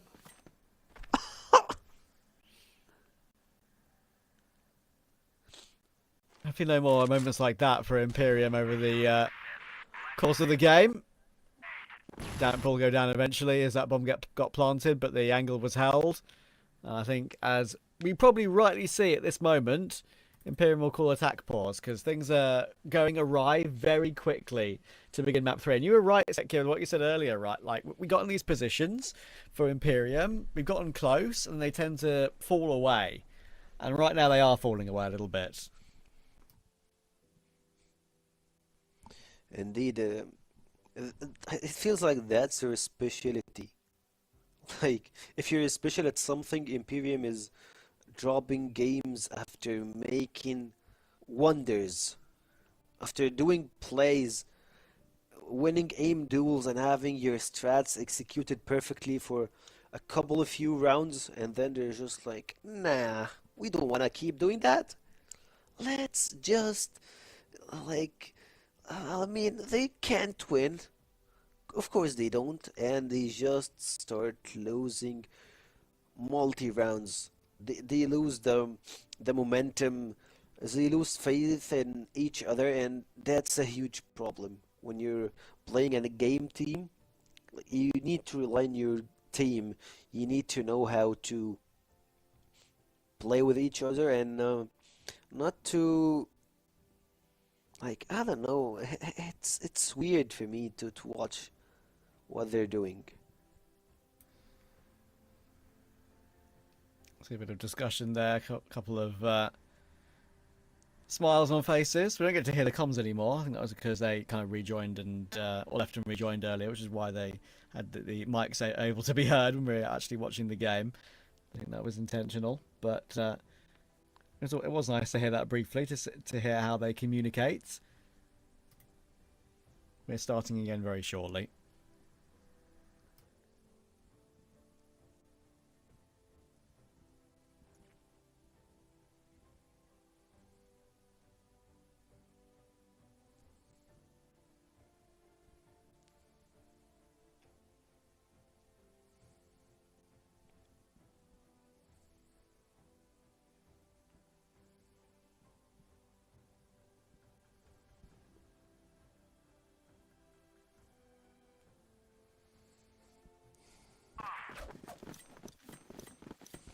I believe we just got our confirmation that this game will be the last one for Imperium versus Swamp Gaming. Just aside, Swamp Gaming are been trying to do a lot of good stuff here, but at this time Swamp Gaming are just taking them left and right. And speaking of that, Dresden, Noxon been knocked off early on this round. Through this one, I believe we have a multi-camera to expose Imperium places now. There's just been, like, look at this triple angle peak. Like, anyone that just shows from the smokes, he's down. Like, Damp, if you take one step, just one, he can take all three. Yeah, it's absolutely impossible. That's the issue, you know. Obviously, retaking is always difficult, but on this bomb site in particular, it is definitely difficult.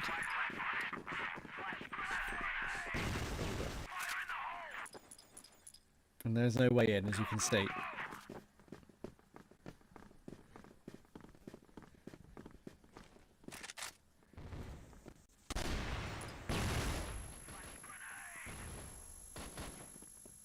It felt like that they are one machine.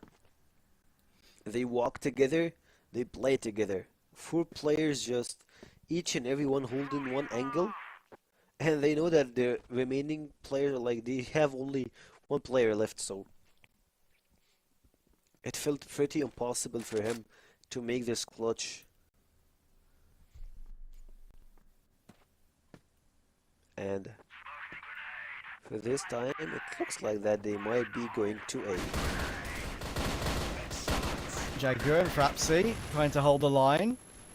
And Riz has done a good job as well there to help out in the nick of time on the rotation. There is a good rundown from Kais on the site though. And he's gone a long way forward, but thankfully they were aware of that and Riz was able to catch him quickly. Otherwise that could have gotten out of hand again. Imperium are on the board for map 3.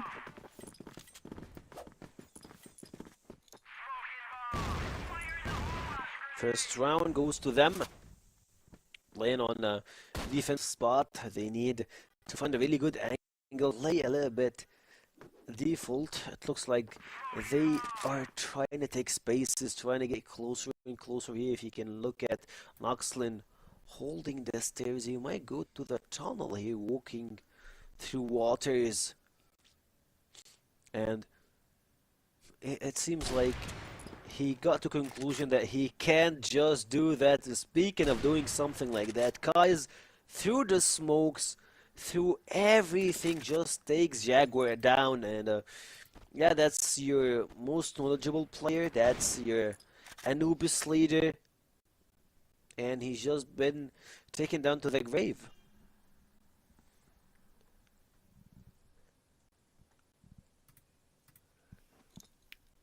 Yeah, very speedy.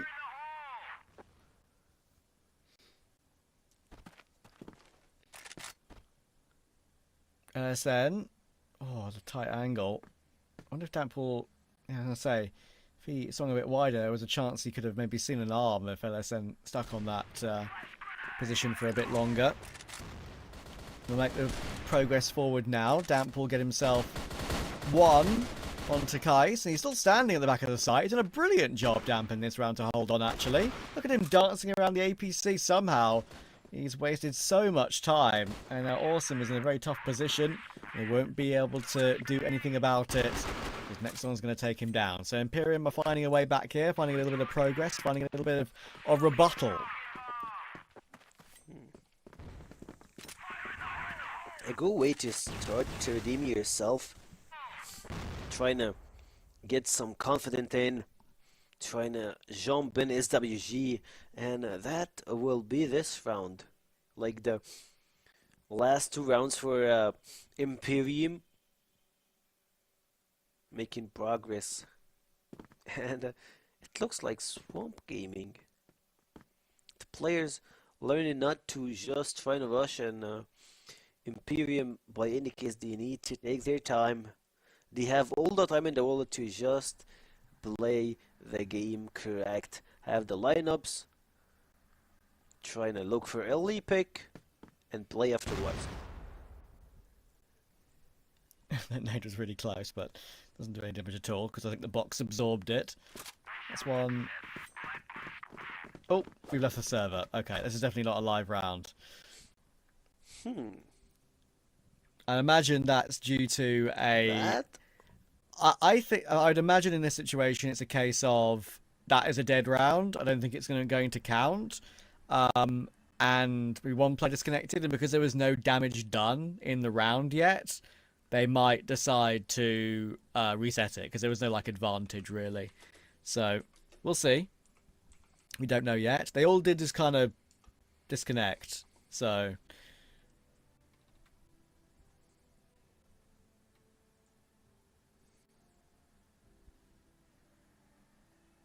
We'll see.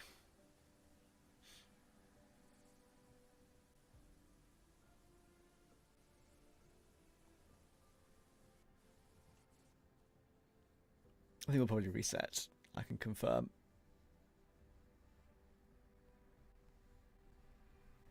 Play the round again.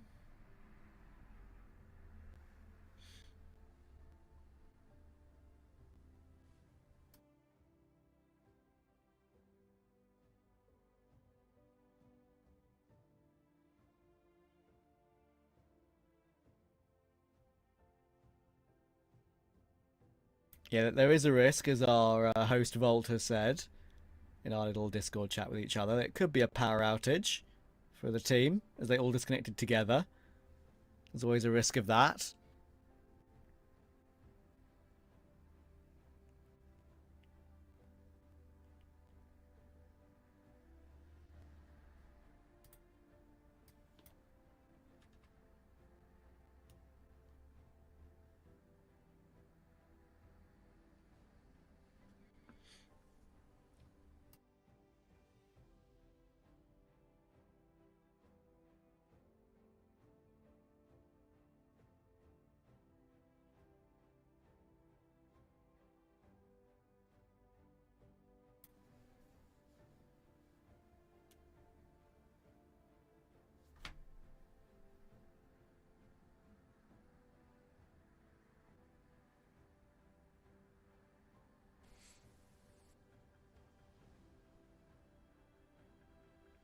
Not sure how long it will take to get the players back in.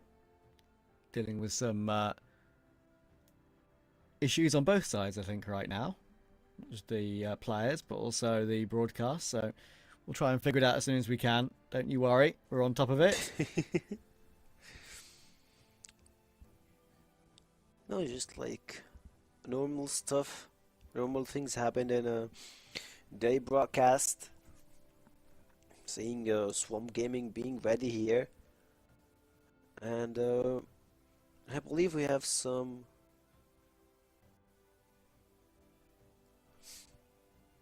issues, small ones, from Imperium on the other side.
Still no confirmation on what happened on the Imperium side.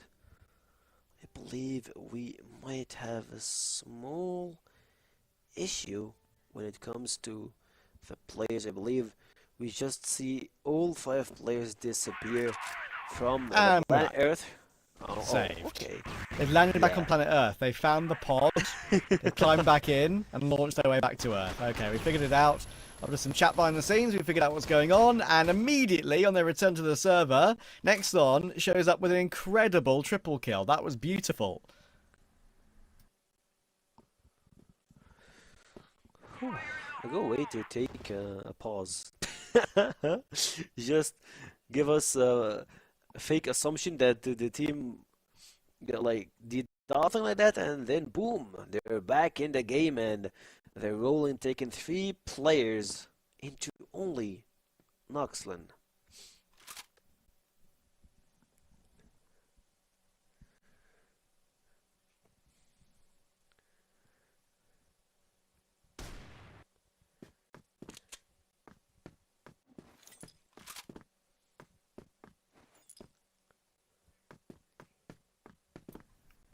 Josh all alone, leaping his way into the action, and perhaps he will hold on. So Imperium have done a very good job. Don't forget, it was Swamp up 4-0 in this one. They've turned it around, made it 4-3.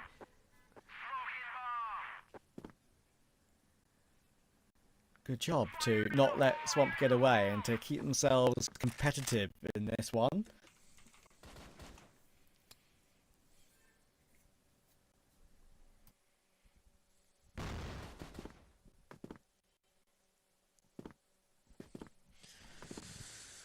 Whew.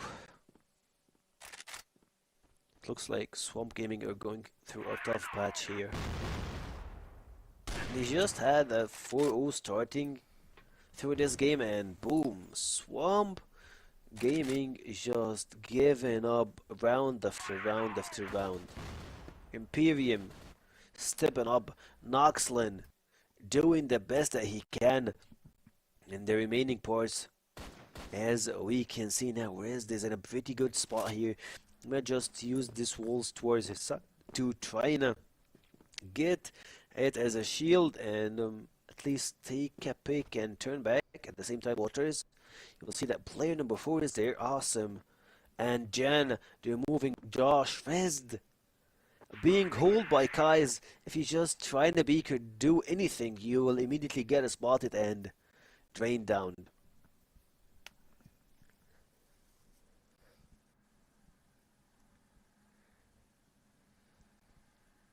Oh, look at this push up from Jaguar. This could be a bit of a crazy timing for him. Damp on the line is also going to have to deliver here pretty quickly. He'll be spotted, but he'll connect with one. That's not bad considering he had multiple players running his way, because Nexon will manage to find Kais as well. It retains the man advantage, it regains the man advantage. Frapsy creeping forward as well. He could actually get through the window here on a kind of a timing, but he's going to decide to play a bit more patient.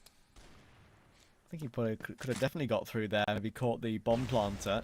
Wiz is going to go down to LSM, which doesn't help matters. Brings it back into a 3v3. Now, double retake from Long on the headshot angle here for Jin. We'll try to swing, but he gets nothing at all. Awesome's able to at least take Frapsy, but now LSN's in the right position. He holds for Jaguar's rotation, and now Nexon needs a 1v2 with only 8 seconds, and there's no way he can break through. He's going to go for the hold, though. He's going to go for the hold, though. Surely they find him. There we go. They're actually quite close for a split second there, but Awesome will get the kill, and Swamp will guarantee a lead on the half. Yeah, a split second, and he would have made the ninja defuse of the day, of the week. I mean, or let's just say it of this season. You never know. We don't see a lot of them here.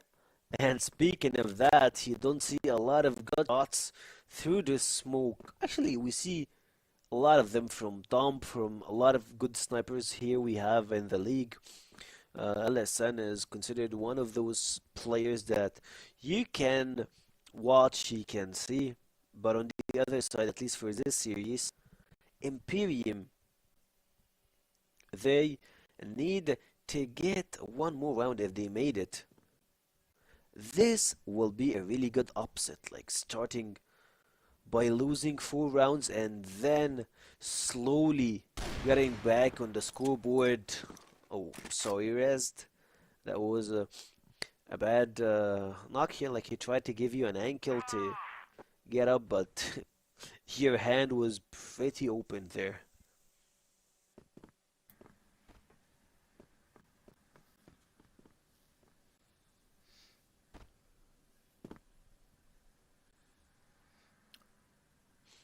Kais and Josh waiting to push into main together.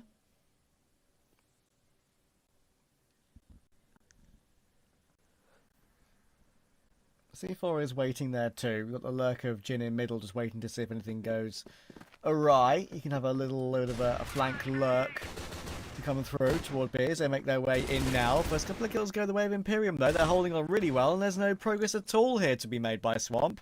Very good job. And they'll clean it up without using a single extra player. So there you go. Imperium have not let Swamp escape. They fixed their issues, and 5-4 is really not that bad considering how it began. Don't forget Swamp are 4-0 up.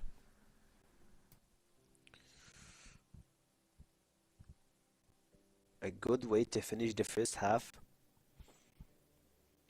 You just have to head to another game to Play the other side of the map, see Swamp Gaming play versus Imperium. Just a few seconds, and we'll get back to the game. It looks like Jen is pretty locked in.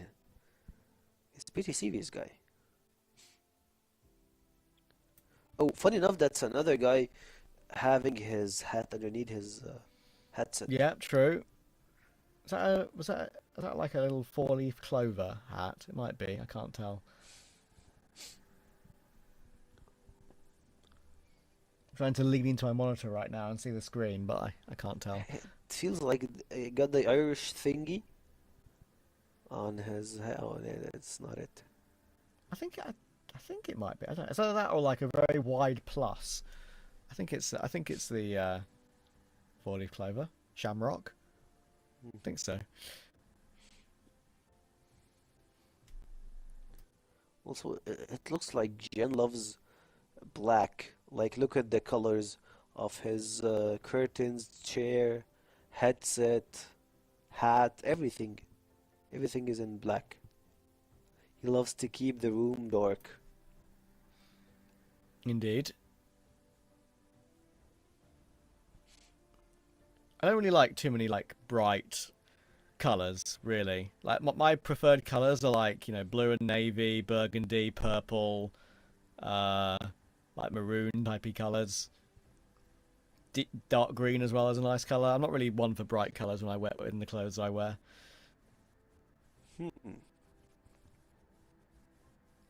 So, funny enough, half of the colors you have just mentioned, I have no clue what are those. Also, like, Okay. I just want to give you something. Like my sister, she's an artist, and she always talking about colors, and I'm like, yep, yeah, of course. Okay, so All I know is burgundy's like a just, red. Like Okay, a a deep light red. one or a deep red. Okay, Yeah, okay. like a deep red. It's like a type of red. Purple, I mean you know what purple is.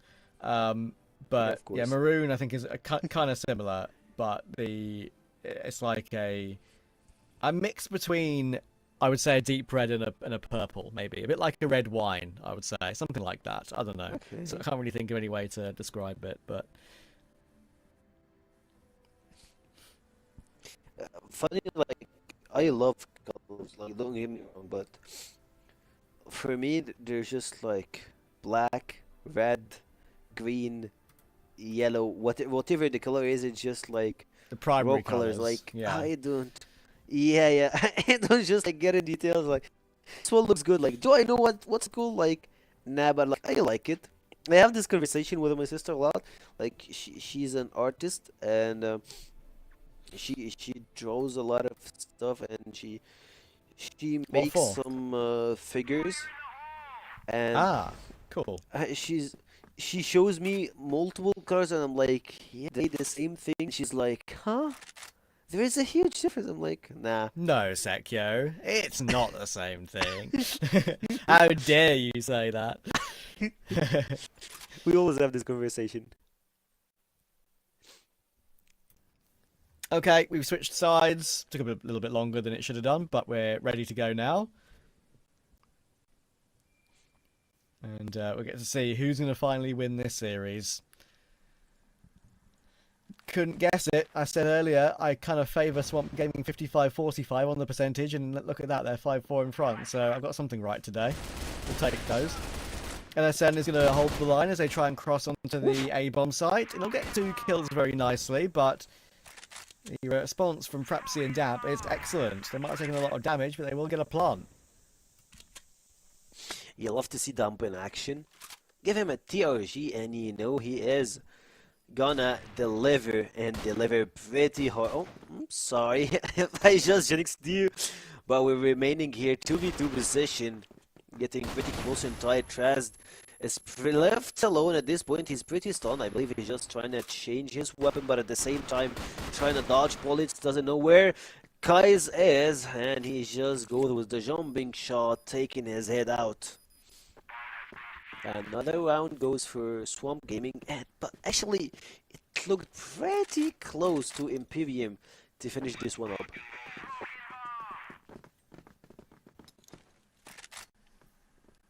Let's see if they can continue to stay in touch, because the first half was not bad. Decent number of rounds on the board. Replay left. Nice. Almost got caught by Riz there. That would have been a bit of a frustrating loss to take early on in the half.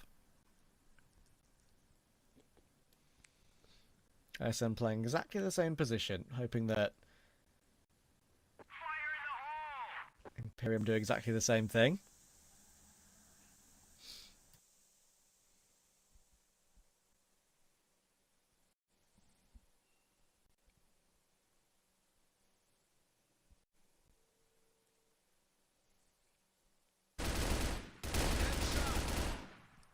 You're moving pretty fast from Swamp Gaming's side. It felt like they're trying to make a silent assassin here. And they actually made it. Look at LSN. 2 kills, 1 shot. Brilliant. A good way to finish the round and give Swamp Gaming a really good lead. Drazd is left alone in a 1v3 scenario. I mean, we all know that he got what it takes, but when you're playing with his 3 players, it's not that easy. Trying to buy some time. He got the C4, so he can, like, let him cook. If he got one, it's doable. If not, Yeah. he got nothing to like, there is nothing on him. He can definitely do it. Time though is a bit of an issue, and there we go. LSM will pop his head up. That was a good find. Swamp are now starting to create a little bit of a gap again. They had a gap to begin with. It got brought all the way back by Imperium pretty impressively. And now, after that little bit of lackadaisical streak for Swamp, the Imperium get back into the game. They're 3 ahead and 3 away from the win. Ty's under a lot of pressure on the back of the site though. Lots of nades coming his way. Riz will get the opener, and that should surely already make a big step to winning this round, because I don't see a world in which Awesome holds on for any more than that. But he does get that 1 kill back. They haven't actually pressed the issue on the site. They can cross, maybe try and get that C4 planted, but they're a little bit hesitant of doing so, and Awesome's doing a great job. Again, a couple of kills back, but I still think, the C4 is dropped. He should be able to be removed from that corner. LSN will go down, finally, getting the 1 more. Gives a slight chance in this one for Jin, but when you're trying to make your way through the window, very difficult, especially when Jaguar is right underneath it. He tries to go for a kill while Jaguar is occupied with planting the bomb, so one player is pretty much a 1v1. He's just got Damp pinned behind the box. I don't think there's any way in, and Jaguar is going to flank round. In the end, it's Damp who'll get the kill anyway. I think Jaguar would have got that trade as he crept through the window. So there's Imperium's 1 round they desperately needed.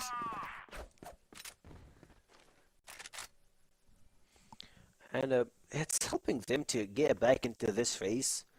They're a bit far behind, few blocks away, but you need to take a couple of turns to get the chance to be toe-to-toe. At least maybe we can see an overtime. I can smell an overtime from far away right now. Like, even though the score is 5-7 in Swamp Gaming favor, but like, I'm smelling an overtime with a golden round somehow between those 2 teams. You'll never know. Razed under the turret here, sorry, under the bridge, still having 3 players.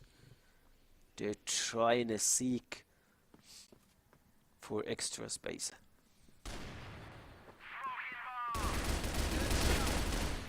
Damp will hold and get Jin.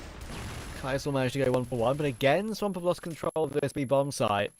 Awesome's in the same corner as he was before, trying desperately to battle back. LSM does well to peek from the window and get 1 more. And Awesome's crept through. They don't know about this. That's a great play to make. And in the meantime, LSM got 1 more. But Jaguar and Nexon will be able to close it out. Again, Imperium not going quietly. That was one that could have gone Swamp Gaming's way. It won't. They're on 6 now. Like I remember Penguin saying like this map will be one-sided to Swamp Gang, but he didn't like keep in mind or like recall what happened in the previous week. Imperium played this map twice, and funny enough, they lost 2 times on like the 10-6 on the scoreboard. So hopefully this one is not the same thing.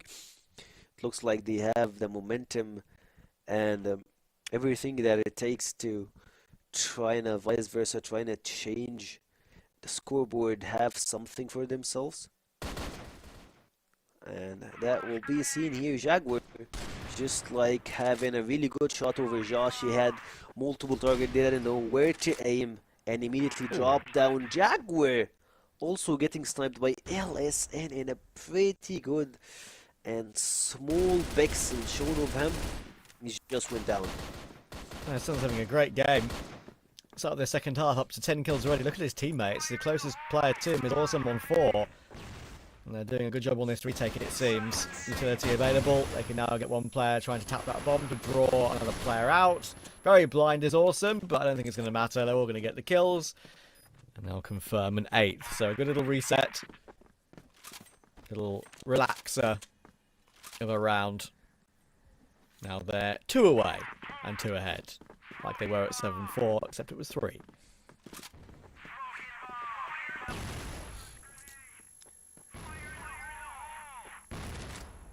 So, Swamp Gaming, they really need to finish this one. They gotta do it. In a way or another. Like, you're seeing Swamp Gaming with 2 rounds ahead. They just gotta find a way to solve this puzzle. But it looks like Dom, who actually made it, taking Jin down, one of the most effective players to SWG, Swamp Gaming, and LSN. You need to get that guy down. He's been carrying the second half pretty hard for Swamp Gaming. Like 11 kills on 3 on only the second part of the map itself. So that guy is cooking. Indeed. And he's not burning it yet.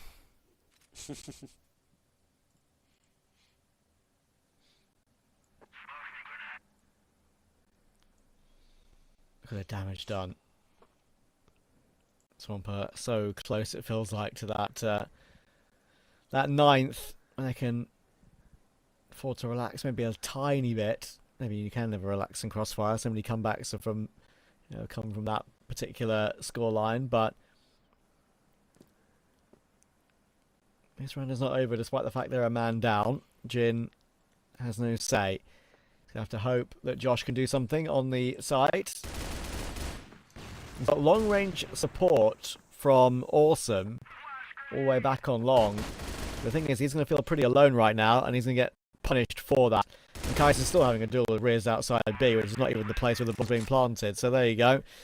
They're going to figure this one out nicely. Our Imperium, a nice bit of actually experience, I would say, shown there. Even though they're not really an experienced team, their patience there has, I think, paid off. There should be no way that Awesome and LSN recover this. Under the window, impossible to clear that. There's a reason why you don't try and retake through there more often than not. And all 5 of them will remain live. 8-7. I told you, like, few rounds away, like, I can smell a golden round, not even overtime. And there's just, like, you take step back forward, and, like, they match it. Swamp Gaming take 2 rounds in advantage. Imperium are here to get back into the race. They want to capitalize. They're only 1 corner away from standing toe-to-toe with Swamp Gaming. And speaking of that, they play pretty good on the time. Like, look at that. On the previous rounds, they will just like rush in mid and trying to go through cat, shift to A, and now they're just taking all the time in the world to play the round and get some picks early on the game.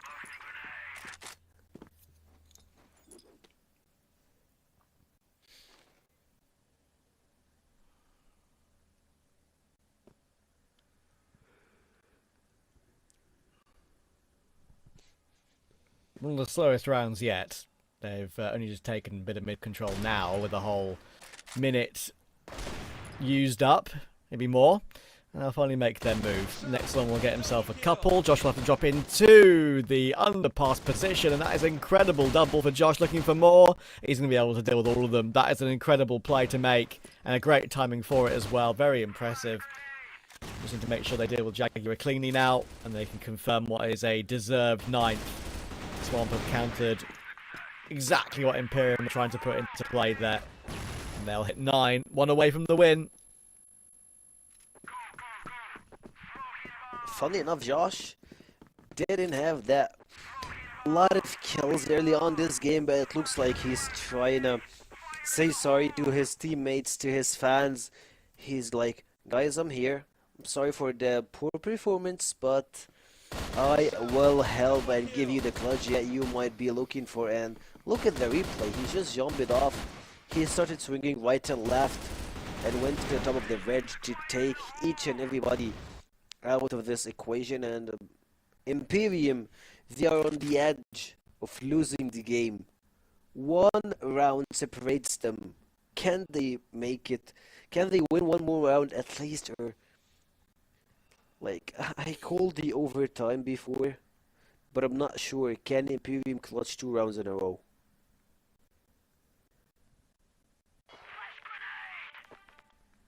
Would be something.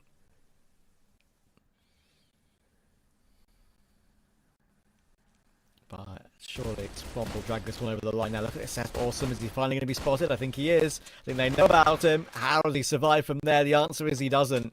Jim was trying to peek to help out. He was trying to distract them.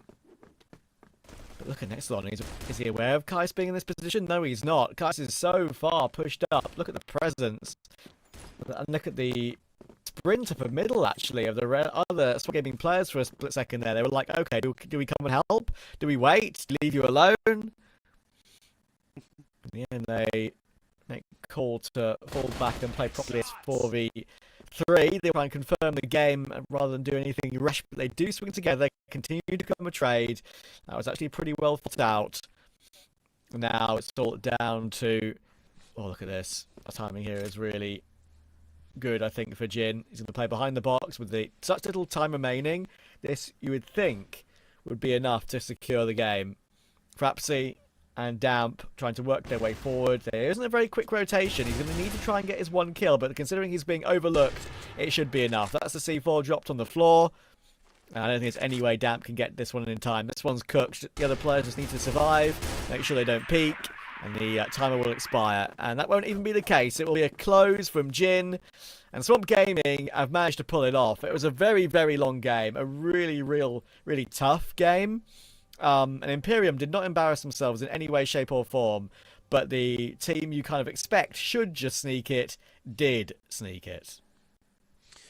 They actually did. They played out of their mind. They did everything to just make sure that the last remaining second, few moments, not to drop back and give it to Imperium, not to drop a lot of rounds to Imperium. So through this pretty, like I would say, crazy best of 3, it ended up to Swamp Gaming getting the upper hand, getting the win. We'll head to Penguin, to Vol, to discuss what they actually think. Who was the key player that helped Swamp Gaming to finish this set on their side? I mean, I could just cop out and say LSN, right? But I'm actually going to ask you, Penguin, first of all. Oh, yeah, I'm gonna ask you first of all, Penguin. Like, who do you think actually is the man that has actually been a difference maker? I said for me it's LSN. Do you think it's someone different from the side of Swamp? Well, if you're talking about kills, LSN did a lot of kills. I've seen the guy doing more than 15 kill, I guess, or 13 kill. But if you're talking about the key difference, it's gonna be Josh, because he saved this game by when he dropped under cat and killed 2 or 3 players. He killed 2 players under cat and killed 1 player on cat. It was 2 kills in favor of Imperium, and they were going into the side. It was going to be 8-8, and maybe we would have seen Imperium just steamroll and win the series. However, Josh stepped up at the time and at this time, and then he dropped undercat. He killed 2 players. He went up again on stairs. He killed the guy pushing from cat. He got 3 piece himself and secured one of the most important rounds. After this round, Imperium's momentum is just down. It was around for them to win because they had a 5v3 lead, and they had also a full mid control, which gives them the space to go either A side or B side. They just had to decide where to go. They went to A side. They met Josh on the cat, and he destroyed them. So in my opinion, key difference is the guy that lets you get the series when it's like the time is rough. But for the kills, I guess LSN, across all the 3 maps, he was consistent. He was doing good. Yeah, I mean, here's the thing though. I'm gonna use that and actually make a counter argument for why I actually think that Imperium lost the game themselves, not the other way around. Sure, you're gonna see the highlights here. This GR slide from Imperium is the thing that I want to highlight the most. We've seen Den try to make a lot of plays, especially towards Bridge, which is where we might see some of those highlights here. Like, this right here is one of the main things that I'm thinking about, right? Like, you talked about that, the drops, the things that they can do. But in that round specifically that we've seen that replay, there was a 3rd player in Riz that decided not to trade those 2 players that bridged, decided to hang back at the site. And we have seen that become a pattern. And that is where maybe I'll just have to have a knock on this Imperium side, because they don't really fully commit to those plays. And I feel like if you're gonna make a decision, you need to full on commit to it. You can't just say, oh, we're gonna have a contingency, because you cannot have an insurance. You need to all in on those kind of decisions. Well, maybe that's the case, but you're talking about Imperium. The experience of the guys are not that much for them to be able to take the right decisions. So we don't want to be harsh on these guys. It's their first time playing the West League. As you can see also from the highlights, we've seen Riz died while he's jump spotting in B side. I believe that Riz needs to hold cold while he's jump spotting, so his shoulders are not wild, because when you hold cold, you hold it with your 2 hands, so your shoulder will not be as wide as we've seen it in the video. And of course, it gives advantage for the other team, the enemy team. They can counter it by just pushing W key into B side, and he will not have a chance to flash. However, it's just experience. What I'm saying is just a play by experience that these guys needs to learn, and needs to learn the hard way, unfortunately, because they need to lose and learn. Like Riz, I believe if you watch this round, he will never just jump spot with the flash in his hands again. It's just an example, and you can just match it to everything and everybody in favor of Imperium, except for Hussam. Hussam mostly knows most of these things. Yeah, and I guess to be fair to him, he's been doing okay throughout the entire series. Again, like, Nextlon though still impresses me the most whenever I am watching Imperium. And he's like my one player to watch, right? When I'm thinking like, hey, who's the player to watch in this Imperium team? Who's the person that maybe can develop into something? I feel like we can all agree that Nextlon has been a revelation for the team. Like, firepower-wise, he's been great. But yeah, LSN still top in the charts, 1.9 KD, 1.45 from Awesome. And despite maybe actually having only an 0.53, as you said, very impactful from Josh. But at the end of the day, firepower trumps all for our statistics. So LSN gets the MVP of the set. It's just a question of who do you think is the MVP of the match? Forget the stats, forget all of that. From your eye test as an ex-pro, who do you think is the man of the match here? Yeah, definitely it's LSN. His kills is just insane. This guy's getting a lot of kills. Probably might be matched with, I believe it's gonna be maybe him, or no, I guess it's LSN, because we're talking about 3 maps. We're not talking about 2 maps. I was just thinking about Subbase, but then I forgot that there was an Eagle Eye, and we've played more than 24 rounds played on Eagle Eye, exactly 24 rounds. So LSN, yeah, he's unmatched, because on Eagle Eye, this guy also had a lot of kills, had the set MVP, so definitely that secures for him the match MVP. He played very good across all the series. By the way, I guess it's his second, not match MVP, talking about set MVP, because it's their first win, because I've seen him having set MVPs, I guess, versus Vitality.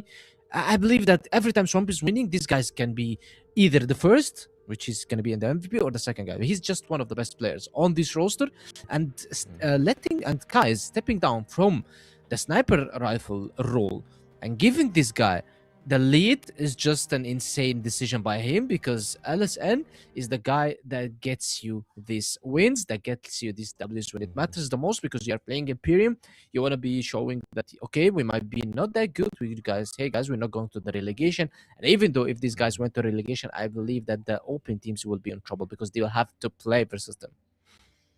Yeah, absolutely. That is always going to be a factor. But well, we know when you're thinking about stuff like that, when we're talking about this, I just gotta say, personally, I'm really intrigued in what is going to be the future of Imperium. I feel like for Swamp, we've seen they're good, we've seen they're bad. For Imperium, again, firepower is absolutely there. It's just a question of, as you said, like how many times are they going to do that until they learn, right? They still got 2 days of this week 2, all 3 days of week 3, the entirety of phase 2, but at least for me, That's it. Yeah. yeah, you know, like thinking about it right now, they're what I think that they're 0-4 now, if I'm not mistaken, right? Yeah, if you want an answer for your question, I guess this is a word for Imperium. Guys, play for the relegation. That's the worst case scenario. Improve for the relegation because if you win the relegation, next season is going to be completely different. So all they need to do is get the experience ready for the relegation. Yeah, well, I mean, that's great and all for them. For Swamp, they're going to be really happy about that. Still, finally going to win on the board. And for our next game, it is going to be the match of the night. The one between two teams that are in the race for playoffs. A shaky Nemesis looking to stabilize their footing against an unKnights that is still surprising all.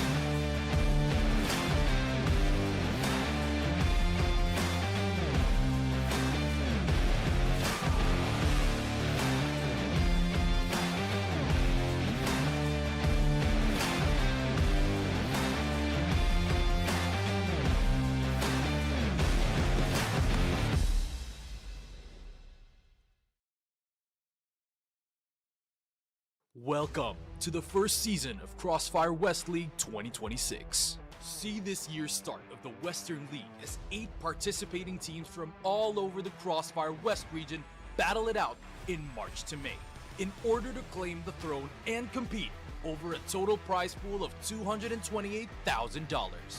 For the first season of 2026, get treated to 3 months of high-stakes action, as the season consists of 2 regular season phases and a double elimination playoffs where legends are created. In the regular season, Phase 1, all 8 teams are included in a single group where they all play best of 3 matches in a single round-robin format. Support your favorite teams as every match counts here. Every performance in Phase 1 will determine which 4 teams will be part of the Elite group, where they are guaranteed playoffs, while the other 4 teams in the Contender group will either fight for playoffs or relegation. Expect no resets, as results accumulated in Phase 1 are carried over in the next phase of the competition. In the regular season Phase 2, witness teams from both groups compete in a single round-robin format within their same group. For the elites, this is their chance to secure advancement to the upper bracket round 2 of the playoffs. As for the contenders, be ready to see some of them say their goodbyes. In the playoffs, the 6 remaining teams will brawl in 10 total grueling best-of-5 blood fights in a double elimination bracket. 3 consecutive victories will result in a chance for royalty, while 2 defeats mean the end of a valiant journey. Legacies either move forward or are cut short. Here in the finals, experience a grand bout between a challenger from a victorious path and an adversary that has once tasted setbacks, to determine who will be crowned champion of the CrossFire West League Season 1. Not a memory, a movie. Every round, every map, every series is a mark of a continuous history. This is the road of recovery for the old glory. CrossFire West League, reclaim the throne.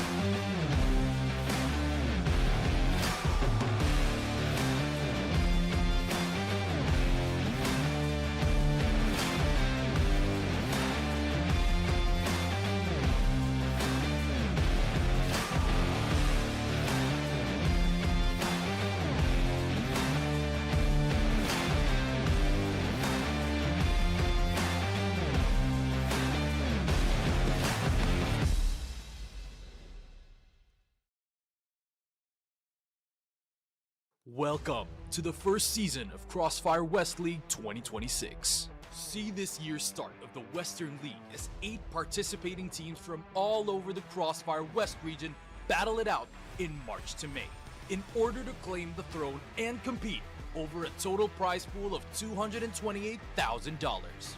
For the first season of 2026, get treated to 3 months of high-stakes action, as the season consists of 2 regular season phases and a double elimination playoffs where legends are created. In the regular season, Phase 1, all 8 teams are included in a single group where they all play best of 3 matches in a single round-robin format. Support your favorite teams as every match counts here. Every performance in Phase 1 will determine which 4 teams will be part of the Elite group, where they are guaranteed playoffs, while the other 4 teams in the Contender group will either fight for playoffs or relegation. Expect no resets, as results accumulated in Phase 1 are carried over in the next phase of the competition. In the regular season Phase 2, witness teams from both groups compete in a single round-robin format within their same group. For the elites, this is their chance to secure advancement to the upper bracket round 2 of the playoffs. As for the contenders, be ready to see some of them say their goodbyes. In the playoffs, the 6 remaining teams will brawl in 10 total grueling best-of-5 blood fights in a double elimination bracket. 3 consecutive victories will result in a chance for royalty, while 2 defeats mean the end of a valiant journey. Legacies either move forward or are cut short. Here in the finals, experience a grand bout between a challenger from a victorious path and an adversary that has once tasted setbacks to determine who will be crowned champion of the CrossFire West League Season 1. Not a memory, a movie. Every round, every map, every series is a mark of a continuous history. This is the road of recovery for the old glory. CrossFire West League, reclaim the throne.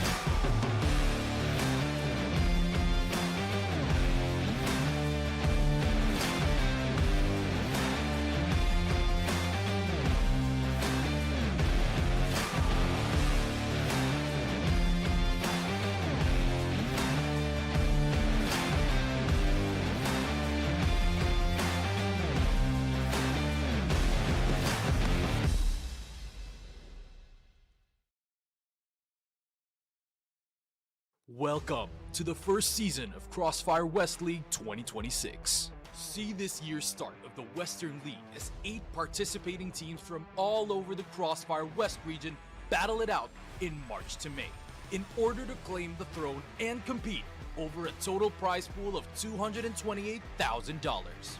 For the first season of 2026, get treated to 3 months of high-stakes action, as the season consists of 2 regular season phases and a double elimination playoffs where legends are created. In the regular season, Phase 1, all 8 teams are included in a single group where they all play best of 3 matches in a single round-robin format. Support your favorite teams as every match counts here. Every performance in Phase 1 will determine which 4 teams will be part of the Elite group, where they are guaranteed playoffs, while the other 4 teams in the Contender group will either fight for playoffs or relegation. Expect no resets, as results accumulated in Phase 1 are carried over in the next phase of the competition. In the regular season Phase 2, witness teams from both groups compete in a single round-robin format within their same group. For the elites, this is their chance to secure advancement to the upper bracket round 2 of the playoffs. As for the contenders, be ready to see some of them say their goodbyes. In the playoffs, the 6 remaining teams will brawl in 10 total grueling best-of-5 blood fights in a double elimination bracket. 3 consecutive victories will result in a chance for royalty, while 2 defeats mean the end of a valiant journey. Legacies either move forward or are cut short. Here in the finals, experience a grand bout between a challenger from a victorious path and an adversary that has once tasted setbacks to determine who will be crowned champion of the CrossFire West League Season 1. Not a memory, a movie. Every round, every map, every series is a mark of a continuous history. This is the road of recovery for the old glory. CrossFire West League, reclaim the throne.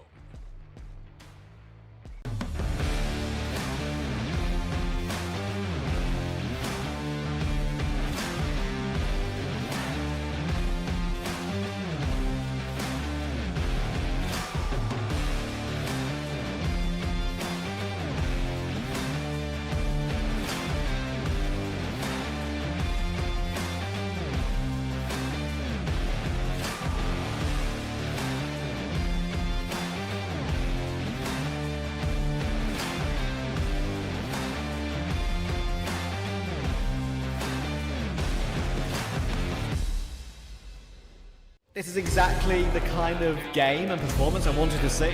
This is the Hail Mary. Every individual player is bringing their A game right now. That's what I'm talking about. I've had enough of being quiet. I want to get things moving. The Madison not able to get Free! Oh my word, straight down through that smoke just mentioned. Zane has what about risk here? Yes, Trevor very scared going for that quick.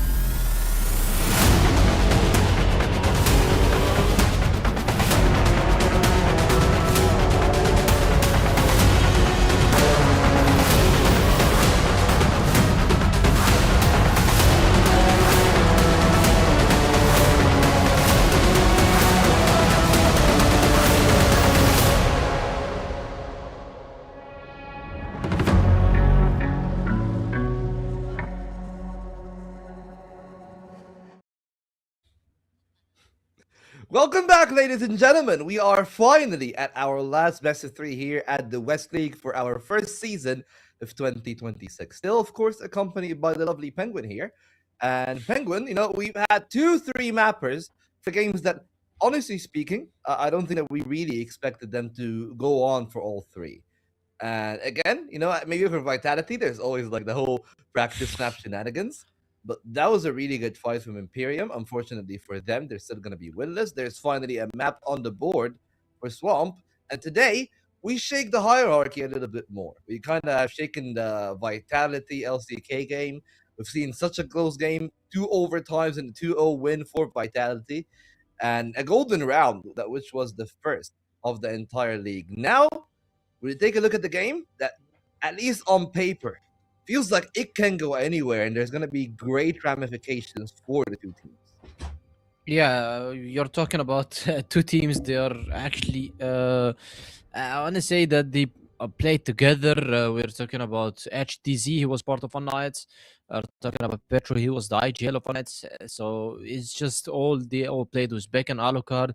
Now they have Raffen, now they have Comics, now they have Dipsy. They got 2 superstars from Anubis, the team that did an amazing run on Season 1 2025. They were the runners-up versus Rocky Sports. So now they want to match it up, or maybe they do want to top it up and be the winners of the leagues. Nemesis coming here, heads high. They're playing versus Petro, the guys.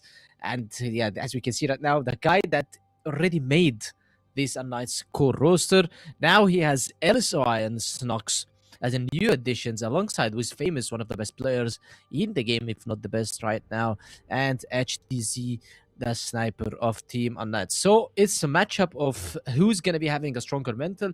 And as you said, yeah, first two matches, they went full best of 3, which we expected them to go 2-0. I expected Vitality to win 2-0.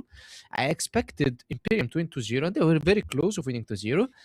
But I expected 2-1 in favor of Team Nemesis. Right now, I guess the stakes is gonna go that this game might be going into only 2 maps, and just maybe it's not going to be going as we expected, because you cannot just expect who's going to be winning. Both teams, the V2 is exactly the same for both teams. They play the same style. They are both very slow. They try to take control. They play by information. They just play the perfect game. They don't go out of the book. They try to go full strat wise, rely on trades. Both teams play the same way exactly. Hey, you say this, but I think every team got its own X factor, right? Like, I mean, when you're talking about unKnights, yes, of course, they got those people that will play by the book, but then there's Famous. And Famous sometimes can just decide to flip the script completely and try to take the game by hand. When I'm thinking about Nemesis as well, at least for me, sometimes that can be Raffin, but most of the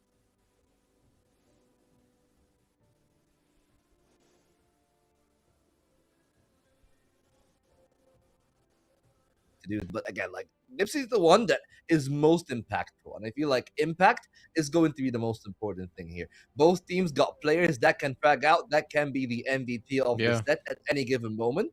So it's just about the rounds. You know that we've seen one in the last game between Imperium and Swamp, and how Swamp were just able to etch out a couple of pivotal rounds on bridge or on middle.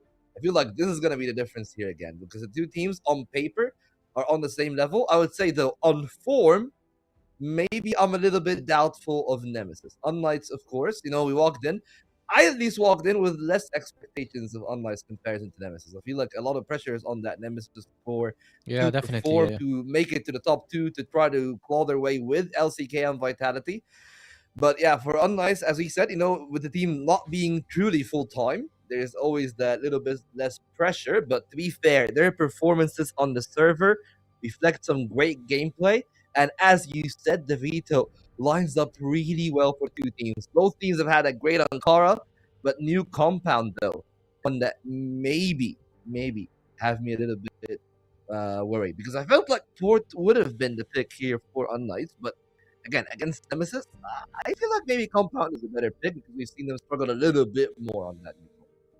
Well, if they picked Port as second map, then this is a suicide for them, because if they picked it, they forced themselves to go play Blacklist. Or if they lost first map, which was the pick by Nemesis, then they have to go to Port, and playing on the Blacklist side, this is a suicide. This is a 2-0 clean for Nemesis. So, in my opinion, New Compound was the best decision out of all 7 maps. This is the best map to play as second map, because Nemesis, they are showing some weaknesses on this map, and we've seen it versus Imperium, when Imperium got them into the, I guess, to the overtime. Yeah, they got them into the overtime, and they almost won them. Yeah, and they almost won them onto the overtime on this map. Definitely, Kevin did his work, and he just tried to fix a few things. In the other hand, Momox, the guy who's coaching unKnights, definitely also watched how Nemesis played this map, and he's seen weaknesses that they got, and he's trying to get over it. And we've seen unKnights playing versus Trivial on Compound. They played very good. They showed a very strong global side, and they showed also a very organized Blacklist side. The core global side is all on HDZ on this A side, and LSY locking down B side with the other sniper. So double snipers coming from we're talking about unKnights is going to be very good, and double sniper also coming from the guys of Nemesis, because Dipsy is also playing the second sniper. But talking about the first map, if you want to know who's going to be the difference maker, is going to be either Dipsy or Snox. I believe that those two guys are the only playmakers. Yes, Famous is the guy who's getting the kills, but he's not a playmaker. Like Famous, you're not going to see him sneaking mid or going into trying to make some mind games, trying to make some sneaky plays, tucking his head, trying to pass the enemy teams. No, Famous is not going to be doing this. It's going to be either Dipsy, who's trying to make the plays for his team, or it's going to be either Snox. So Dipsy and Snox, they are both playmakers for the team. Of course, Beck is also a playmaker, but Dipsy is way more intelligent in these playmakes, because he's IGL. Exactly. He don't need to IGL for this. And here's the thing, though. Like, I feel like there's a trademark play for Famous now that we have seen multiple times. Famous just sits in the corner, plays anti-flash, the flash pops, he dodges it, and he just stabs 3 people. Like, I think we've seen it like 3 times in 3 games. This is around that gonna happen. I don't know when, but it's gonna happen. It's gonna happen both maps. Famous is just gonna get this round. He's gonna get 1 or 2 rounds, and it's gonna happen if they play the 3 maps, it's gonna happen in the 3 maps. Yeah, well, I mean, speaking of the three maps, though, we're pretty split here on the desk. Me and Trav going for unKnights. You and Sekio going for Nemesis. So I'm just gonna talk my point about why I think unKnights are gonna win, and then I'm gonna let the stage be yours. I think that Nemesis have shown signs of instability. I think Ankara is one of the things that could be a question mark because we have not seen unKnights play. They were okay with letting it go as a decider, but as he said, I think that Dipsy is going to be really impactful here. Yeah. So that's my one caveat to maybe me thinking that unKnights maybe can lose. But outside of that, stability is there. Kiko has been a great addition to the team. You know, when I'm thinking about everything about that lineup, I'm just thinking, hey, like it's a lineup that has done a lot of good work, right? Like even if Kiko was doing well before, I'm thinking like, hey, Famous is there, like Snox is there. Snox is so impactful at times, and even the sniping is there from the side of unKnights. So that's like my, I guess, calculation of what we're actually supposed to see. Is the whole package is they're not as shaky as Nemesis, and that is my big point. It's like Nemesis is shaky right now. Well, Nemesis always showing very slow performance at the start of every map. I don't know why the guys just start the map very scared in terms of playing the game. Very scared in terms of playing aggressive. They start losing 1, 2, 3, 4 rounds, and then Kevin pops up the tactical pause. He starts talking to them. He starts waking them up, and they wake up. But at this moment, if they did the same versus unKnights, I don't think there's gonna be a comeback from it. However, talking about the strat wise and the experience wise, I believe that Nemesis can have a better adaptation and maybe preparation for unKnights because they have seen unKnights playing versus strong teams and they have seen these maps that unKnights gonna be playing. You said that we haven't seen unKnights playing Ankara, but we have seen Petro playing Ankara for 4 years, so you don't need to see Ankara anymore. You just need to see the new compound because it's a new compound. It's a new map. So you want to be seeing it. And you already saw new compound when unKnights played versus 3BL, and they've seen how LSY play bigger menu. We've seen how he's holding the angles, how he's rotating, when is he rotating, how he gets the kills, where he scoops. So definitely Kevin did his work. He watched the LSY, how he's playing, and tried to adapt versus him. So that's why I'm saying new compound. Yeah, it's going to be a very close map between both. However, Ankara, you don't need to watch unKnights playing on Ankara because you know how Petro plays. He plays the A game. He plays the perfect game. He goes for the controls. He goes for the stop plays. He plays on the global side. He just plays on the defense game, maybe trying to push his sniper to get 1 or 2 picks, 1 or 2 informations, try to push 3, going for the double man peak from underpass, trying to stack hotel randomly in the middle of the round. These are things we know that Petro's been doing for years. Now it's the matter of how Nemesis is going to be adapting versus these changes because they kind of play the same. However, it's only Dipsy, I guess, that he himself can change this pace. He can set the tone. He can just raise the gameplay because versus unKnights, you don't need to play by book. If you play by book, you're going to be getting destroyed because Petro can just randomly perfectly call versus you. So you need to randomize the play. Randomize the play means maybe 5-man mid, maybe 5-man underpass at the beginning of the round, maybe 3-man pushing A without the bomb and 2 guys pushing underpass with the bomb. That's how you need to win versus a team who's only playing by book. Well, as he said, some teams play by book, some teams thrive in the chaos. I guess we are divided. No better way to tell than actually letting our casters and the game tell the tale. So Trav and Sekio, mic is yours.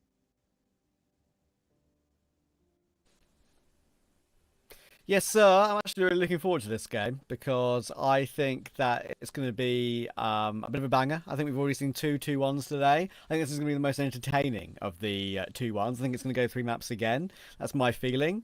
We've got lots of talented players on the server who can pop off when in any given moment, right? So that's what the main thing I want to see. We have some of the best players in the entire planet for CrossFire. Speaking of, we have Famous, and we have multiple chances into seeing him. I believe like we have seen him perform at each and every level across CrossFire. The same thing, we have the 3 Egyptian players combined with 2 from EU, so you have some flexibility, and I believe the voice comms will be pretty calm with them. You have also Kevin here, one of the veterans when it comes to coaching in CF. We've seen him with Team 3PL, we've seen him with multiple teams. He knows how to help those players to play, I would say, 2 or 3 maps. He have been having some stamps on multiple occasions.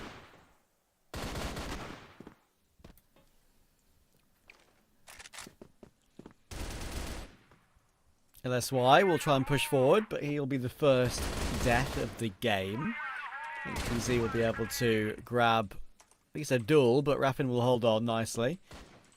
Now, the push forward from Dipsy. Timing is good, well played. Sees the second player, Pietro, jump into the window, looking to chase him down. Very low HP, and he's forced Pietro into comics, so Famous is now last alive. Penguin mentioned that he's not going to be the type of guy to creep around and maybe go for these low lurky plays. He's going to be the guy that will get into the action and get brawling and try and multi-frag like we all know he can. But he's left last alive here. Problem is for him, this is pretty much unwinnable. He doesn't have the C4. It's in the possession of Nemesis. All 3 players holding on to it for dear life.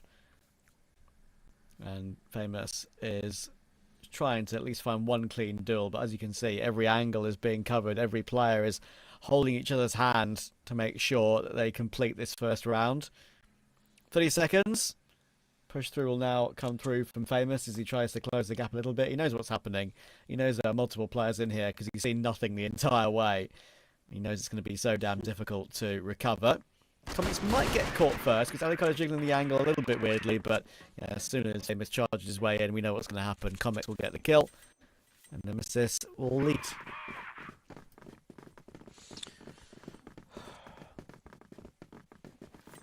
Nemesis, Comics, Rav, Depsy, back. They have a really good potential into thinking together.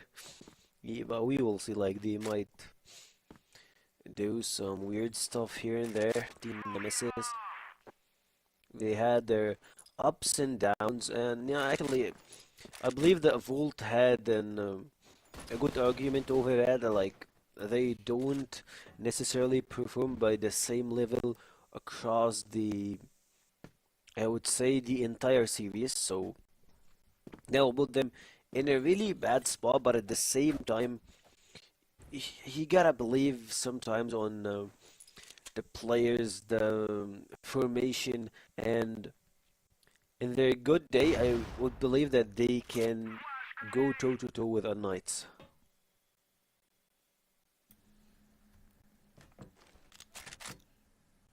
Dipsy will start the round against Famous.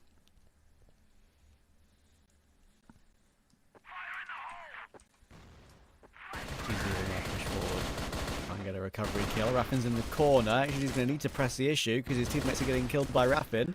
He'll finally do so, and he'll run down the second with the help of Pietro. It's actually Pietro to get that kill. The issue is that launching into that duel that Pietro did means that now he's gone. Traded pretty quickly. And HTZ is looks like in a pretty similar position. Gets one. Doesn't know which way to look. He knows where these final 2 remaining players are, but thankfully for Nemesis, Alucard and Dipsy play it well together as a duo. Push forward, take the kill, take the round.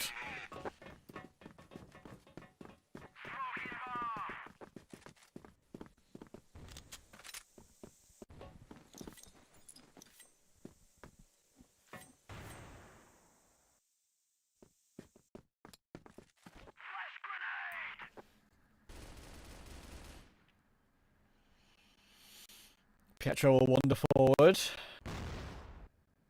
Yeah, this guy has got a lot of experience, often leads from the front. With the first opening kill of the game for unKnights, Nox being able to find one on Dipsy, but again, immediately answered back. Alucard having a very good start to the game. He's been forced into these angles and doing a great job. Great pick, locked down, that activates Beck to peek. Alucard pulls out his pistol to get the second. What a great setup that was from Nemesis. Alucard will finally miss a shot. It's taken him a while.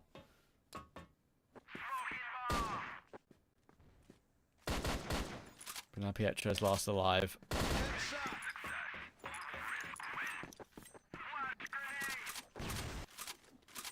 Pietro will get found by Raffin. Nemesis have started very hot here.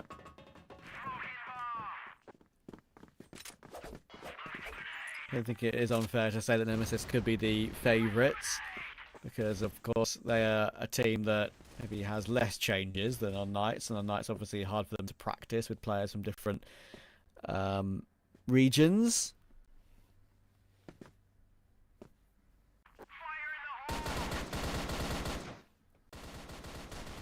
Yeah, I'm here. Exactly, different regions clash. Few shenanigans happened here. HDZ's pretty low HP. Also SY. unKnights are pretty, I would say, like, pretty well organized team that's trying to find a way in to take a Nemesis down. Also, Dipsy will be the first to lose his life, even though I believe that Team Nemesis need to rearrange and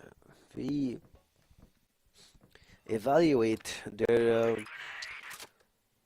position, change spots, slots, places for them.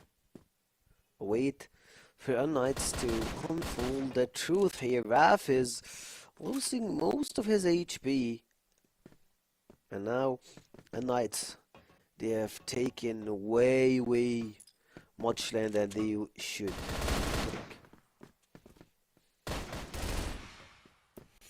Comics will get his opening. Pietro quick trade. Look at the HP on HTZ though, he's really low. Pietro's going to have to do a little bit more work, and he is going to do that work. Back in Alucard, 2v3. C4 is not yet planted. Pietro's now going to push up to try and support Snox on that in case Beck and Alucard decide to charge through on a timing.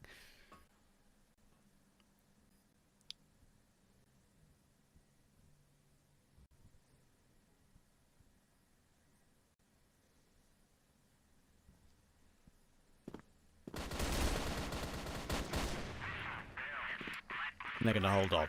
Just too difficult to retake in that situation. HTZ, I think, died from full damage there, but it was after the round, so it doesn't matter. You get the round, you go what you need, so it matters the most now to how they can unfold this one. And speaking of that, Polycard just starting this round pretty hard with the TRG comics dropping down, trying to go with the wild and wide beak. He went so wild there, but he immediately drops down. Raf spots the danger and chooses to run away. Yeah, Nemesis now, I believe they're taking more space. The map went vertically. They have the left side and unKnight. You got the right one.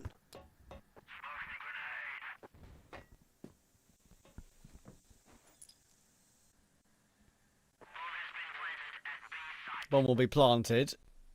Nemesis is holding a pretty aggressive off angle. No, he can kill anyone from any angle, and there you go. Beck will drop.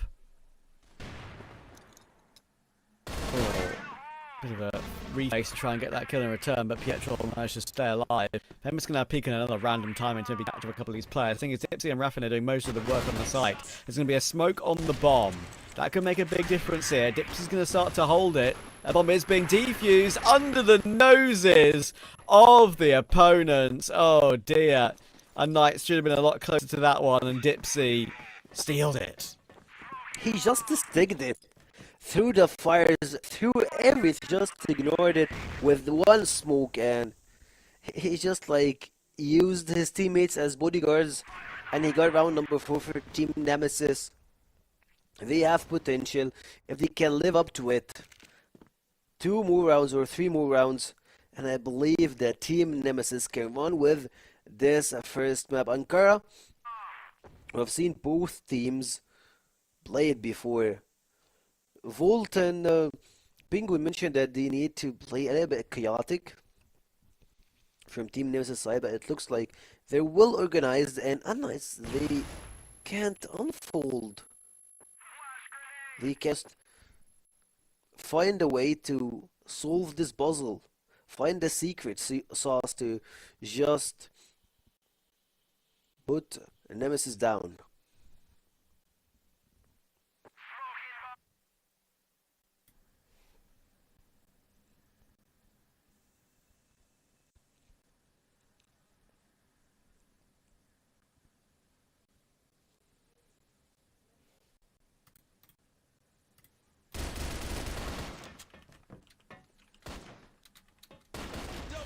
Back, just taking down some heads here, going right to left, using those containers to his side, and also having a really good shield here. Him and Raph just picking the round pretty fast, and taking the 5th round. They sure that they have the upper hand when it comes to the first few rounds, or at least have, and it looks like unKnights are in a really tough spot.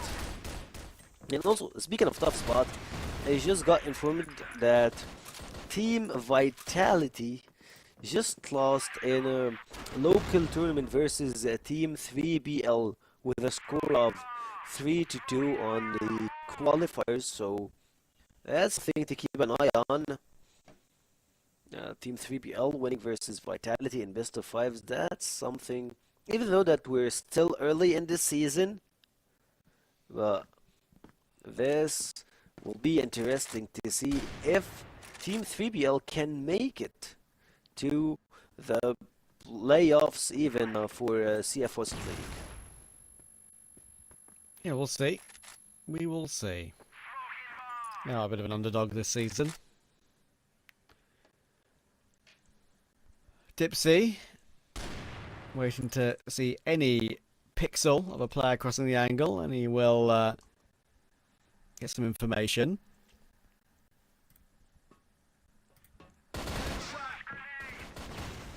Raffin is going to hold on. Comics will not hold on though, and that's why we'll find that kill back. So they have kind of lost control of the bomb site here at Nemesis, but they're doing a pretty good job at recovering it.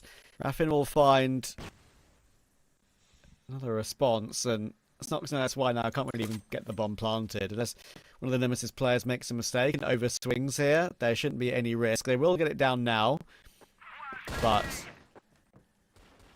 I still haven't got it down, actually. I tell a lie. They're going to get pounced upon now as they try and get it planted, and it will be completely swung upon. Got what's coming in now.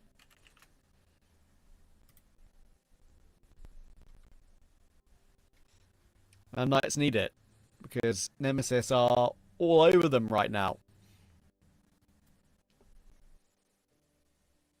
Pietro, Famous, LSY, big names. Even though we know that they are part-timers, but it can't just be like that.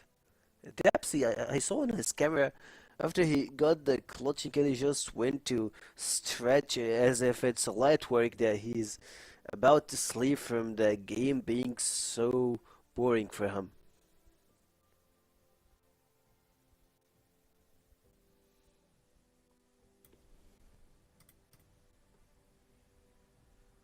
We'll see what happens after this short instructions taken from the coach, and will they unfold the truth, or Nemesis got it by their side? Yeah, I think there's a chance it's almost too far gone for unKnights at this point. They are calling a pause at the right time because they get the final 2 rounds of the half. They're back into the game a little bit, but yeah, I'm not overly hopeful.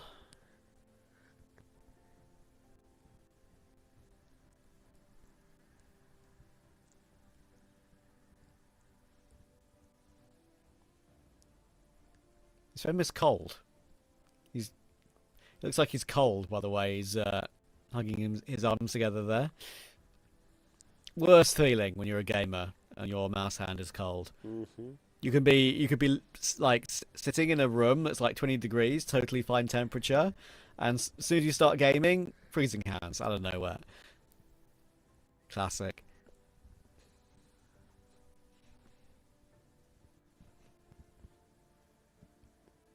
Sometimes you can't just play because of that.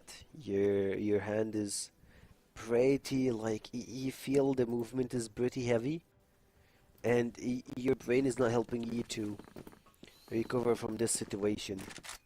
It happens to the best of us. Well, like all of us, probably while gaming. Speaking of having something while gaming, Famous is just trying to rush here and do his special, but Debsy tells not on my watch. I'm gonna take you down, put you to grave, make you sleep. Yeah, I'll play for the next 1 minute 50.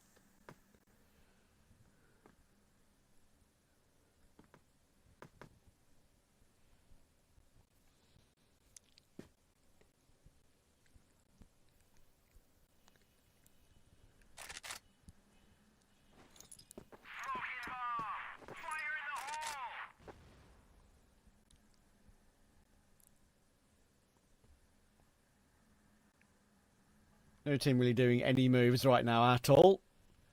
Just waiting to see who's going to push, if anyone. Just solid defaults, no information searching, nothing at all.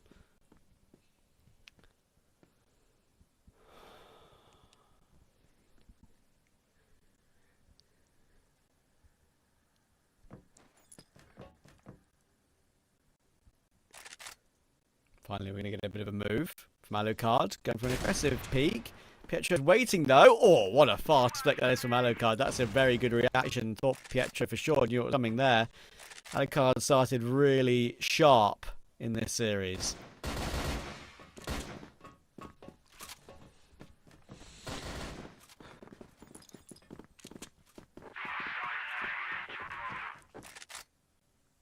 Three v3 position. He got the bomb down. And the B side.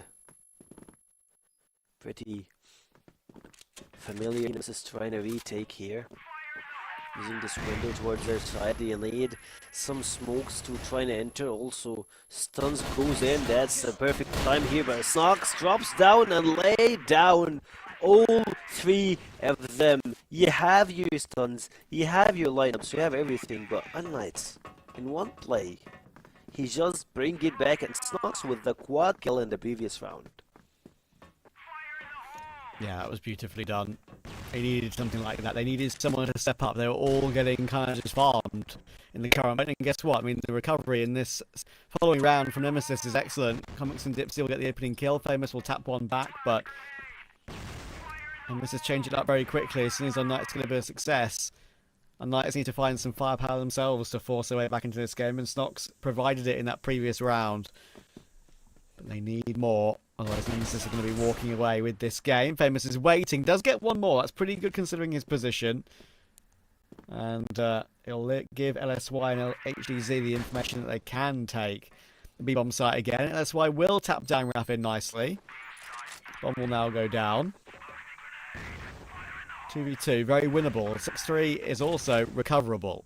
7-2, maybe not so much. Yeah, it's looking pretty closer to 7-2. But HDZ and LSY, they have a lot to carry right now. 15 seconds on the clock, trying to use his smoke sword, his size back. Goes for it, also Alucard goes for it, and double kill, swing right and left, he got it, plus they got the round, they have the time. Alucard, did he see the swing from the far left side to the far right side? That's unique from Alucard. Yeah, I told you Alucard looked like he was feeling it today, and I think he's having one of his games. You know, as Penguin has described, and as we've seen ourselves over the course of Alucard's career. He's never really been a sniper player that really takes control of the game. He always kind of plays in the back lines, gets the nice trades, Doesn't go for these aggressive moves that the likes of, as an example, a Spoxy would do, as maybe a Snare could do.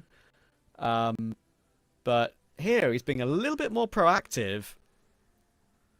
And he's also hitting pretty much every single shot, by and large. So, yeah, I'm not sure what his KD is, but I think he's even getting kills in that opening half. That was a superb performance from him.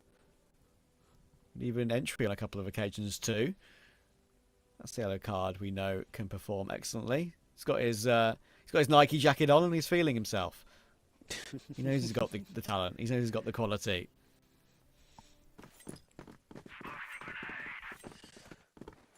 He definitely has it. So look at the smile at Kevin's face. It's a bit early, I would say. But one more round to Nemesis, and I believe this game might be just over. Like, unKnights, they have a really long road to cut. They still can't find the ingredients for the sauce, and it looks like Team Nemesis, they got everything to just spill it on their faces. unKnights, they need to play better. I believe, like, we had this conversation before, like, when you see unKnights, when it comes to names, the roster is stacked, but he can't be looking that bad versus Team Nemesis. He just can't.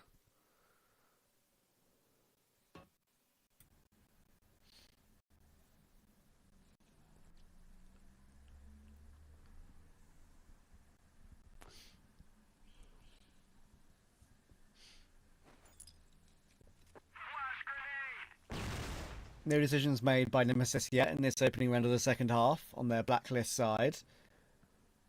C4 whistle dropped all the way back. It's going to be picked up now. They're going to try and make their way up into the side. Pietro will hold the line though. Beck will not be able to get any progress on this occasion. Raffin's going to try and creep through though. Again, maybe he's the one who will make these sneaky plays. And there we go. HTZ caught in the back. Now, Famous and SY and Pietro, to be fair, all three of them, they might be on the site, but they can't actually deny that plant. Kind of a weird situation, actually. They're all so close, but couldn't deny the bomb plant.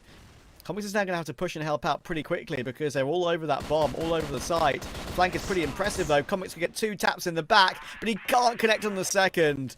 And Famous will manage to defuse that bomb. That could have gotten out of hand. That could have been clutchable. But unfortunately for Comics, the bomb also was not planted for him. It felt like the adrenaline rush was not helping him in any case. He just kept whiffing a lot of shots, and he even ignored the guy who was just trying to defuse. But then on to unKnights, it says like, yeah, we still have this small thing that we're trying to do here. 7-3. Like, it's pretty far behind. Like, they need 4 more rounds. But the question for me, will Nemesis find a way to take those 4 rounds to close the game, to have the remaining 3 points, or just unKnights take it from here?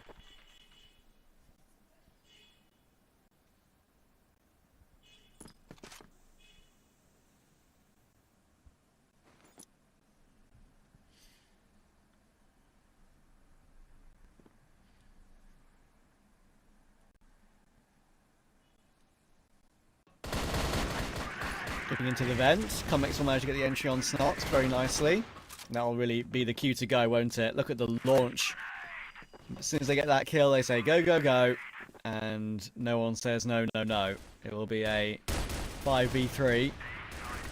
Pietro and SY stuck behind the smoke. Not much they can do. And even, no, there's no possibility of a flank either, really. They're all stuck behind that position. So it's pretty locked in that Nemesis should find that 8th here.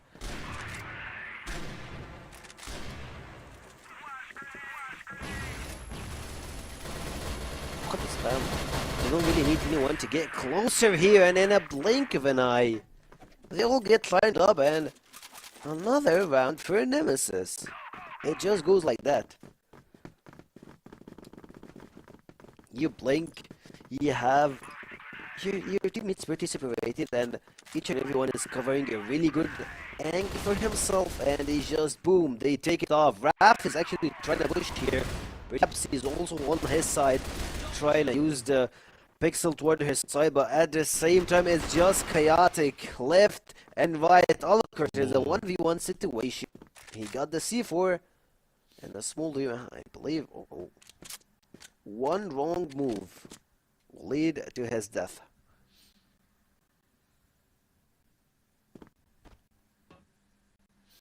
Yeah, if this round is won by Alucard, then the game is done. If Pietro finds a way to clutch it, we can call.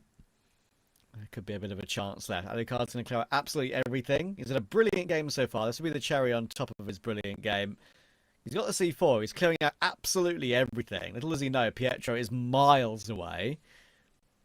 I would suggest just getting that bomb down right now and the after plant. Set yourself up somewhere where you can hold both angles, but Alucard's going to go searching, and that might be something that will catch Pietro off guard, but no, eventually he'll go back.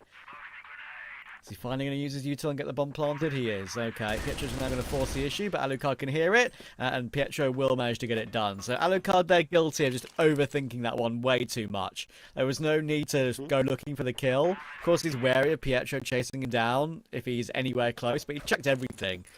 Pietro is far back. Obviously, we have the advantage of knowing where he doesn't, but should have just planted himself set up in the after plant there. That was the easy decision. A lot of angles you need to cut. All what he had to do is just hold on in one place and land. Just wait for Alucard, not Alucard, I'm sorry, Pietro to get closer, as you have mentioned, and boom. You got yourself a free kill, or at least you can juggle it back and forth with him. Just make sure that he doesn't jump scare you from your backside. That's it. Like, that's the only thing that could scare you.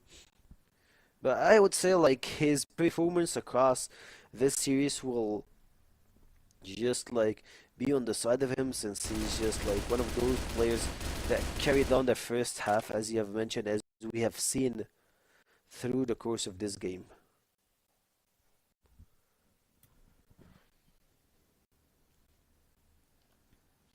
Yeah, it does give, Pietro's clutch does give unKnights a bit of a glimmer of hope. You always feel like you do have a chance when your opponents are on 8 rather than 9. You know, you can afford to make one more error.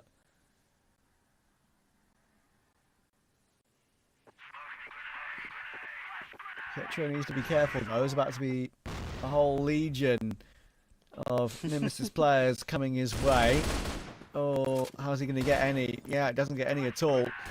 Going to get quick control of the back of the site. Bomb will go down, and this is going to be a harder retake than previous, that's for sure.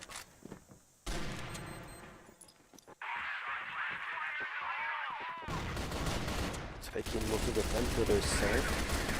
Still looking at the wide camera, also trying to use to play with a jump shot, robbing him down. Only 25 seconds on the clock. Raph is left on top side. Alucard is trying to save him. At the same time, the smokes fade out. Snox trying to see here, using the smokes to his side. LSY just jumped in. Alucard, it's your time to try and shift everything behind. 1v1 HDZ. Low HP. It's a 1v1. 7 seconds on the clock. Can Alucard just to stop him? 1 second again, and unKnights just take it.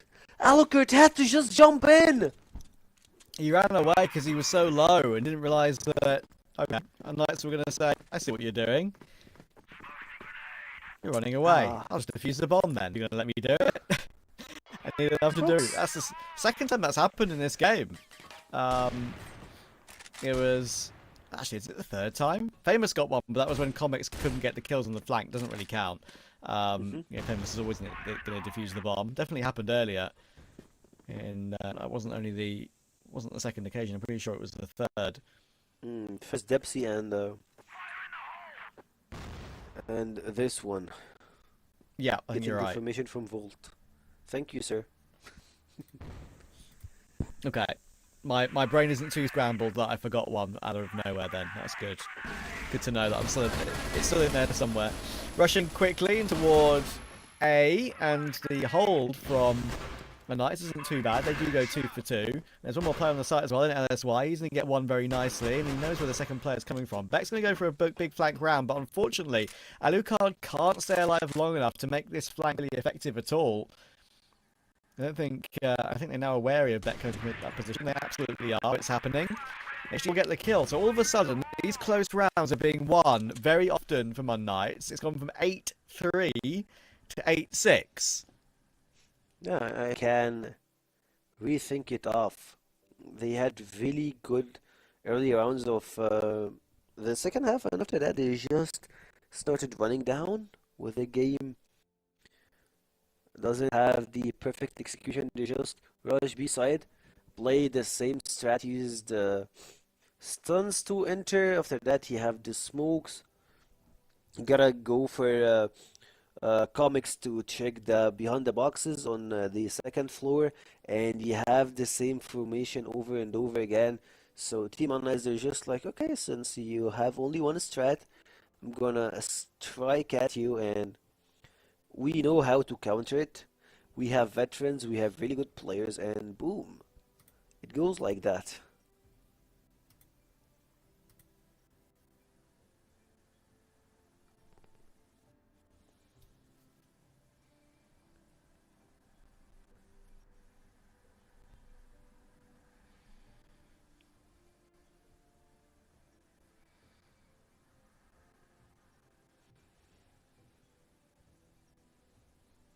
Look at Kevin's expressions right now.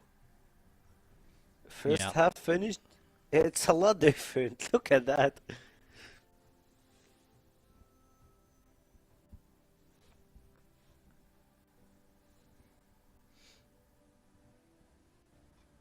He knows he can't let his team not discuss things when they were so comfortably in the lead.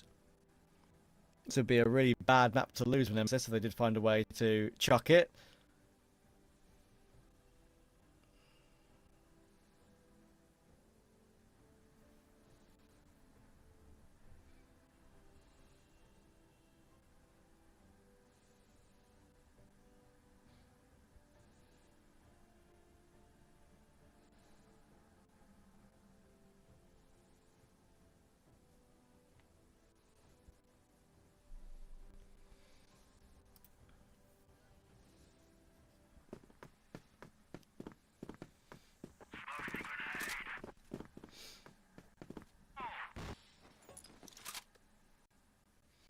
We're back, and we're back underway. 8-6, and look at this move from Raffin very early in the round here. LSY, you ready for that? So I'm going to play behind the angle. Good reface. So he's got the immediate headshot, but Alucard is quick again.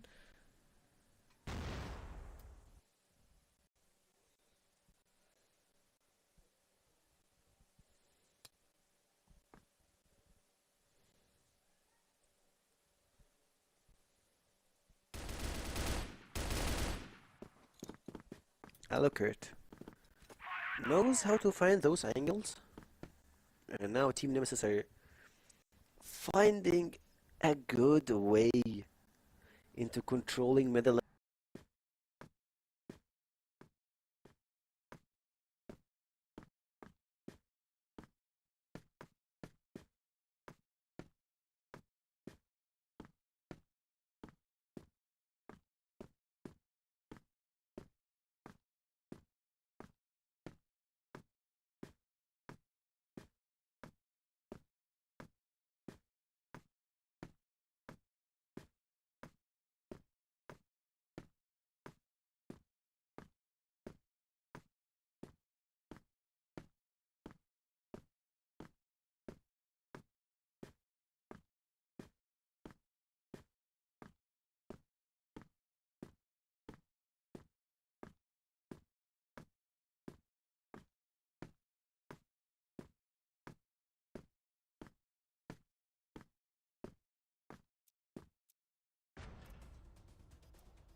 Okay, seems like we had a bit of an issue, and now we are back. A bit of a disconnect on our side, so hopefully we'll get back into the server ASAP.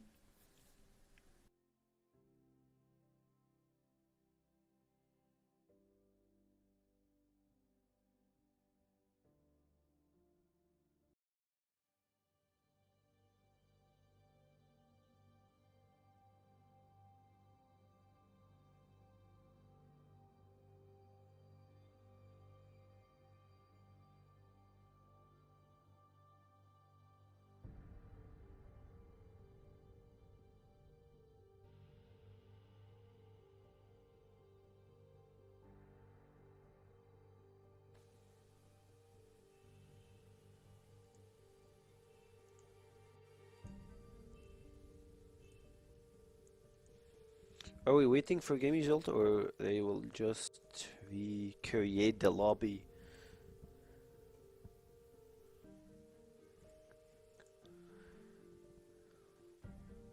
Mm.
Okay, so news is, unfortunately, we were disconnected, and because we were disconnected, we couldn't get to see the game. But the expected result that we did think was going to happen did come through. Nemesis did win the map. They did win it in the end, even though there was a little bit of a comeback from unKnights. They did win it 10-6. So that's just confirmation from our side. Unfortunately, we didn't get to see it. Not really, something out of our control, unfortunately. So with what we did get to see, we'll at least give it over to Volt and Penguin to talk about some of it.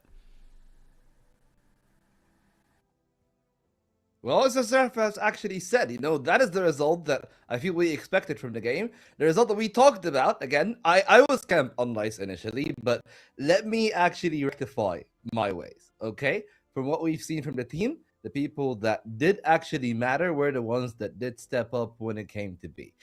Raffin and Dipsy, the two of them have had an immaculate game. Of course, you can say that Alucard is at it too, and that has happened.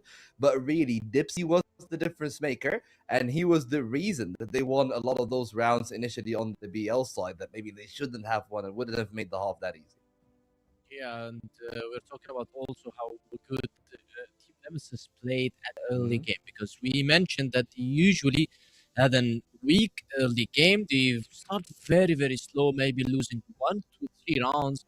So they have to pull the tactical goals early and talk about what happened in those rounds. But now we've seen a complete change. It went up to 5-1, I believe, or 6-1 in favor of Team Nemesis. They started very good on the side. I knew they are having good Anka. However, we're gonna see a more component. Yeah, apparently we're just gonna have to wait and see, how that is gonna go on map 2. Penguin was just talking about how they're gonna go. Maybe the audio is having a little bit of an interruption. So have a go to the game highlights. Maybe you can talk about it a little bit. Of course, as we've said, it's a great game from Nemesis. The call-in was great, despite Pietro having a lot of experience. I definitely do feel like that they were able to cut off a lot of the difficult parts when they were managing the other team. Whether it is, I'm thinking about Famous and how he's supposed to be impactful. I'm thinking about especially the sniper battle. They just really simplified the game. Very successful on the global risk side. And I guess that is the thing that I'm at least most interested about. Is like, that first half, when unKnights were on blacklist, how much they actually found in value. Not just Raffin, not just Dipsy, but the team in its entirety. It felt like that wherever they went, it was just a masterclass in calling from the side of Nemesis. Yeah, this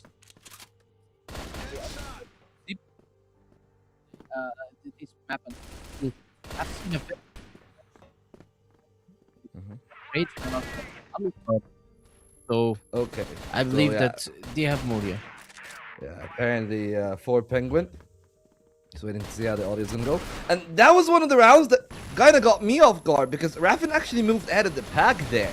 But the timing was good for one side, and yet despite it, as you can tell there, like Nemesis and a lot of those duels came out victorious. Even, especially if Alucard won that 1v1 against Pietro, that game would have been over. But, credit where it's due for the IGL. Great spacing for him. Great work from Nemesis, though. Clearly, they were prepared. They were the better team. The executes were on point. And not just the executes, the players individually were having a great game. Yes, you can look, of course, at Alucard there with the 2.43 KD. And I believe that's not awesome. That should be Dipsy. Dipsy, 1.1 KD is still really impactful. Raffin, again, playing the entry role with a 0.75. That is really good. That is such a good number when you consider the role that he's supposed to be playing.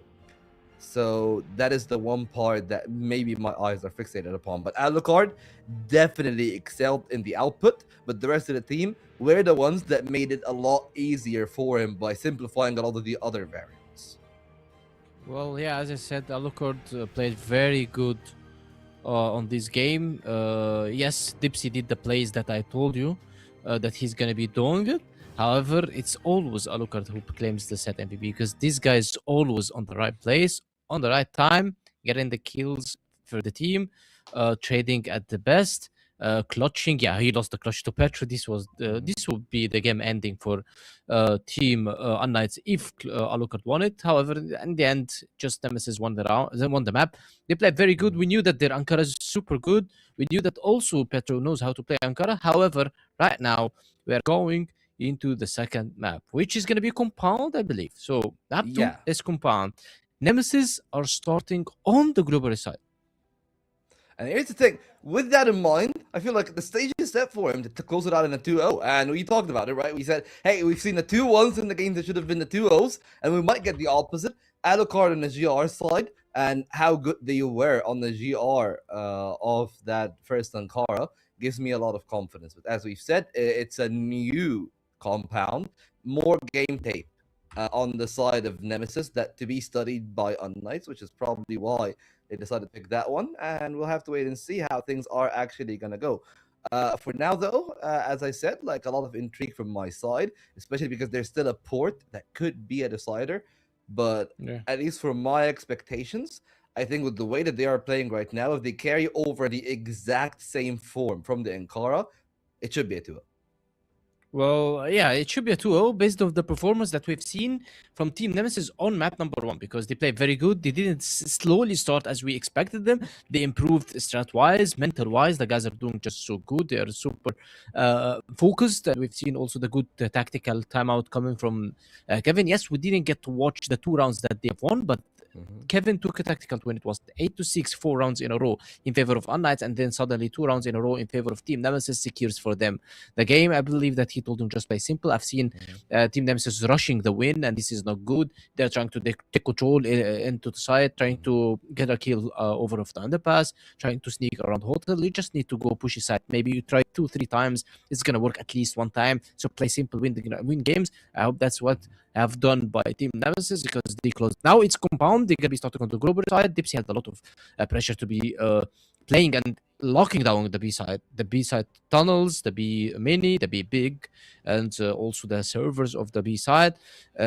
Also, Alucard on his side is always doing phenomenal, very good. I believe that they can have a chance to win it 2-0. Yeah, well, we've seen them absolutely school 3BL Galaxy, which is the reference between the two teams. Let's see if they can do it again. And if they can be the better team to close it out in a 2-0 for Trav back again, hopefully, with the game this time. Yes, hopefully with the game this time. We'll try our very best. Unfortunately, we didn't get to see Nemesis go over the line in the previous map, but that is the confirmation. They did win it out at 10-6, yes, and fully deserved as well. That was a great performance from I think the whole team, really. Alucard played very well. I think mentioned he was a set MVP, but it's normal for him. In that particular game, he was a little 10% extra, looking really solid, not really missing a single beat, right? So if that continues, Sekio, I do think it should be a 2-0. He was like pretty good, Alucard, and I would say the whole team itself. They felt like one unit. They have just one thing to do, and that is destroy unKnights. They managed to do it at the first game, and the second game for our set today, I believe, will be a really important one. I believe that the first one was not picked by Nemesis, so I'll just make sure that I'm not changing facts, but if they didn't pick the first map and they have done all of that, I believe that's pretty hard for Team unKnights to go through what happened. And now it's Nemesis picked. Oh, actually no, Nemesis picked. It's in the top right of your screen, yeah. So it'll show unKnights as picking new compound, which I believe is correct. Oh, yeah. We were double checking that in the Discord before the map. I think that I'm also wasn't sure, to be honest with you. So yeah, I'm on the same page as you. With us being disconnected at the end of the first game, it's easy to discombobulate. But we're back now. We're ready to go. And already the first kill of the game on Pietro, coming through from Dipsy. And already that puts unKnights on the back foot immediately when they want to try and start on the front foot.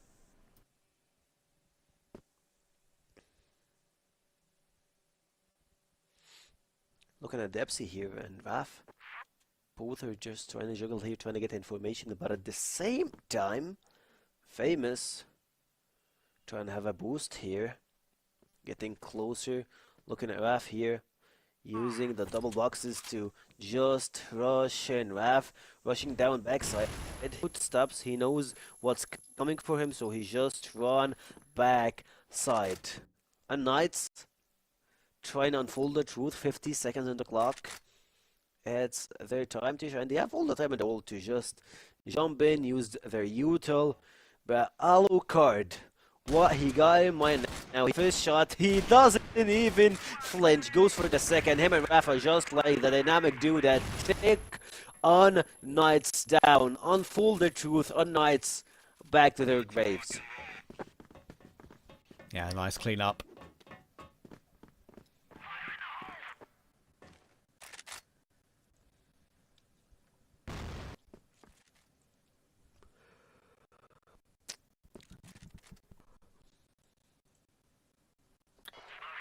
We'll jiggle SY to see if any Nemesis player is going aggressive. How do unKnights reset after that previous map?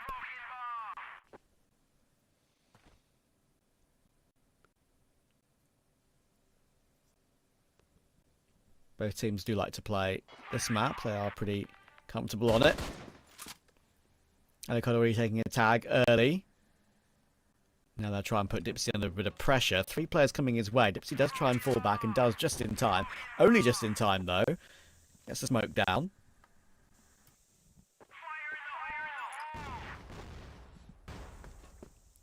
Not a lot of time left. unKnights. You wanna see how it goes? Thinking on how to enter the site using the smokes, everything. They have tried it in the previous game, but they couldn't find a way to solve this puzzle. Nemesis are making a hard one. HDZ almost dropping down here. Raf, you're at the same time hiding by the double boxes, waiting for the correct time to just peek, and guess what? LSY didn't even expect to find anyone to peek, to do anything. Olcard at the same time, through the smokes, you see one, you take him down. Comics here to support at the same time. It's so hard for Famous to play versus those 3 players. No time to regain anything, and Team Nemesis picks the second round. Yeah, just keep getting good starts, and it can be quite demoralising for unKnights, right, when a team keeps having good starts against you. They really fit in the game at any point. Nemesis were completely dominant on map 1 of Ankara, even though 10-6 is a pretty comfortable scoreline. It could have been even been a 10-4. And this time is a bit of a rebuttal as Raffin goes aggressive, trying to change it up slightly. HTZ will hold the line. So that's an opening, but Dipsy again doing great work. Face caught trying to work his way up. Good job.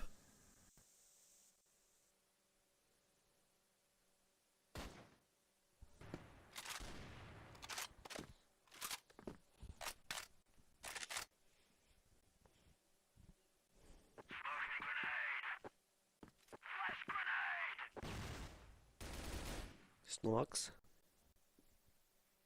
will be used here as the time to try to find a pick, and HDZ makes one. Comics through the wall, and you need to see a vision. Double shots taken down, and HDZ's and a good side of Team unKnights trying to grab back, trying to finish Team Nemesis. Get the first one for unKnights. It's pretty important now. It's a 1v3 scenario, and Alucard. We've seen him do multiple ones like this one. Like, it's pretty hard right now. He's pretty low in HP. Can he do it? That's the question for me. Still have the doors. Pietro holding the downside at the same time. Snox using this rule to find him. Sees the shot. Listens to it. Snox double man beak. Take him down. Jump shot. Headshot. You're down.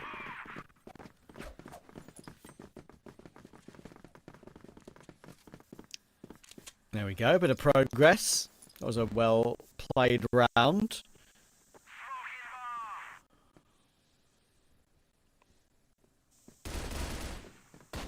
And now, unKnights look to try and change the pace. Look at that. 2 minutes on the clock. They're already all the way up through middle. Alucard's going to have to hold on. And there we go. There's another one. Triple kill. How many times over the course of history have we seen Alucard really hold on brilliantly on that A-bomb site? He is so, so good at that. 3 kills is more than he should have ever gotten. And it's at least held unKnights at bay in a 2v2.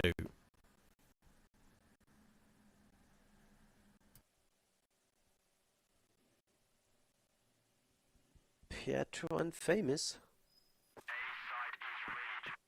They're like the oldest guys in this lobby. Like, I've seen Famous being consistent over 10 years in the course of action, playing CF competitively. This time he's just doing it as a part time, so We have seen him effective in the previous games, but this one, it's just going for Nemesis. They're just hungry for this game. They want to get more rounds. They're trying their best to collect those souls. Fit their. Look at that. Replay is my so nice kill to with one watch. He even shot. got 4 as well, by the way. I just realised how much damage he did to the 4th player. That was so impressive. Alucard stuff. True. Absolutely true.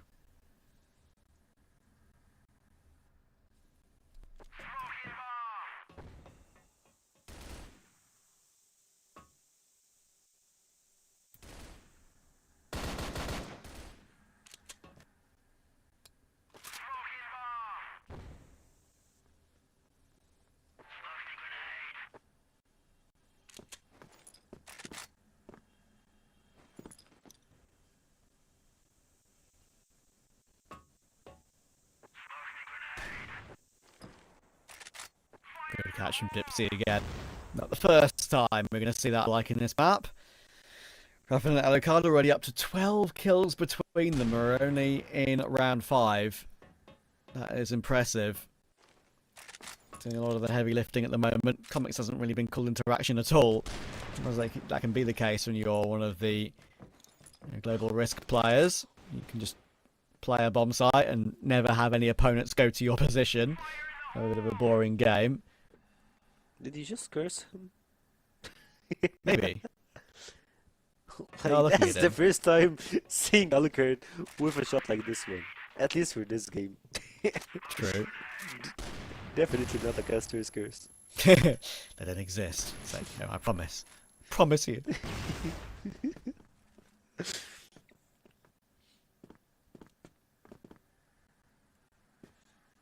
Now we're left down with a 4v4 Alucard. Speaking of him, he's pretty low on HP. Trying to find someone to save him. Depsy throws some shots, but none of them connects.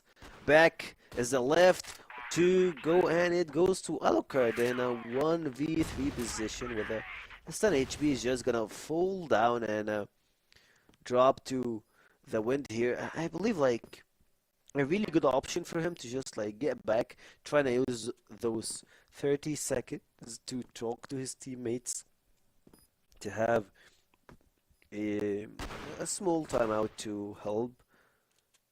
But like it looks like he's trying to go aggressive here. HDZ just goes to the jumping shot and takes him down.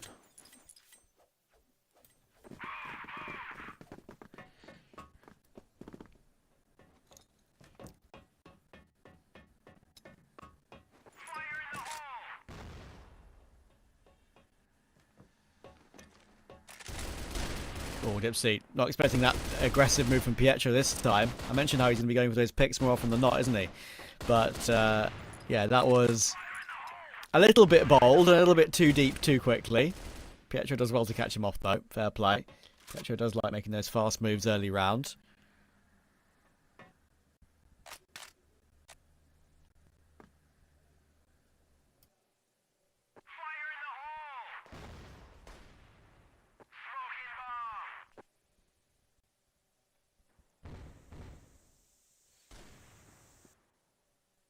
Feels like unKnights are pretty close to solve Nemesis puzzle, or at least being toe-to-toe with them. Having the entry kills, doing everything it does take to drop down the bars, the HPs. Alucard now, you have a lot of stuff to carry on your shoulder. Depsy and Raf are down, so it goes to you waiting for the support back, and Comics comes here throwing nades, taking some HP bars, also C4 being planted here. And they're just on the perfect time when it comes to holding this place. Each and everyone is holding a corner, and it will be a pretty hard one for Team Nemesis to try and retake it. Alucard, can he get any kill? And the answer is no. Comics left alone in a 1v4 scenario. All what it needs are the 3 players Oop. To each and everyone hold the corner, and no one can even enter this side.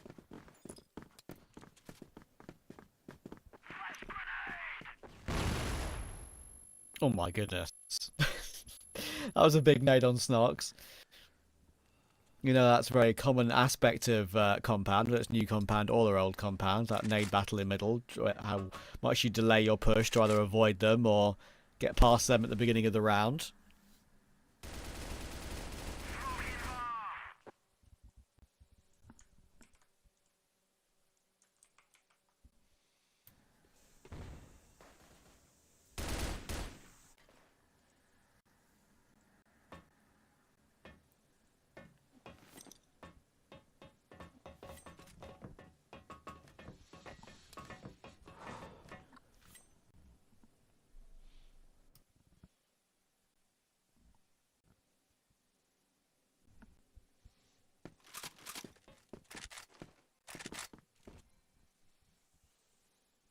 You sleep early, guys. Do something. Yeah, this has been a long one. I will say this has been a long one. It's been one of the longer days, for sure. I mean, we didn't start as early, but the fact that every single game has gone 3 maps has really made a big difference to the length of this broadcast. Games have been close. Nemesis trying to prevent another one in a row. If we do go all 3, there could be a chance of a maybe like a half 11 finish for me. And you also have to take into consideration that production are working overnight in the Philippines right now, so very, very difficult to maintain very good mental cognizant. It's very difficult. I've been there for overnight broadcasts. Ankar's doing a great job here. I'll make sure he gets 2 more kills. Again, he's up to 8 and 4, and he wasted enough time. Oh, it's so just textbook work from Ankara, man. Just getting the 2 kills, staying alive, making sure he gets in to help out. Very, very smart and clean.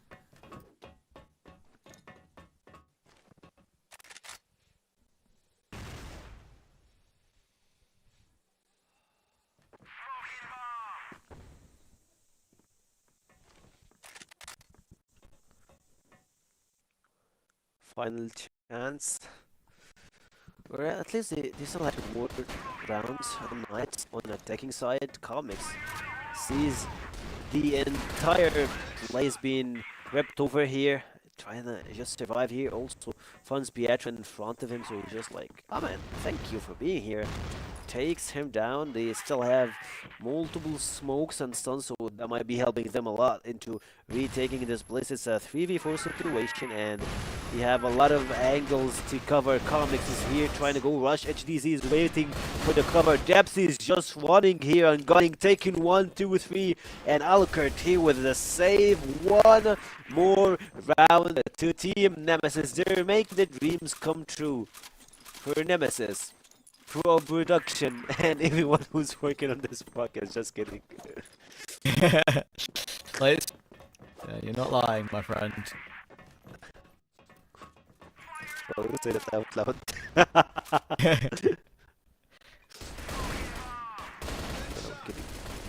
Oh, Comics as well there to find that one quick kill in return. Beck will be able to be there to help out, but Comics was bound to go down eventually, and there we go. He was not in an easy position whatsoever. He was stuck behind that box with no real way to fall back at all. So, 3v3, quick response.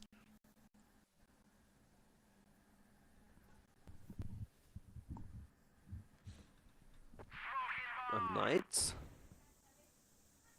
still holding one place. Rap, he can't find a perfect, he can just line them up. Famous drops down here, gets back in front of him, so HDZ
Just saying. Yeah, And correct. also, to just say something to that, I put my prediction before Penguin. Like, I'm not following the veteran, the guy who played for World events. Just saying that on the WhatsApp group chat. So, we are back to the game. Oh, good catch from LS White. Secondary sniper working wonders. Dipsy will remove Famous pretty unceremoniously, though. That's a very nice, quick swing headshot.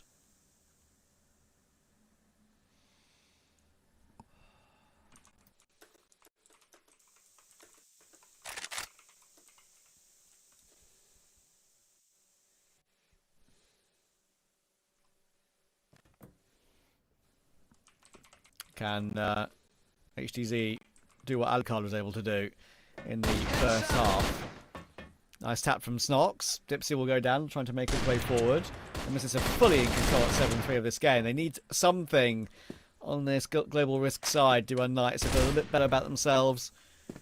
Comics will get one back though. That makes this round vaguely winnable. Can Raffin and Comics make something special happen? Raffin's going for a play. Raffin's going for a play. He's telling Comics to stay alive, play defensive, and let Raffin play. And Raffin has got a great maneuver to make here. They have no idea that he's gone all the way around. How many kills can he get in the side? That's the issue. Finally they're going to see him, and Raffin's maybe missed his timing. He gets himself one, but Comics went down at the same time, and there isn't enough time to defuse the bomb.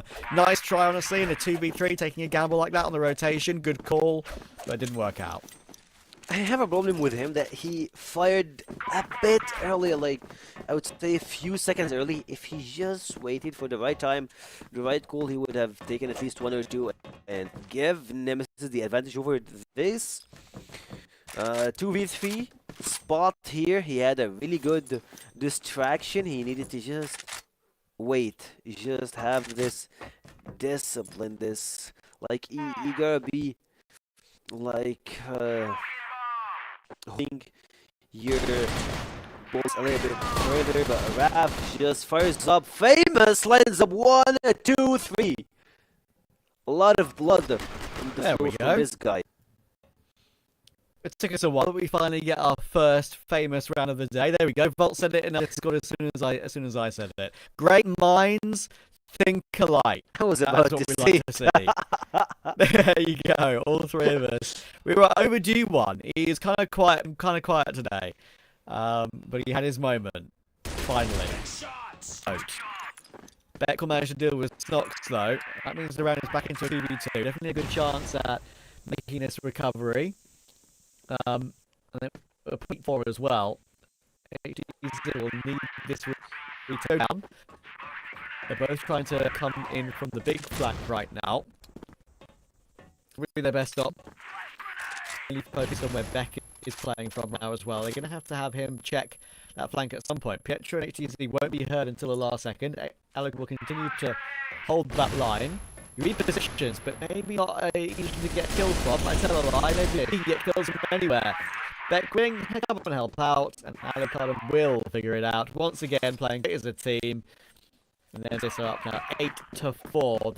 The synergy of Nemesis, I think, is really obvious so far today compared to the unKnights roster.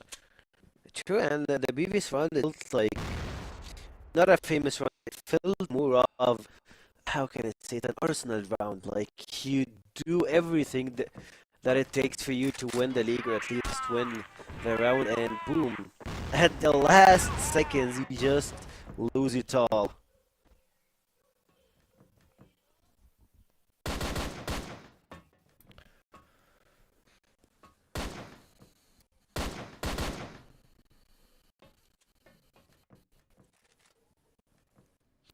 Dipsy's going to move forward. LSY is on the other side, as is Famous.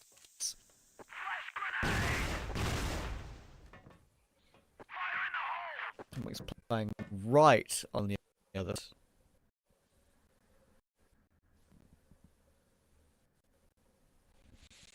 Yes. And now we're down to 2 more rounds for Nemesis, but unKnights are trying to find the bases and get a Nemesis on the battlefield.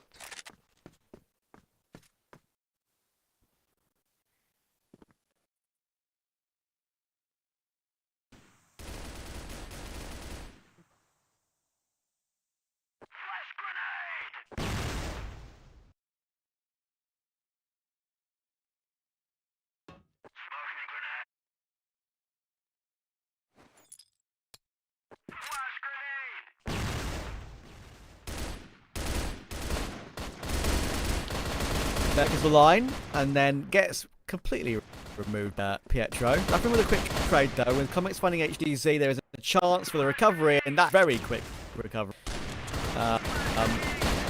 LSY and Famous, who kills back. And as soon as Alex that one, Snox will be able to trade him quickly. So, I'd like saying 5 to 8.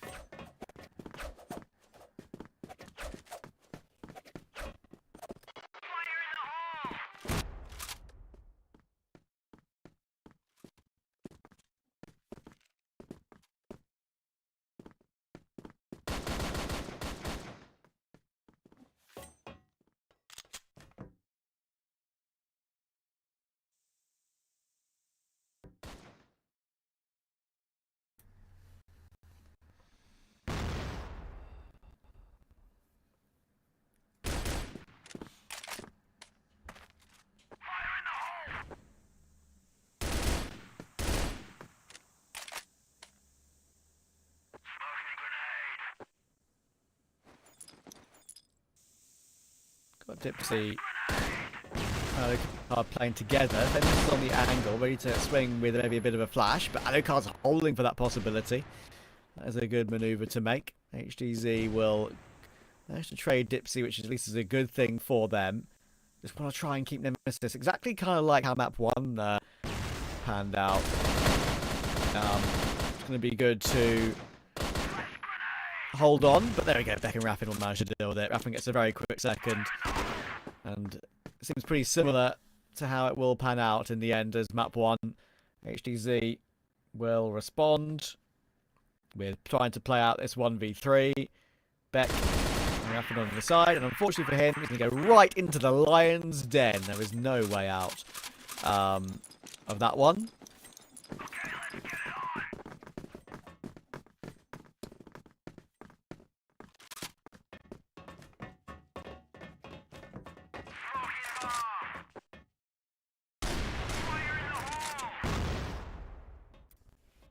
That's why Alucard will get a quick trade at the beginning of this round, and that's why it takes no prisoners there. Very aggressive.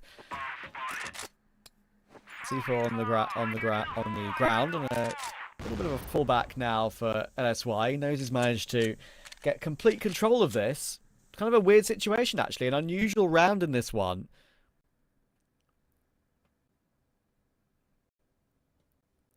And with the C4 on the ground, I'm not sure if there's any way back for Beck, Raffin and Comics to pick it up, because there's so many little risk players here. Should be too much to try and recover. Can Comics push through and grab it? He can't. Famous will remove him.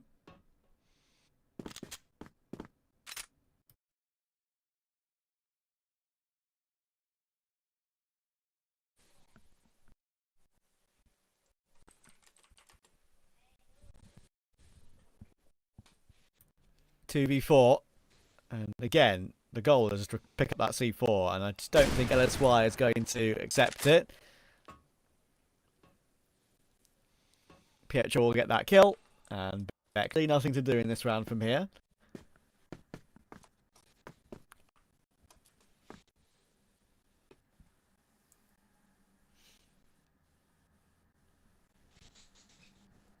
It's pretty hard, and he needs to find a way to clutch this round. It's pretty all for players remaining back. He's trying his best not to lose anything. Snox here, trying to trade this going right and left. But I think they're looking for some support from mates and unKnights. Go for round number 6.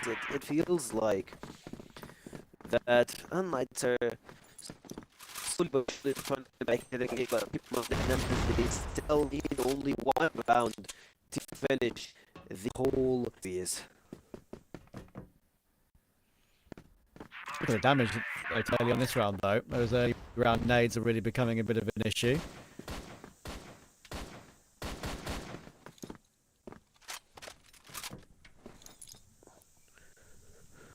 They didn't, obviously been able to avoid it in many of these opening rounds. But all good on this occasion. Our lovely analyst Penguin right now is on in Discord talking about this game going full golden round. Look, if I know anything about caster curses, I know that means now it won't happen. All good. Lots of damage taken though, lots of damage taken, and look, it's still Dipsy and Raffin low HP as well. So, look, I think it's going to be 9-7, but I do think Nemesis will still find a way to win this game in regulation. I've been proven many a time.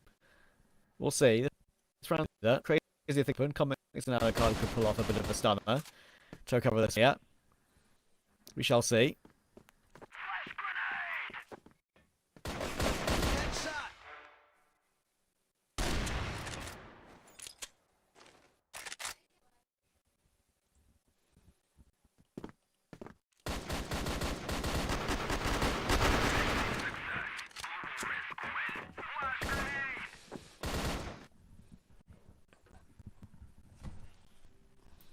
I think it's the right time for a tech pause for Nemesis as well, because they don't want to get this game get any further and get out of hand. Because if that gets pegged back to overtime, we know what can happen. Any little mistake, any extra bits of pressure that really get to you, it can really make a big issue, and could create a third map, could create a loss out of what would have felt like a comfortable win.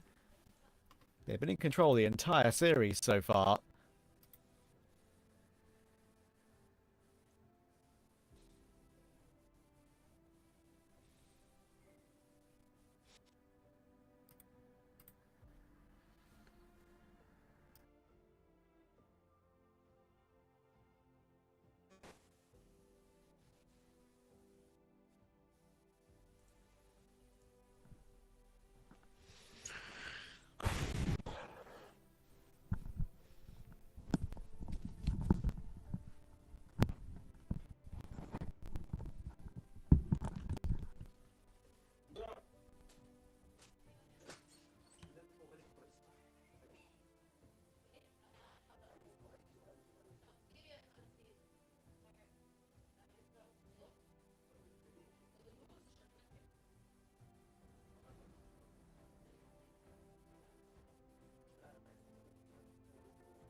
I kind of see the expressions of Nemesis at the moment are a little bit...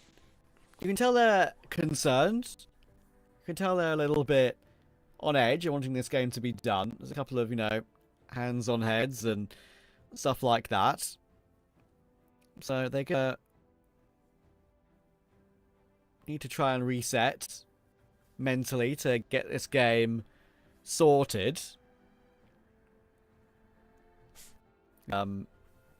The lobby reset before we can get back in and finish the game. Yes.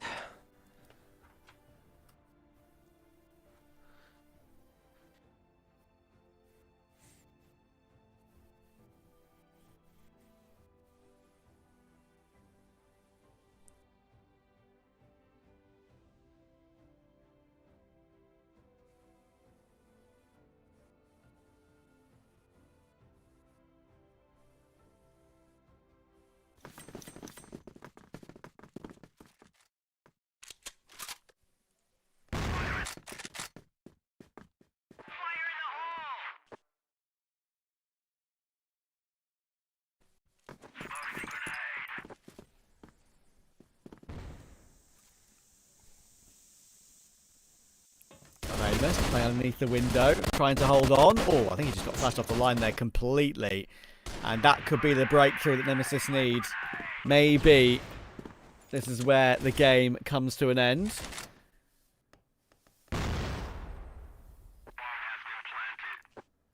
"3v3, Nemesis have the after plant." You could argue that would mean they have the advantage. 30 seconds now left on that bomb. Extra nade damage to HDZ. They've got lots of utility on Pietro, LSY, and HDZ.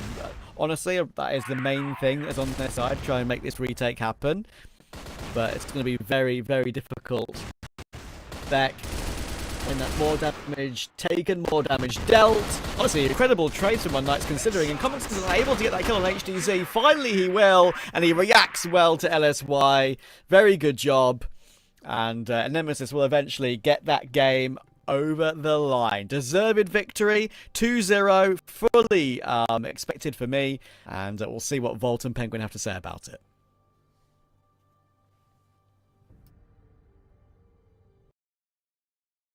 Well, Trav, maybe expected for you, but I personally expected unKnights, and truth be told, unKnights were a lot more competitive, Penguin, right? They definitely showed up a lot better in New Compound, but much like the Ankara, again, it just was not enough.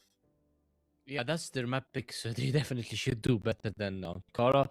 However, we expected Nemesis winning this series, and I expected Nemesis even winning it 2-0 because, unKnights is a very strong team. However, Nemesis is kind of practicing more. They have more teamwork. They have more chemistry. I feel like the unKnights team is just relying more on the sort of plays that's coming from Famous, from LSY.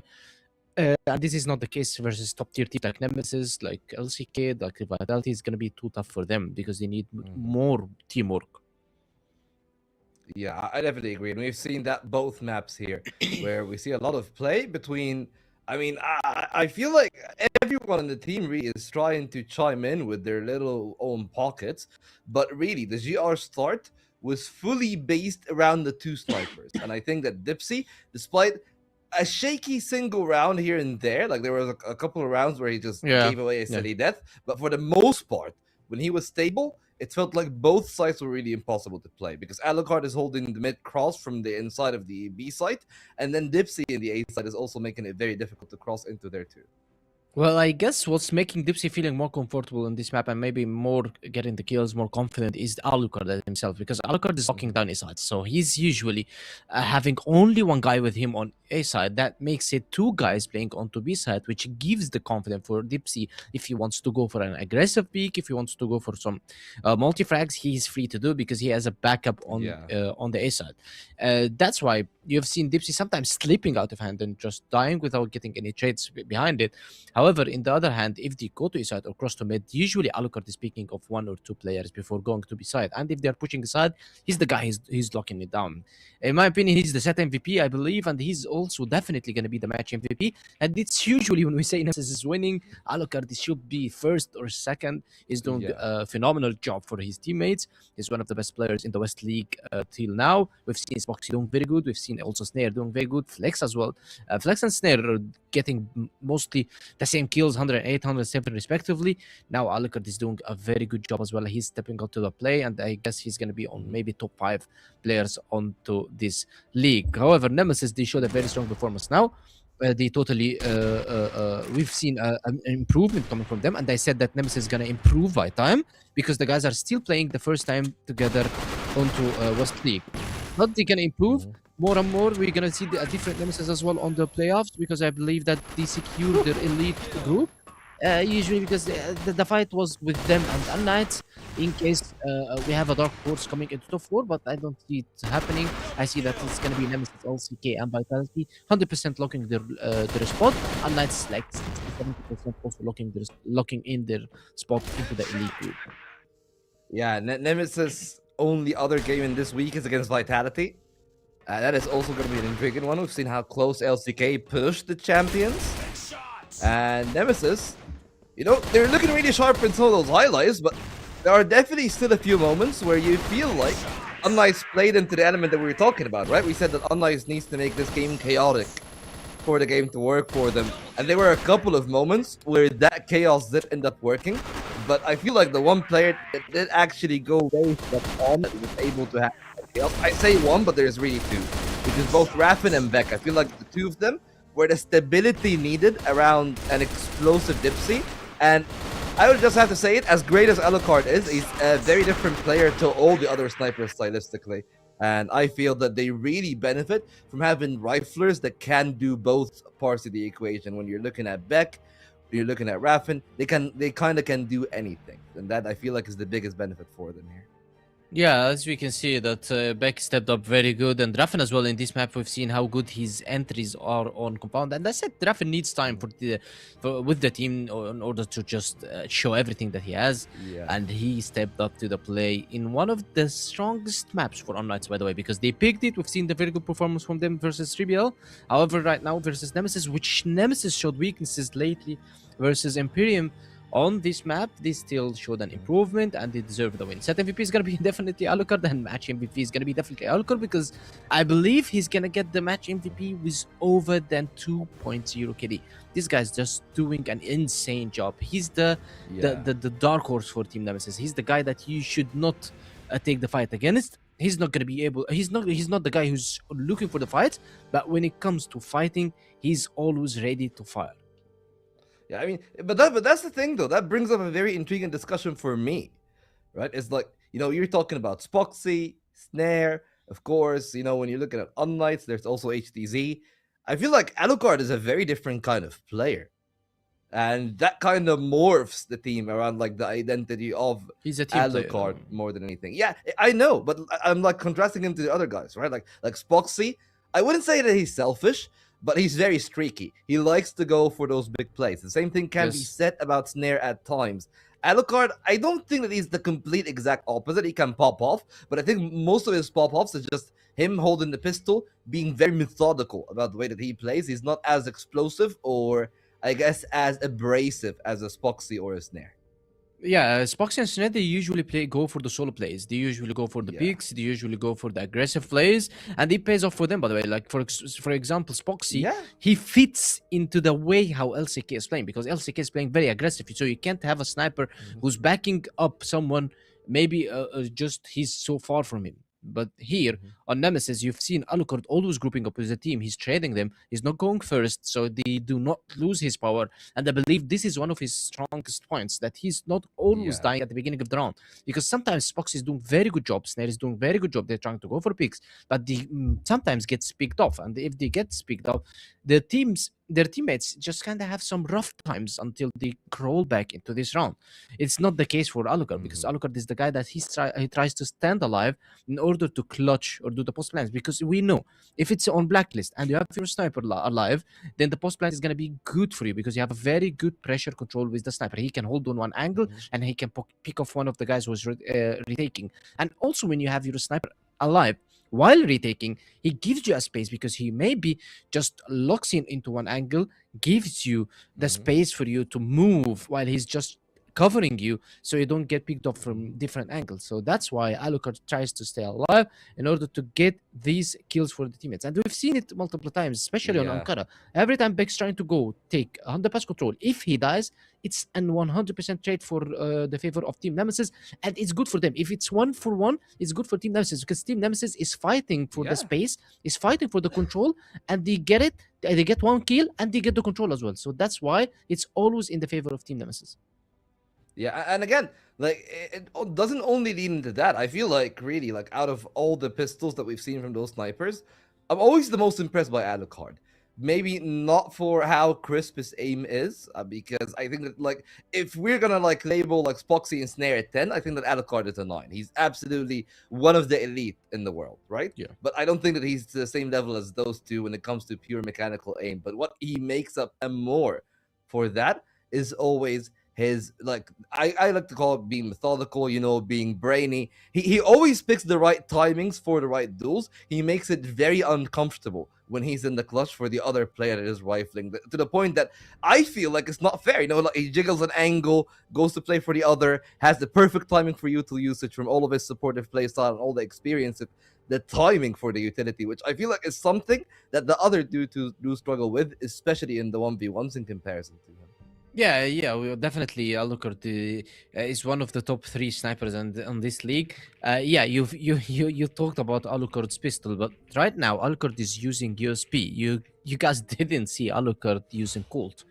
Maybe if you guys saw Alucard using Colt, I played with Alucard playing with Colt. So this is something that's in my achievements, because Alucard's Colt back on 2021 when he used to call his name Alu Colt, not Alu Colt, because he was the best Colt player in the entire region. I'm talking about North American and the EU, as well as long as Swiss MENA.